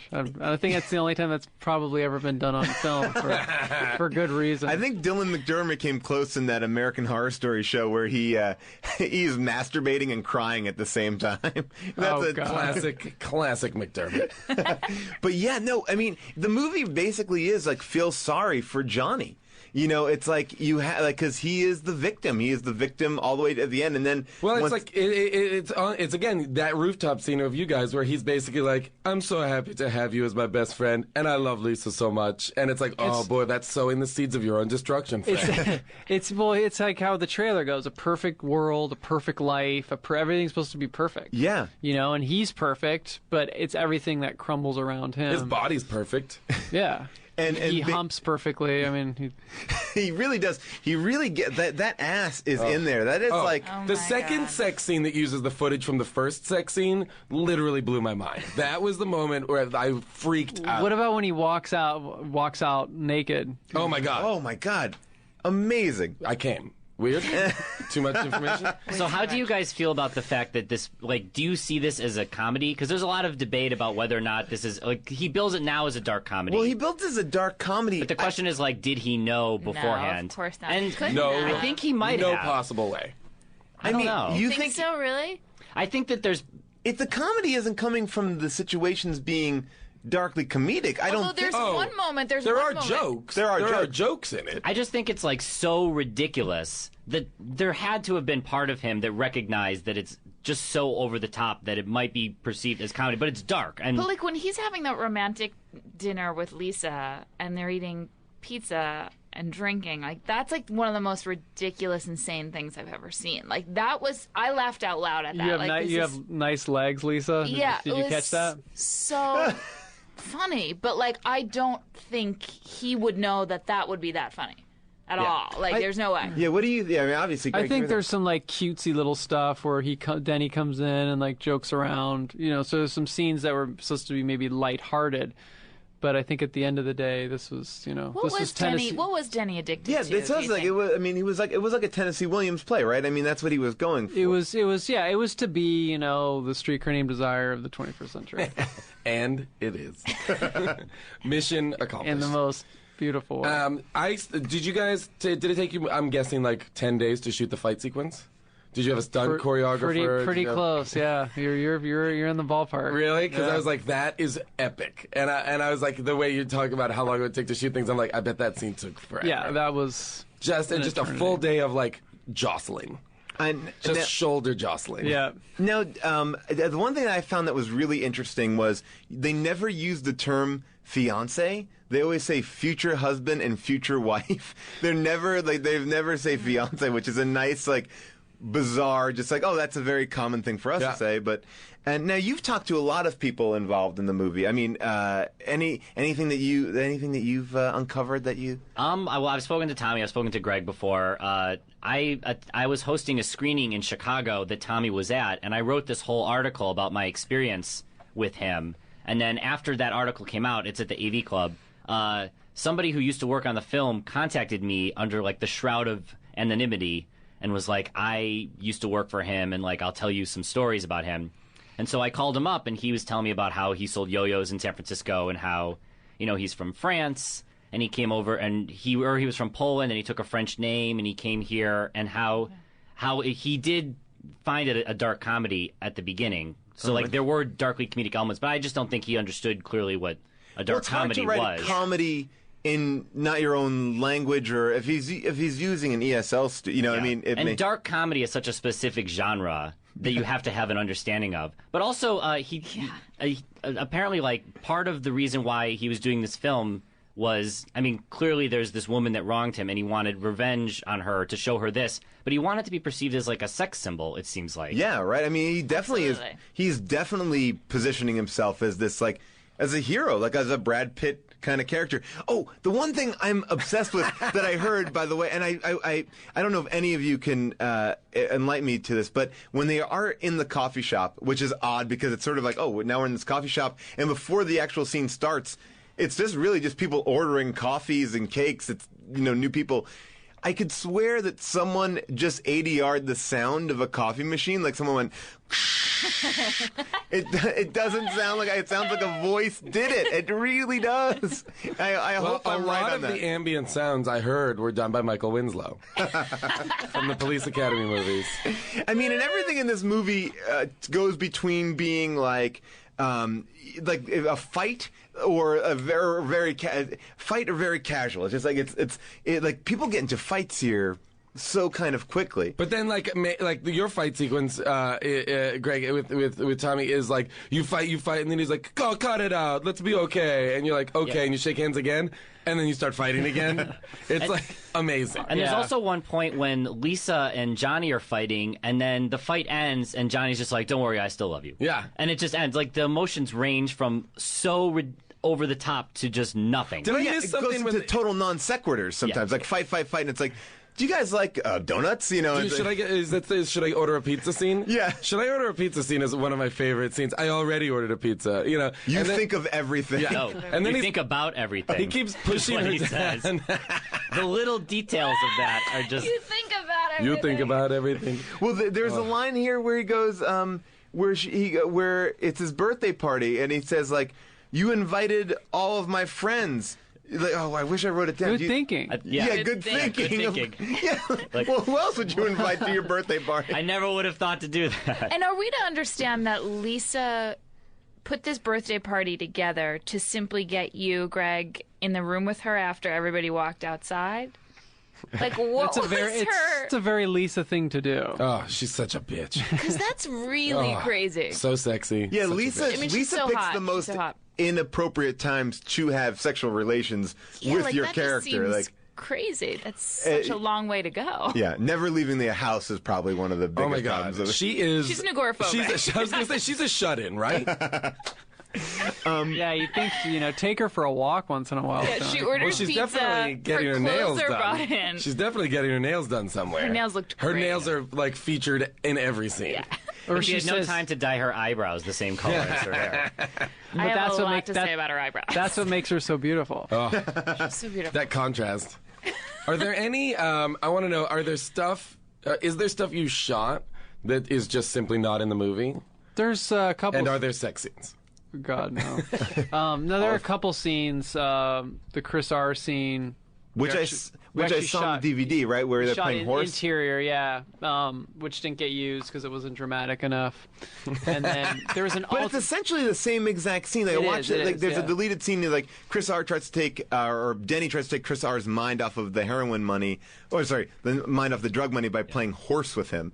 But then it's the same scene. It's the same scene, yeah. Just he felt the rooftop was a bigger stage, and by God, it was. And the rooftop was where you guys would go to just think. Yeah. And just hold the football and just contemplate. Do some of your thinking. Yeah. And Mark at one point smokes pot. It's implied.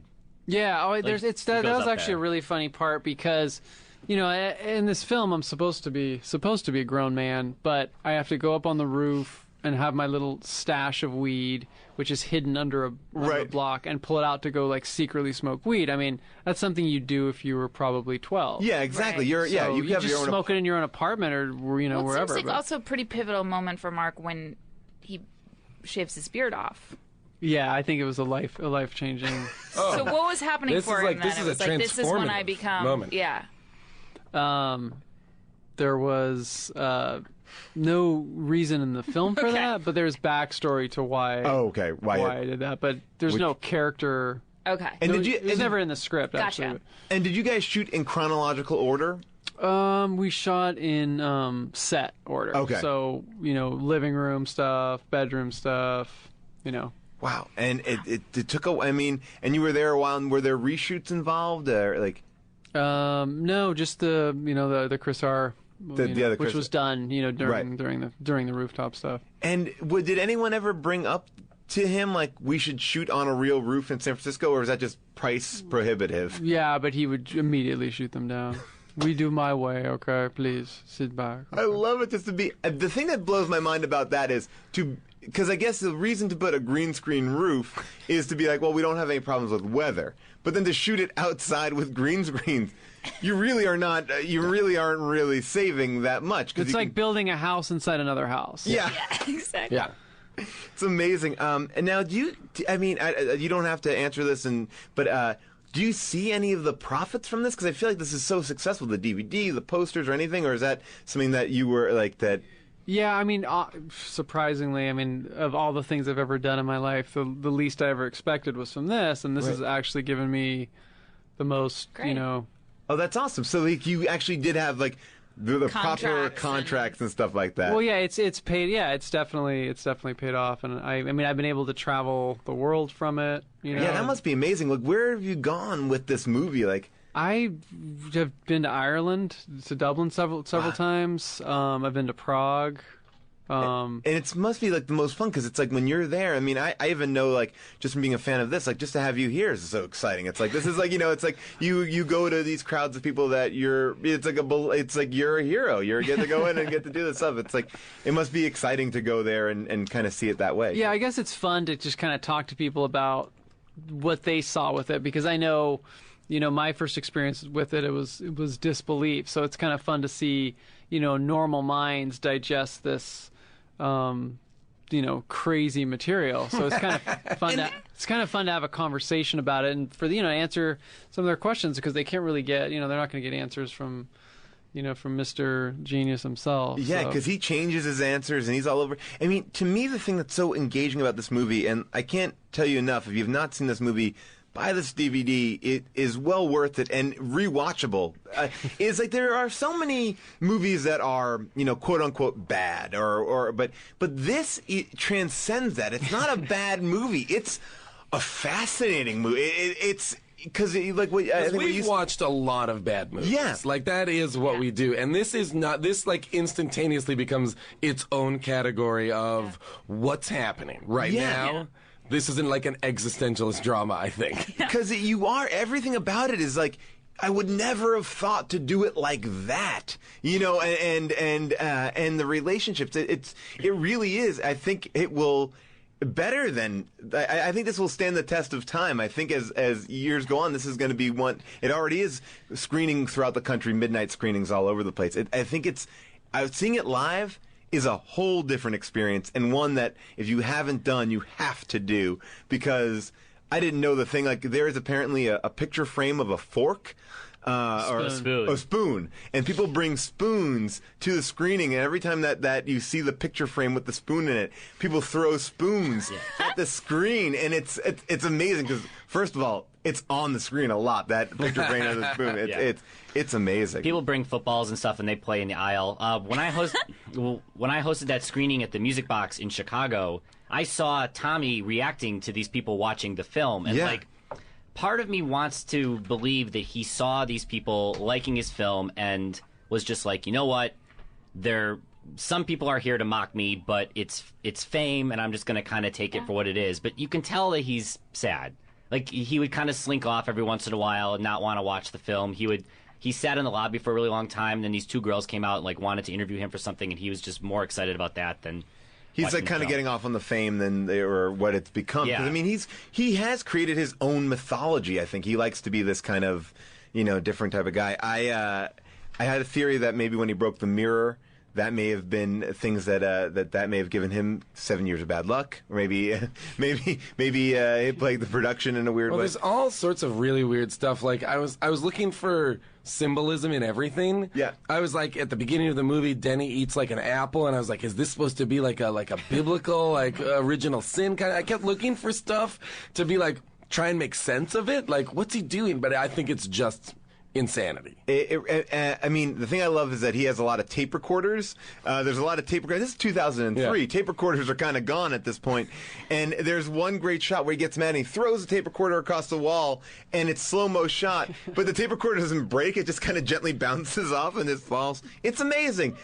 Every shot in this is worthy of dissection and Also, you pointed this out, Paul. When he plays back what he's recorded, the conversation between your character. it's different, totally different dialogue.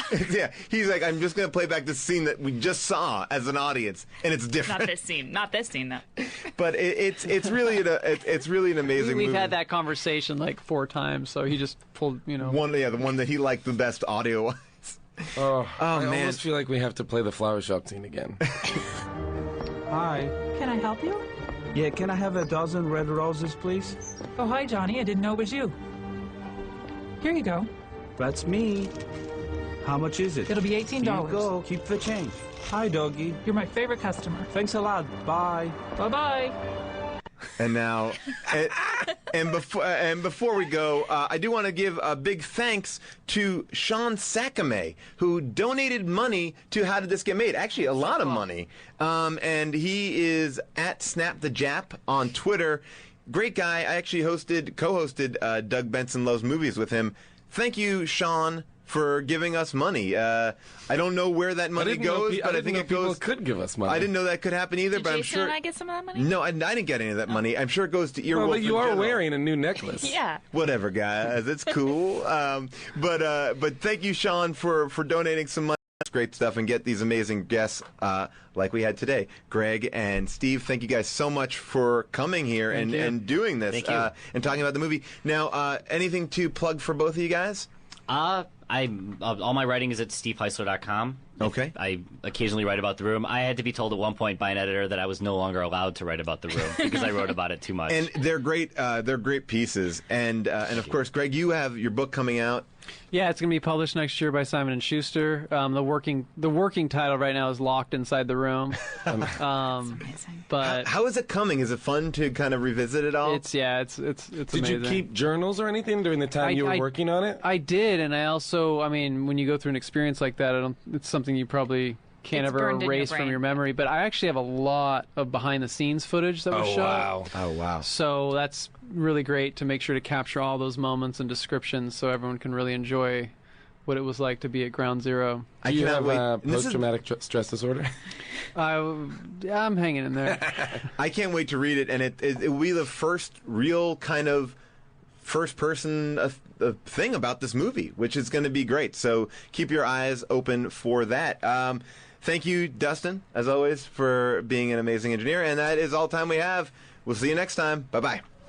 You are lying. I never hit you. You are tearing me apart, Lisa.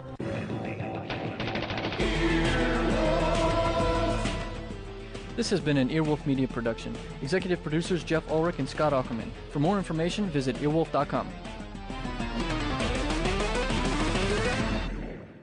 EarwolfRadio.com.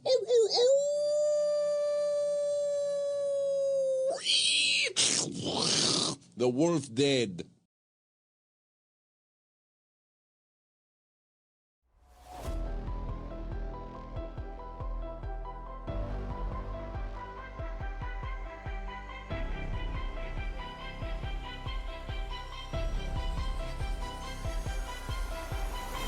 Welcome to theories of the third kind.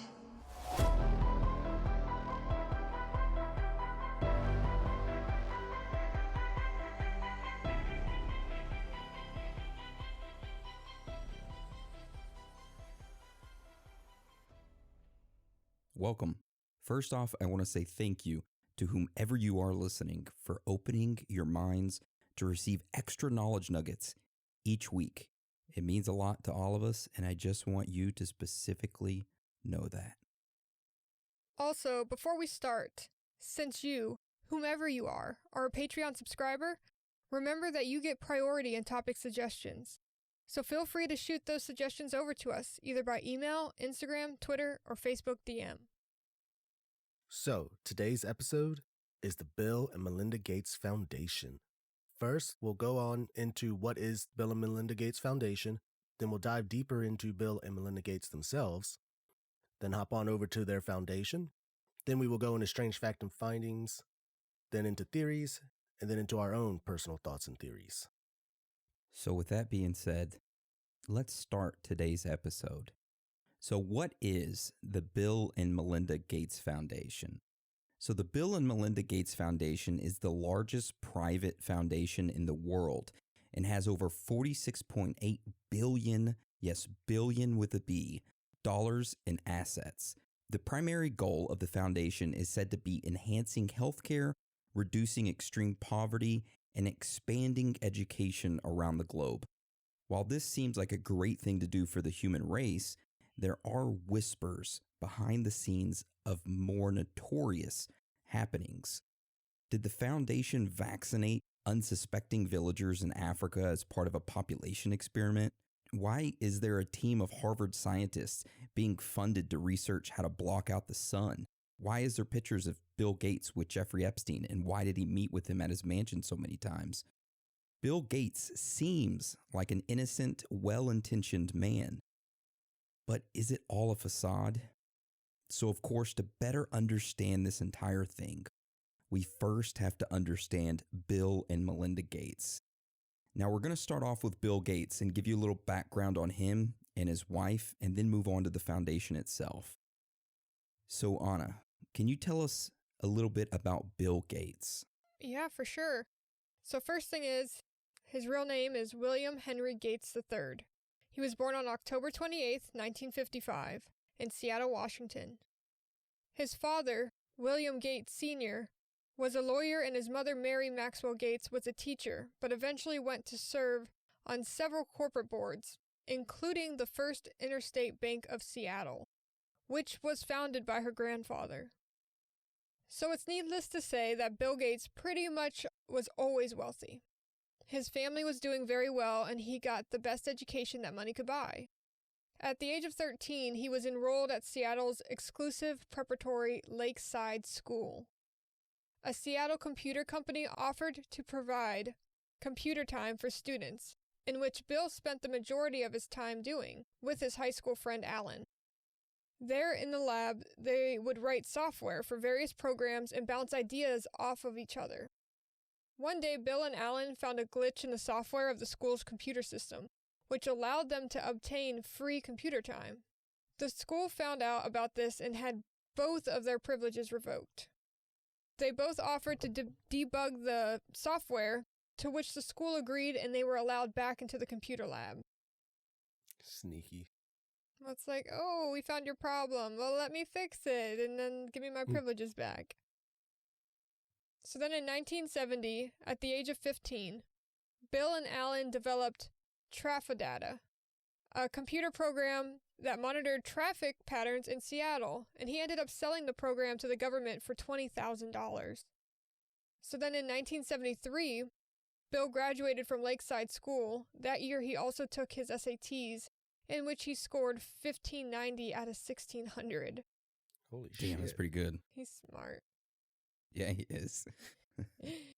And didn't he score like an 800 on his math portion, and he would base his relationships off of them having a high score in their math as well? I don't know. I did not know that. Is that true? That's what that podcast I listened to this morning had in it. This dude was interviewing about, he knew Bill in school, and he said he would ask a girl, one of the first questions was what was her score on her SATs, and especially math, and he scored an 800, and so he wanted the girl he was with to also be very intelligent in math. So if they said too low, he wouldn't even bother with them. What if they said, I haven't taken it yet? I don't know. Security! Well, I got a copy myself. Let me go ahead and just give it to you, and you let's see what you are. Yeah. Damn. So here's a little FYI for you guys. Several years after this, when Bill would meet new people and introduce himself, he would also tell them that he scored a 1590 on his SAT test. So it doesn't really surprise me that he would make that as a prerequisite for an 800 for a girlfriend. Like, No, she must score 700 or higher, or she's not even worthy of my love. Hi, my name is Aaron, and I've scored a perfect 1600 on the SAT. I wonder what questions he has in his back pocket for anyone who says that they scored a 1600. In your 8th grade math exam, what did you score? If you scored anything below a 99, I can't talk to you. and just fucking like flips his hair a little bit and walks away. Pulls like a little Fabio shit.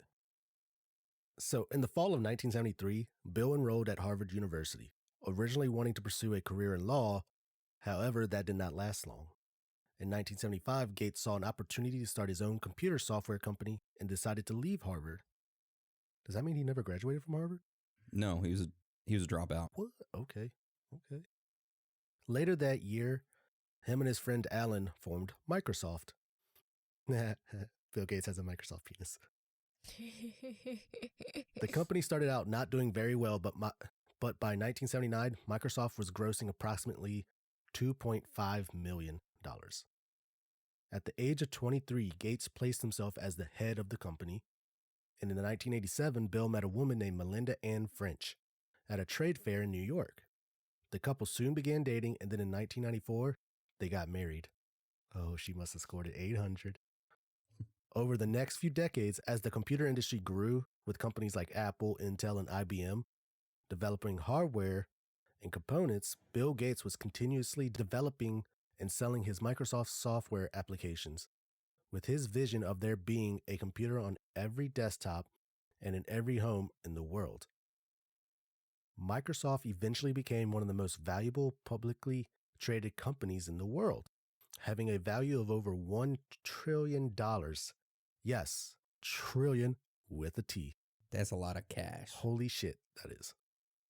Of course, because of this success, this made Bill extremely wealthy. Well, yeah. He became a billionaire with a net worth of over $100 billion and has been listed as the top 3 richest people in the world. Yeah. So that's to give y'all a little background on Bill and Melinda Gates. So now we're going to hop into the foundation itself.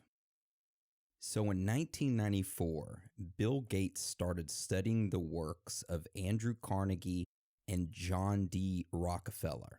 Yes, the Rockefeller. So he decided to use some of his Microsoft stock to create the William H. Gates Foundation. Then in 2000, Bill and his wife combined 3 family foundations that they had, and Bill also used $5 billion worth of stock that he had, and together they created the Bill and Melinda Gates Foundation. So on June 15th, 2006, Bill Gates announced his plan to transition out of his day-to-day role with Microsoft to concentrate on the foundation. Now, only 10 days later, on June 25th, 2006, Warren Buffett, who at the time was the world's richest man, who was worth around $62 billion, he pledged to donate 10 million Berkshire Hathaway Class B shares to the foundation. These shares were worth $1.5 billion. Yeah, so that's a lot of pledging to that foundation. Yeah. So shortly after that, the foundation started organizing program areas to set strategic priorities, monitor results, and facilitate relationships with key partners. Some of these program areas were Global Development Division, Global Health Division, United States Division, Global Policy and Advocacy Division, Global Growth and Opportunity Division. So that's pretty much like the foundation itself. I know that area was kind of dry, but it kind of gives you a buildup of what it is. Before we get into some of the shady things that this company has done, let's get into their investments. And that's going to kind of roll us into our first strange facts and findings.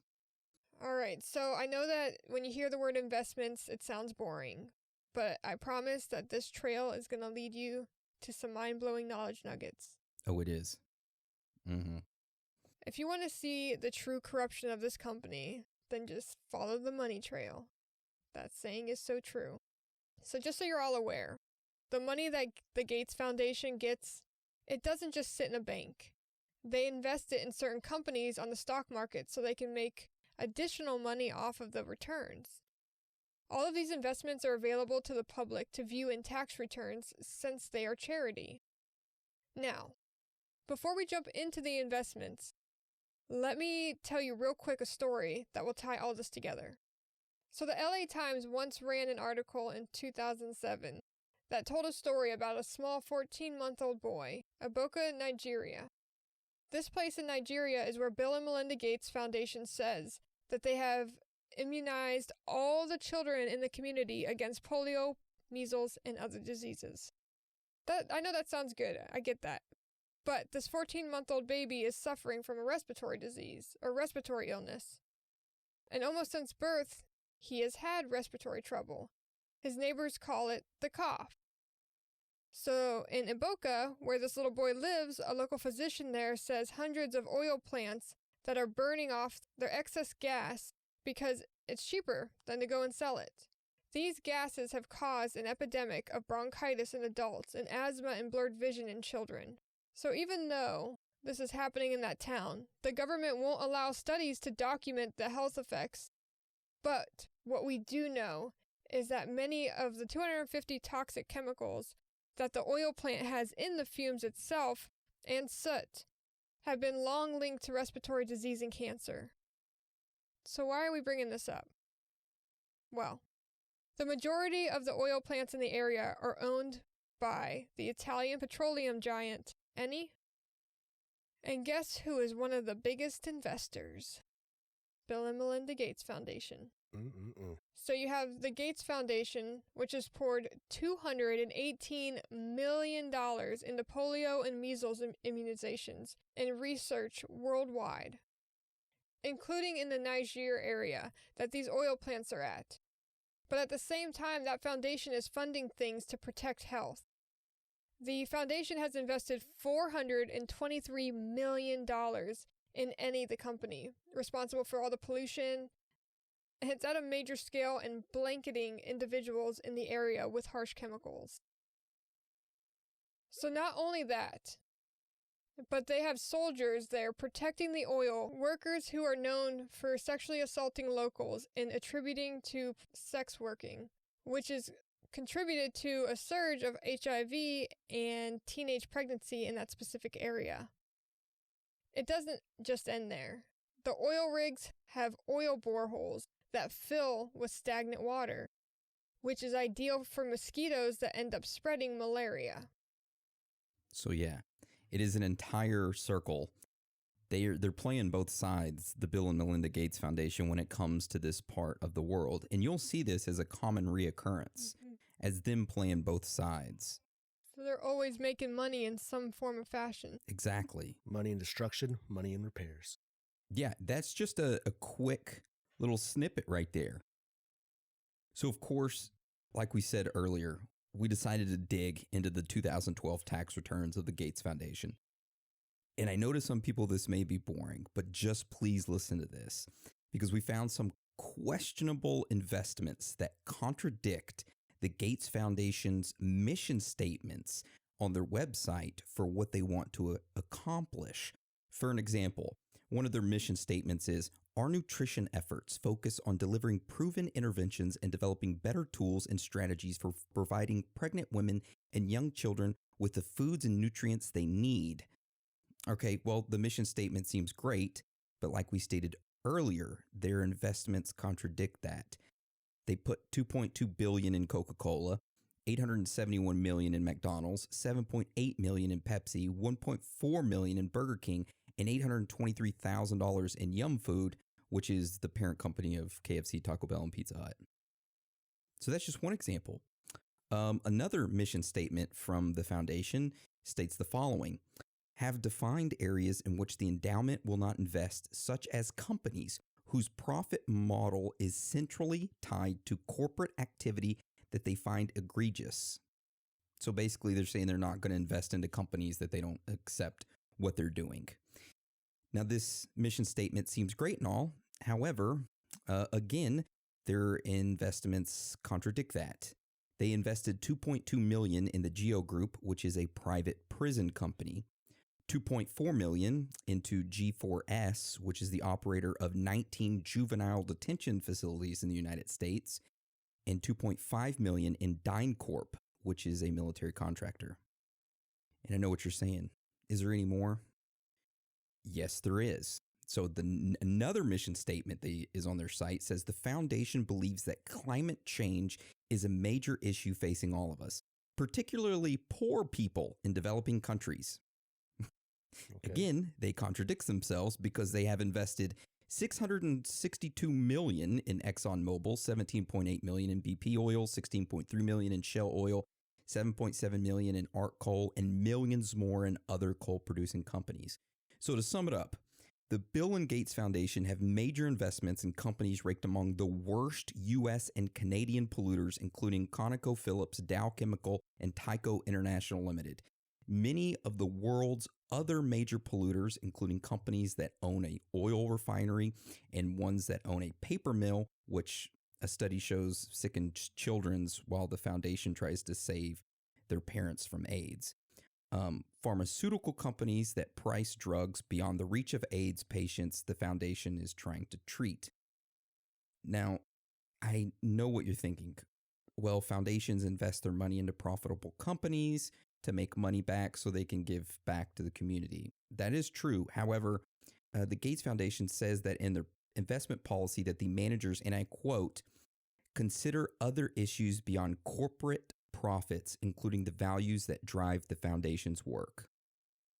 But their statements are completely contradicting all of their, by looking at their investments. So that's just something when you follow the money trail. I know that's kind of dry, and it is. And if you want some spicy jalapeno stuff, we got some scandals that are coming up that are fucking spicy meatballs that the Gates Foundation was involved in. Do we have any kimchi? Any spicy kimchi? No, but we do have some India policy influence. Oh. Yeah, you want to cover that for us?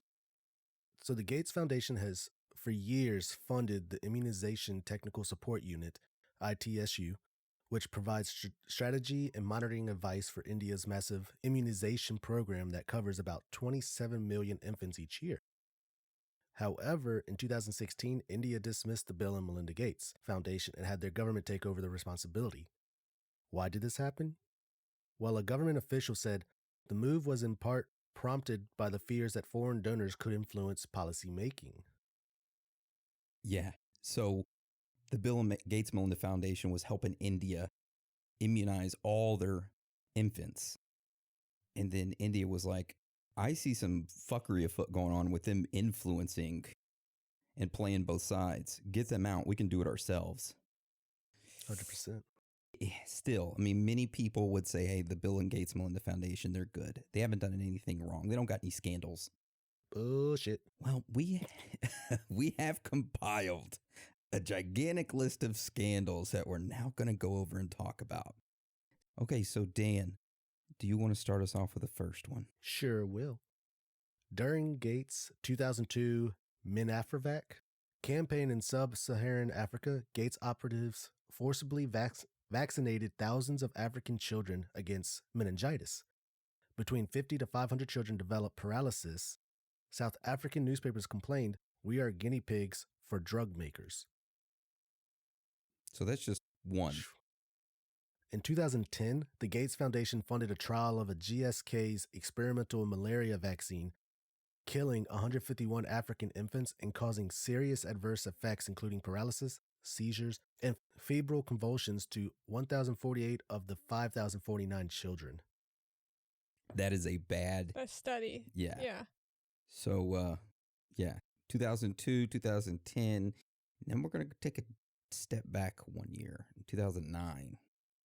So in 2009, several schools for the tribal children in Kamam district in Telangana became sites for observation studies for a cervical cancer vaccine that was administered to thousands of girls aged between 9 and 15. The girls were administered the human papilloma virus, HPV vaccine, in 3 rounds. That year, under the supervision of state health department officials, the vaccine used was Gardasil. It was administered to the around 16,000 girls in the district, many of whom stayed in state government-run hostels meant for tribal students. Tragically, months later, many of the students had become ill, and by 2010, 5 of them had died. Most of this stuff that we're talking about was super hard to come across. A lot of the articles were like archived or pulled off the internet. I had to go to like the internet time machine to re-pull them back up. The Wayback Machine? Wayback Machine, yeah. And a lot of this shit was so hard to find any information about. And I did see something about it in 2009. and 2010 of them saying that the girls who had them vaccines who were placed in the hostels, that their family was being refused access to them, and that they forced the girls into the hostels to take the vaccines, using them pretty much as guinea pigs. So I will say this, that with Bill and Melinda Gates Foundation, you have to use the Wayback Machine because they tried to scrub a lot of stuff out.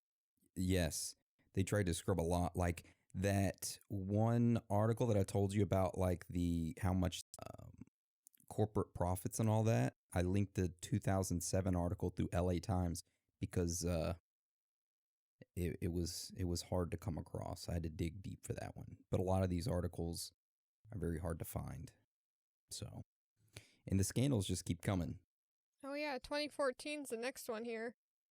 And so the Gates Foundation funded tests of experimental HPV vaccines developed by GSK and Merck on 23,000 young girls in remote Indian provinces. Approximately 1,200 suffered severe side effects, including autoimmune and fertility disorders. 7 died. Indian government investigations charged that the Gates-funded research committed pervasive ethical violations, pursuing vulnerable village girls into the trial, bullying parents, forging consent forms, and refusing medical care to the injured girls. The case is now in the country's Supreme Court. Yeah, so that's another one that, I mean, you'll find a lot that they tend to target these remote villages under like a guise of, hey, we're helping these people that don't have access to this. But it's really, I get the feel that they're guinea pigs and they force these vaccines on these kids. And it will get stranger when we get into theories and we start talking and we play the video of Melinda and what she said about who should get the vaccine first. That is odd, but we'll talk about that during theories. I like that. I like talking about it in theories, not what she said, clarifying. You Melinda lover. Oh, God, no. So in 2010, Gates committed $10 billion to the WHO, promising to reduce population, in part through new vaccines. In 2014, Kenya's Catholic Doctors Association accused the WHO of chemically sterilizing millions of unwilling Kenyan women with a phony tetanus vaccine campaign. Independent labs found the sterility formula. I had the Chef Boyardee fucking thing popping in my head. Give me the formioli or something like that. That's an old commercial, man. It is. Formula in every vaccine tested. After denying the charges, WHO fully admitted it had been developing the sterility vaccines for over a decade. Similar accusations came from Tanzania, Nicaragua, Mexico, and the Philippines.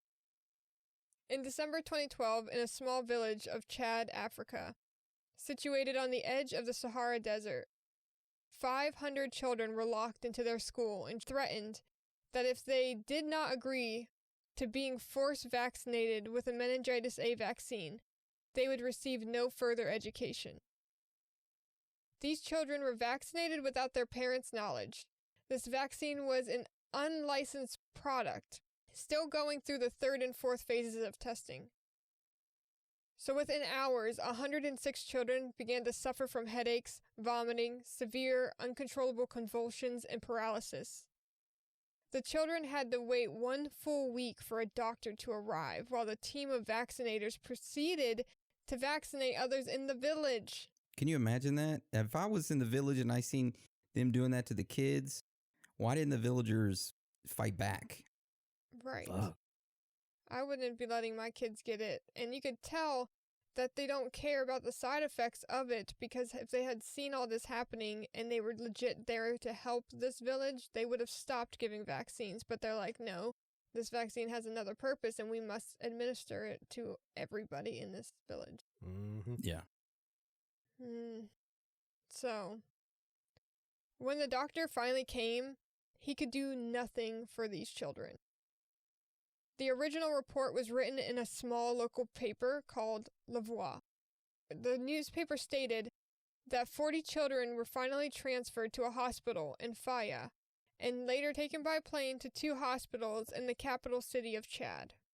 After being moved around several times, many of these sick children were finally taken back to their village without a diagnosis, and each family was given a sum of $1,000 of their currency by the government. So no forms were signed, no documents were seen. They were informed that their children had not suffered a vaccine injury. The whole vaccine project was run by Bill and Melinda Gates Foundation. Surprise, surprise. That is fucked, isn't it? It is. Super. God dang. Yeah. Makes you wonder about this respiratory disease going around, or this problem that's all of a sudden popped up in India. Yeah. So it's weird. And the strange facts just keep coming.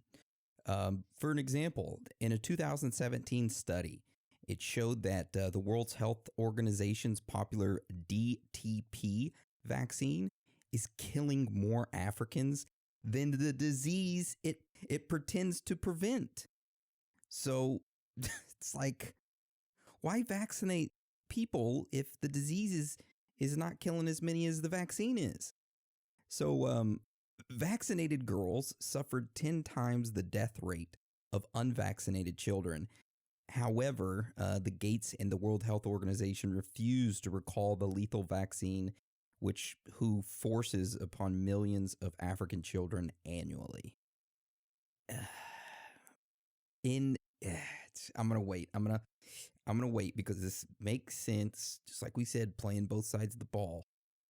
But man, the World Health Organization and the Gates Foundation, they work hand in hand. There's been tons of, I think, $10 billion in money dedicated to the World Health Organization by Gates. So, out of the $100 billion that they've gotten, he's given them 10%. He's using this philanthropy, right, and this whole guise of philanthropy to basically control the WHO, the World Health Organization, UNICEF, Gavi, and PATH. Bill Gates is funding private pharmaceutical companies that manufactured these vaccines and a massive network of pharmaceutical industry front groups that broadcast deceptive propaganda, develop fraudulent studies, which their doctors are bankrolled by them. They conduct surveillance and psychological operations against the vaccine hesitancy and use Gates' power and money to silence dissidents and coerce compliance. It's all about control, which we'll talk about in theories more in depth. But let's just keep these strange facts and findings rolling, right? So another thing that we're going to talk about is vaccine tracking. Now, when we were looking through this gold mine of strange facts and findings about the Gates Foundation, we found this weird funded group that the Gates Foundation was piling money into. And it was these scientists that were developing what they called quantum dots. Now, what are quantum dots and what are they used for? Well, they're these biocompatible dots that are injected into the skin by a microneedle. These dots store data records on them of the person's vaccinations. So this allows them to record keep and track vaccine coverage across the world. What is y'all's personal opinion on that? So these dots, are they like always updating, or do they have to be scanned? I want to say that they're always updating, and they can also track your movement with it as well. But I mean, they can track your movement with your freaking cell phone, right? Your phone, your watch. But at least you have the option to leave those at home if you don't want to be tracked. Yeah. So these... Cut your arm off. Leave that at home. It's basically, I have a feeling that they're going to use these quantum dots as a way to push. I mean, they have a perfect chance now with the COVID-19 vaccination, right? Everybody that gets the vaccine, if you want to go to this restaurant, if you want to go here, there, public transit, all these things you used to do, you have to have this quantum dot injected into you for them to track your vaccination record, to verify. So they're going to be like, pay, scan your arm, hand, and then you can go inside this store. I see that happening, me personally. I can see that happening.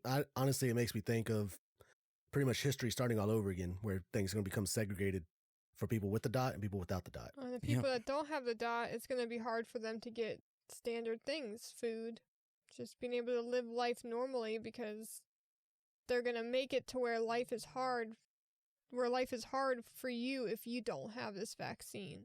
But it's not about the vaccine, is it, you guys? It's about the control, the power. Yes. Yeah. Honestly, this kind of reminds me of Minority Report. It does, right? Oh, we've predicted that you're going to commit a crime. You're going to get arrested before you commit the crime. Yeah. So if they come out with software that can tell the future or like before a crime happens, this is going to be part of it. You know where they got the idea for Minority Report from? Philip K. Dick. Philip K. Dick? Philip K. Dick's book. Yep. Such a good writer. Anyways. So another strange fact and finding, it's similar to these scientists with a quantum dot, but these include Harvard scientists. I found this weird. These Harvard scientists are openly experimenting with trying to block out the sun to curb climate change. And who are they funded by? They're funded by Bill Gates. So it's extremely strange why he would be funded and bankrolling something like that. What do y'all think of that? Why would you ever need to learn to block out the sun? I guess maybe if you had a solar flare coming and you wanted to make sure that the light didn't hit the earth to help raise the vibration of the earth in 5D, but what do I know? Or maybe to cause people to go into a panic more about climate change. Oh, or use it as a way for a Project Bluebeam. Was it Bluebeam? Hold on. Fact checking time. Isn't Project Bluebeam the hologram one? Yeah, that's what I was thinking. Yeah, the fake alien invasion, the Project Bluebeam. Something for like that. Yep. I was just talking about this today. That, so a friend, Christy, and I were talking about how with the whole winter solstice and the transition to 5D happening, that the government is going to try to keep everybody inside. And we were theorizing how the sky is a hologram and they're just going to project an alien invasion on it. That's why they released that the Galactic Federation is real. Hire me, or because a campaign, Aaron 2020, Galactic Federation. Actually, theories of the third kind. We could be the 3 Earth representatives. Oh, I like that. Oh, I love that. Yeah. Yes. But yes, so the way that they'll try to keep us in the house will be through projecting an alien invasion into the sky. And they made us now have this thought that, oh, aliens are actually real because they published it out 2 weeks before this big event. So that way they can, when someone sees it in the sky, they might not think it's a prank. They're going to think it's really happening. But I urge you all to not be afraid because it's not going to be real. They're just trying to get you to get scared. Well, I guess we just got to wait and see. I mean, how many people have you talked to that have said nothing would surprise me in 2020? Every person alive today. Yeah. Everybody else, I mean, everybody I talked to that said, what would happen, or would you be surprised about an alien invasion? They'd be like, no. It's 2020. Yeah. Something else is going to happen. We all know it. I mean, you only got, 21 days from this recording on the 10th, so. Which is going to be released on the 17th. 11 days. That's according to the 21st. Yeah. So if you're listening to this past December 21st, congratulations. You did not die. You're in the great reset awakening. You're in the fifth dimension.